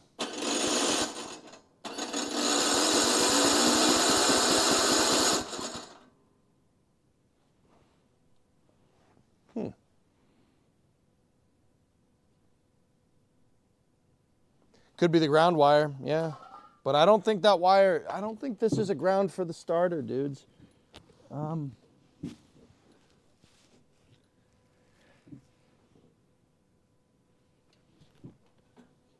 Starter really only has one wire coming from it. Ready? Let's try it again. I'm just gonna. I mean, it'll work. I don't want to touch that when it's energized. Ooh, she's hot. That's not too hot though. I mean, the pull starter will work. The point is the pull starter will work. That's all. Cool. All right, guys. I saw what I wanted to see. This sucker might need a new starter. Either that or I just broke it because I sprayed lubricant in there and it doesn't want it in there. Could be one or the other.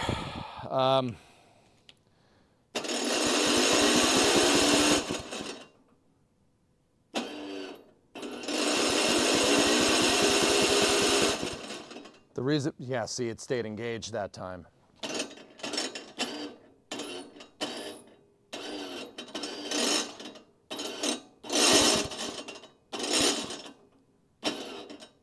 Ooh, we're letting a little magical dust out. It's not pulling, the Bendix isn't disengaging, you see that?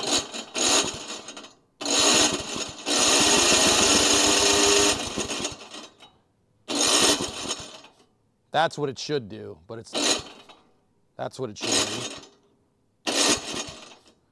I think the smoke is just us burning the lubricant off.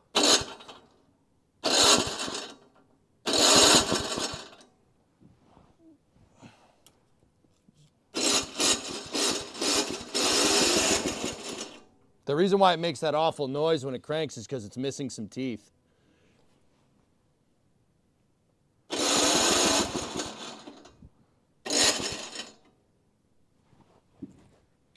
I'm undoing the connection. Let me just.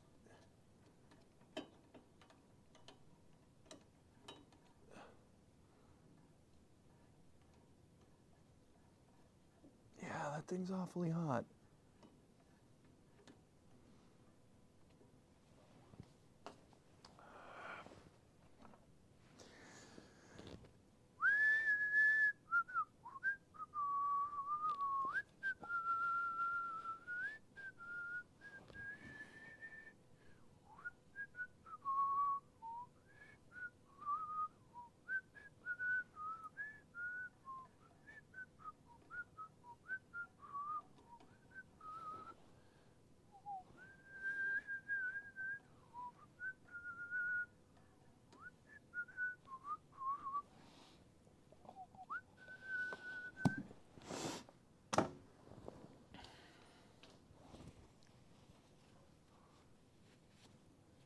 That was axle grease that I just put on there. I had some right behind me.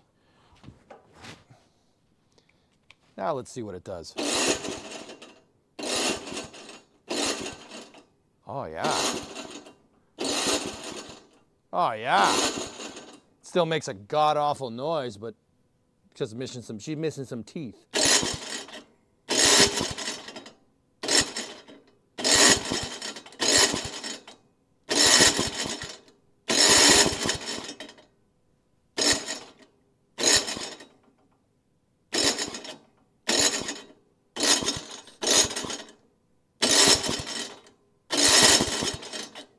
Just got to make sure that Bendix drive disengages every time, dude. That's all. I think just pulsing it back, just pulsing it over and over again is gonna really just wake it up. See, it's working that time. Worked that time.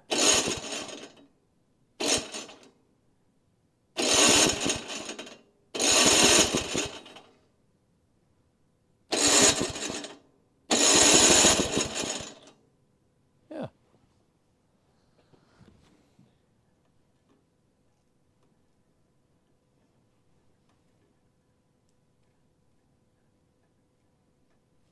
Man, that thing's hot.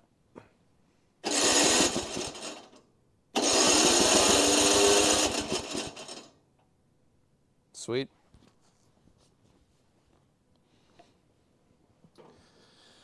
Okay, fun time. Ready?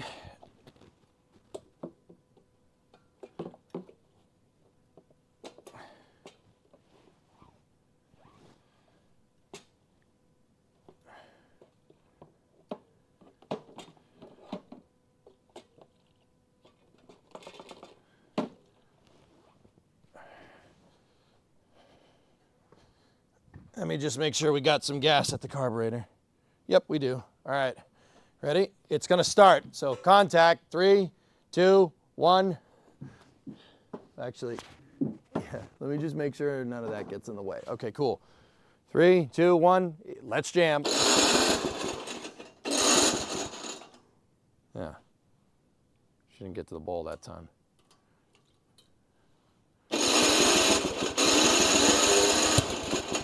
There we go. That's what the primer is for. Hold on. Let me hook the primer up real quick.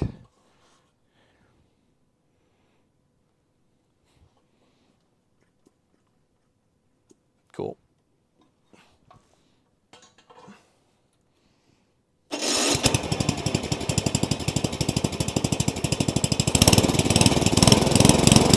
Yeah, buddy. Yeah, buddy.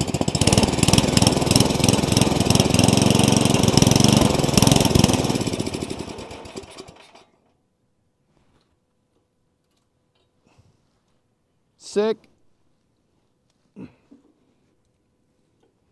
That's fine. The carb only leaks when you prime it, to be honest with you. Only leaks when you prime it. But that just because it's not leaking now doesn't mean we shouldn't replace the switch and everything. The fuel line is definitely not leaking. The hose clamp is clamping it down. We do want to just tighten up that bowl screw just a little bit. Yeah. Sweet.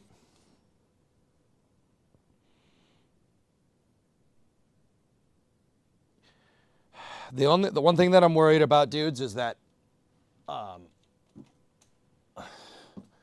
worried that, you know, the bowl O-ring doesn't work, right? But the reason why the bowl O-ring doesn't work is because the needle and seat's stuck. That's what I'm really worried about. We might be able to just get away with that, and it might unstick it with some brake clean. But yeah, just a little bit of grease on that Bendix seems to have done the trick.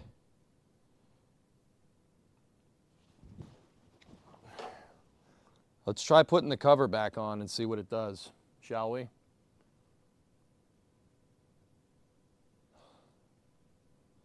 Yeah, it's just whenever I prime it, she leaks over here. Yeah.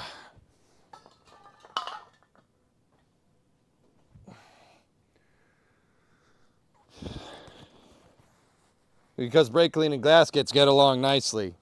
Brother, I'm trying to not rebuild the carburetor right now. I mean, not that it's that big of a deal, but... yeah, we just got to be careful with that starter. If the Bendix drive stays engaged, you just zap the starter motor again. The thing is doing that while it's running is not good for it, but that's all right.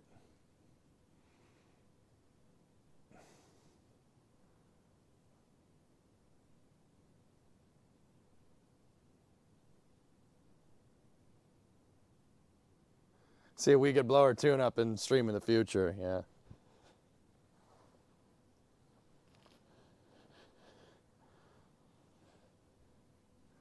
Or pull start it the second time if it sticks, yeah, pretty much. Yeah, I mean, we could just pull start it.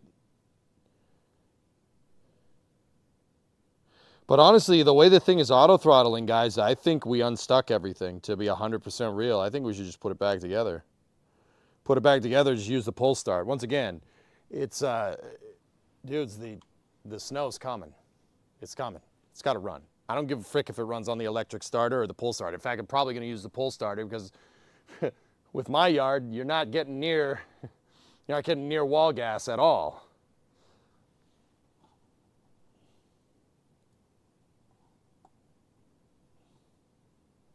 Oh, an STA 24 headlight. All right. Oh, dude, we should get the light for it, Mutter. That's cool. Thanks for linking that. All right. Yeah, just if it was free and used, you can't ask for too much. Dude, this is a great snowblower. And I know the motor ain't gonna break, but I'm not, I mean, I saw what you guys said. Somebody said the starter motors are 75 bucks. I'd rather just take that starter motor apart and just clean the brushes. The brushes might be too gone. And what is it, a commutator, I think is what it's called? Can I see my breath in here? Oh, balls. It's cold in here. Yeah. Could also get a belt for the other one just in case. Yep.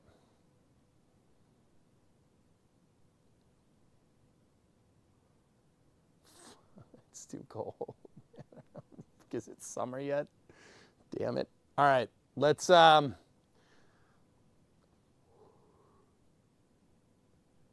yes, commutator in the brushes. Yep. Seems like you've always chosen to repair it to figure out how it works and buy a replacement. Yeah, God. Of course. Why would you throw something away? Dude, okay, this is just kind of a thing with me. I hate throwaway culture. I hate throwing things away. Fix it. Fix it. Now, some things you can't. I understand that. That you can. That's designed to be repaired. I got it for nothing. I got it for free. Screw it. Starter motor, I'll take it apart. We'll figure out how it works. And now we know how to fix a snowblower starter motor, you know? I'll bet you it's just rusty. So there's copper coils inside of the starter motor that need to make a field, right? Because it's just an electromagnet. If the copper gets corroded over time, you just sand it down. You'll fix it. They call that hoarding. It's not hoarding if it works. All right, sweet. What time is it? 4 o'clock. Well, this turned into an excursion. Probably have to put the internals of the starter into the lathe and polish the commutator. And then use the tool to undercut the mica between the commutator and... Or I could just take some sandpaper to it.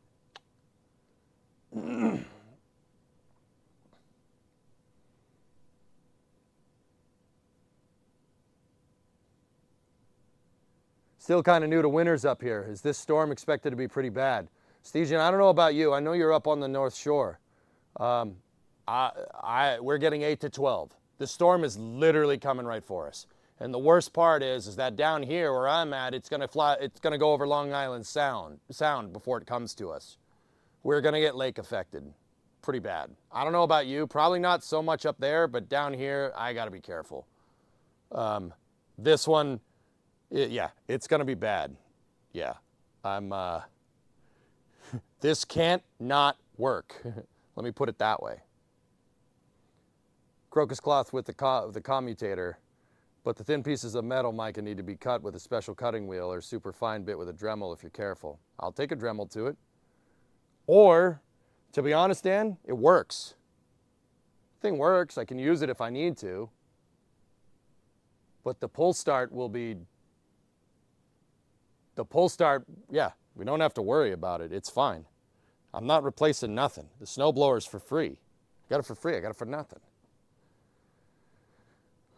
The reason I didn't pop in right away today, Fluffy, is because I went and filled up the car with gas, and then I took the jerry cans with me and I filled up the jerry can. That's actually Ernok's jerry can, but whatever. He ain't using it. He ain't here.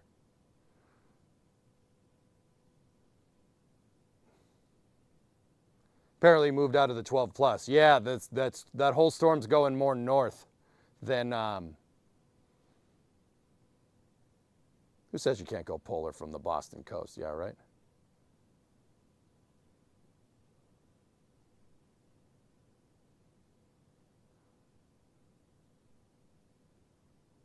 Sure, hit harder. That's the North Shore. Home is in Central Mass.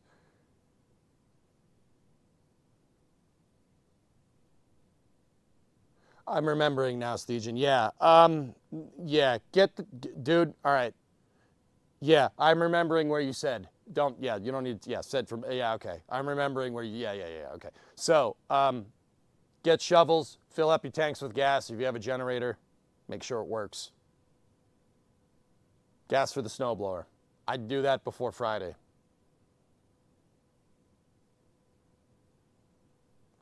Where's the storm supposed to hit? Stay safe, all from the UK.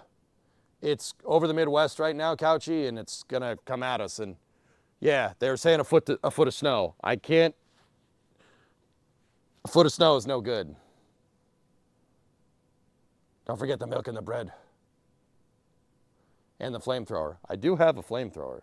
It's a roofing torch, but I have one. Yeah. Okay. So let's put this thing back together. We'll try one more time to get this thing to run with the actually it'll run with the pull starter. I'm just gonna put it back together and then get our fuel switch. I won't put the cover on over the carburetor.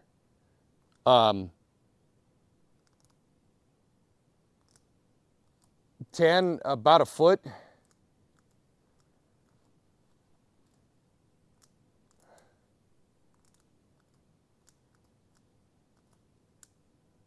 You had a guy backfeed into the power grid, Mutter. That's good.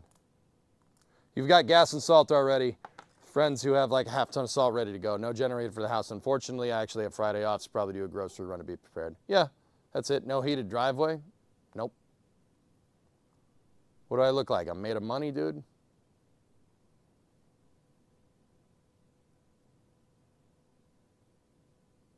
They're saying hardly anything. Tan, the way the storm is coming out over the Cape is going to go over the ocean, and then it's going to go over Cape Cod, which is very bad for me. Not so much for you guys. You guys will probably be fine up there. Will the garage roof hold a foot of snow? Yeah, of course. It's a metal structure. I'm not worried about the garage.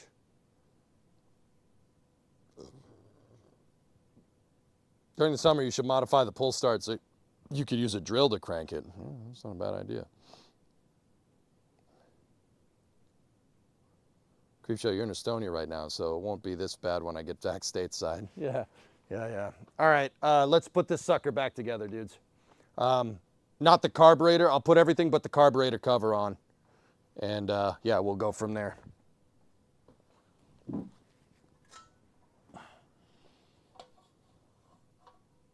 Okay, so this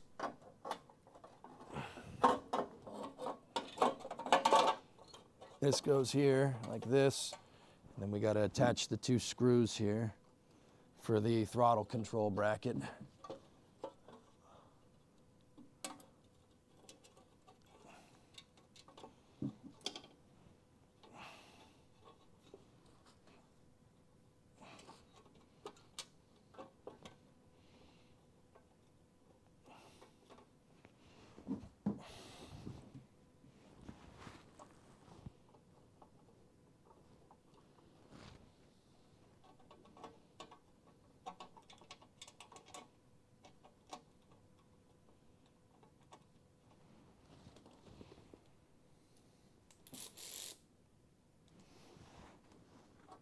Artemis SLS snowman.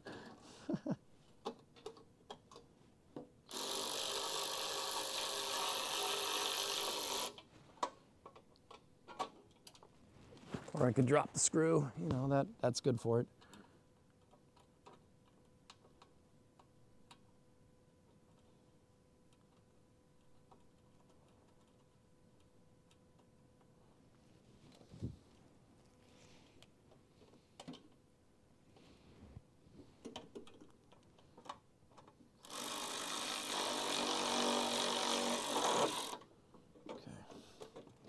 That's all in. Make sure the wires aren't getting stuck on nothing.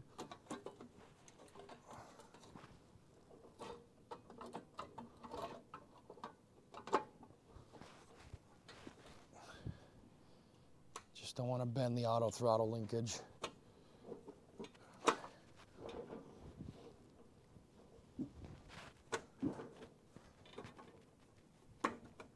Okay. There you go. These back together. Let me put the bottom screws in.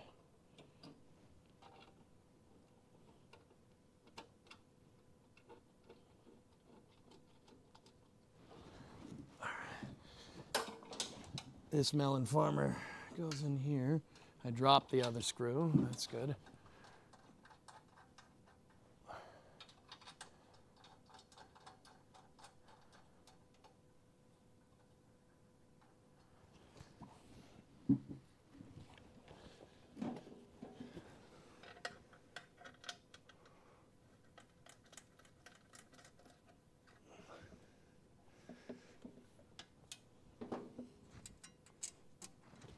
Okay. Let's get the puller.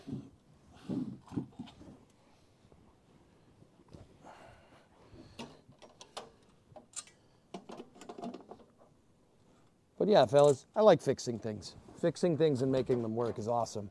I don't believe in throwing stuff away unless it's totally broken. Yeah, I know somebody will be like, hoarder, but no, it's, you know what's cool? Being able to fix your own stuff. That's cool. I like that. I always strive to be like that. You know, something's got a problem, I don't call somebody, I fix it. I don't need nobody's help. I can fix this stuff myself. I like that. I like being independent like that. It's very cool. It's a very cool skill to have. If you got a problem, yo, I'll solve it. Check out the pull start where the crankshaft revolves it. Ice, ice. Snowblower. Boo doo doo doo doo doo doo doo. Fix your own stuff. Learn how to do it. It's a useful skill. It'll never fail you. There's no downside to learning how to fix your own stuff.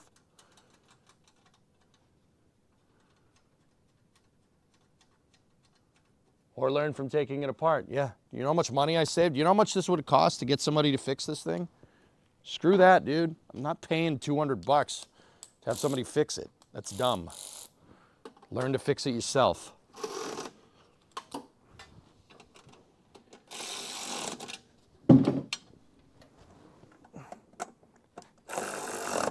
I'll teach you if you really want to know. Hopefully somebody learns something from this. Okay, that's all fine and dandy. That's good. All right.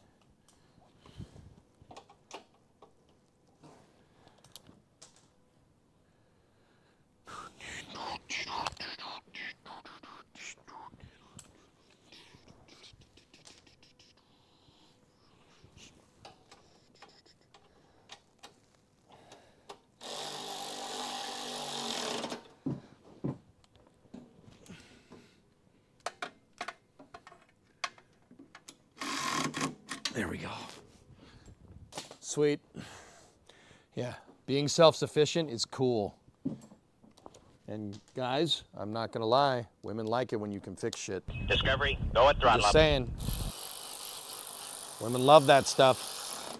They love to see that you can take care of yourself. That's Girls love that stuff. I'm not even kidding. You can say I'm wrong, but you're incorrect. Being able to be self-sufficient, man. Oh yeah, that's cool. You'll get laid. That's what I'm trying to tell you. Fixing a snowblower will get you laid in the right context. Yeah, was that a little inappropriate? Don't care. It's the truth.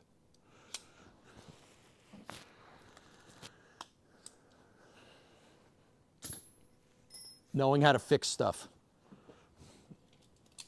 It will pay off. It always does.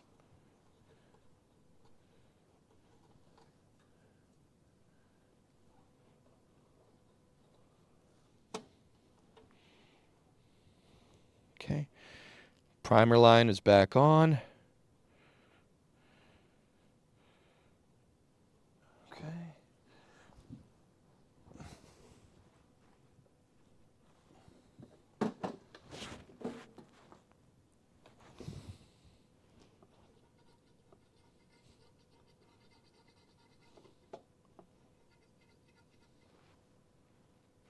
Cool.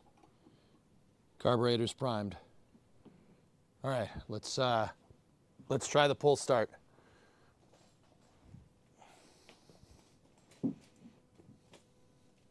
See if she goes.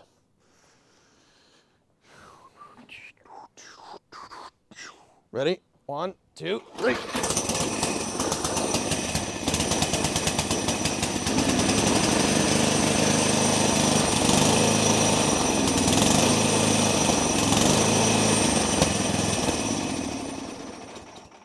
Nice. Ran out of fuel, but I didn't see that carb leak at all, dudes. I didn't see it leak. Looks fine to me. Here, let me feed it a little bit more fuel.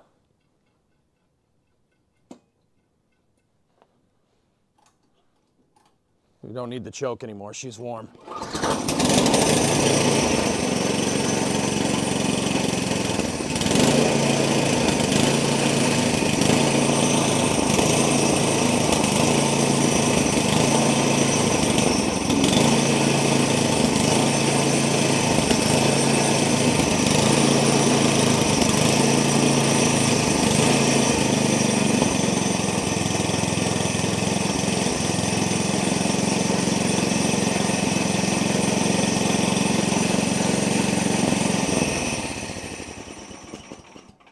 Sweet. She's replaced the fuel switch and this thing's good to go. Hell yeah, now go get yourself laid. Hey, we're all getting laid. Yeah. No, she's good. It's fine. I just need a fuel switch and some fuel hose. And this thing's good to go. Hey, we're all getting laid.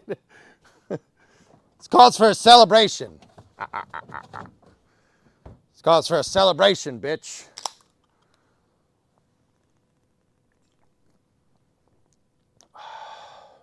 Yep. Mint.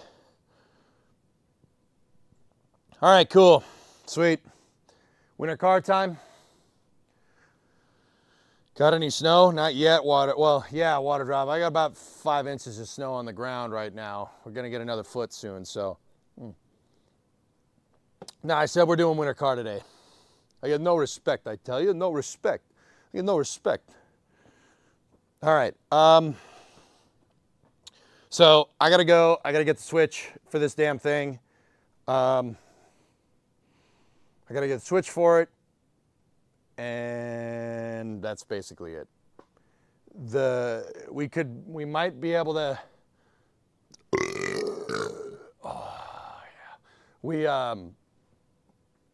we probably should get a new O-ring for the bowl. And I'm not gonna lie, that carburetor probably needs to be rebuilt, but it's fine. Yeah, Tan, that's what I mean. That's the reason why I didn't just jump right into playing games today. I have to get that working. And, you know, it's fun to do it with you guys. It's fun to get it working. They said we're going to get 8. Yeah, Jesse, I'm screwed. I have 2 shearing pins, electrocutor. I had to rebuild the gearbox for this thing. My shearing pins are actually in here, I'm pretty sure. Yep. Those are carb studs. Shearing pins, carb studs, whatever. Let me just make sure I actually do have them.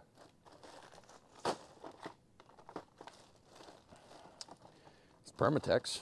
I got some room temperature vulcanization. That's pretty neat. It's P-clips, MPT, fittings, snaps, fuel filter. Aha. Oh, those are brake bleeders. Chat, where'd you put my shearing pins? Huh? Where'd you put my shearing pins? I need those. You should give them back.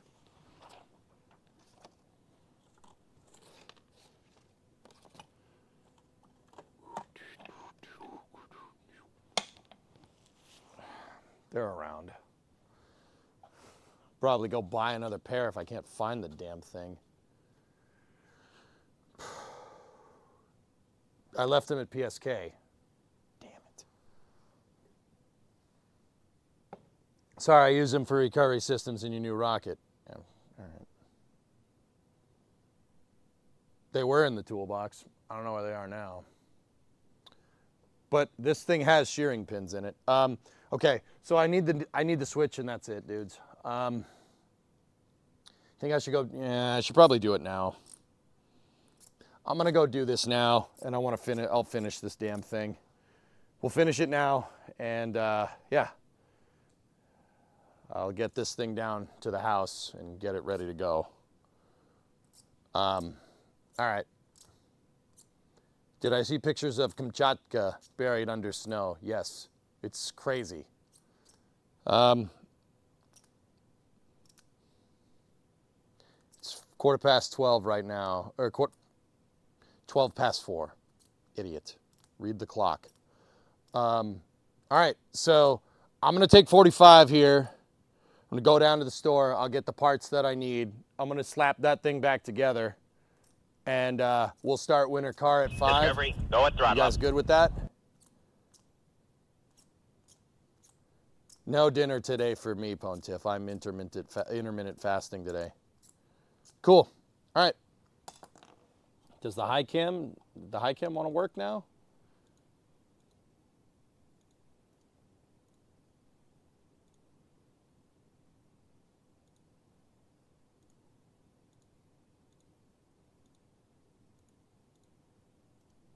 Nope, it definitely doesn't. That's the camera that's up 3/4 view from the shop that decided to just break. So that's good. Yeah. No way you're starting at 5. I am starting at 5. And screw you. And screw you guys. I will start at 5, all right? I'll be back. I'm just going to go to the store. I'll be back. I'm just going for a pack of smokes, all right? Don't worry about it.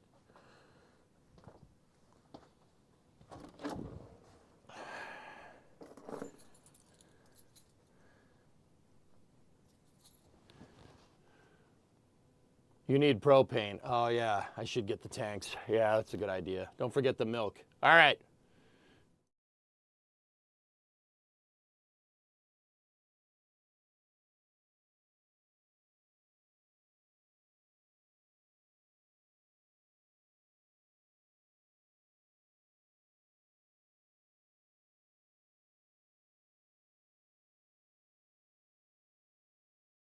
Ah, that's weird.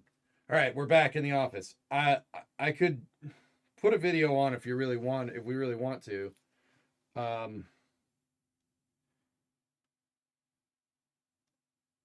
Get the belt. I don't know. I have no idea what kind of belt I need for the other blower, dude. We'll make that tomorrow's problem. We'll fix the other snowblower tomorrow. Leave it at the winter car title screen. For 45 minutes?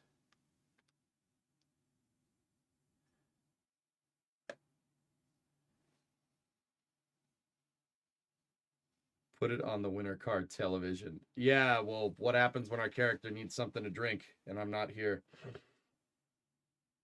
Nah, I'll just we'll the rest of Bloco. I'm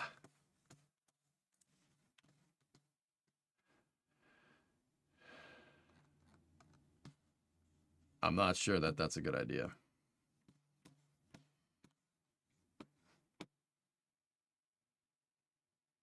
No, I'll just shut it off. We'll shut her down. We'll shut her down. So stand by for lost signal as expected. We'll just we'll shut her off. And I'll be back in a little bit. Then we'll start up Winter Car. Thanks for watching, dudes. That was fun. We got it working, man. We got it working. It works. All right, I'll see you in a sec.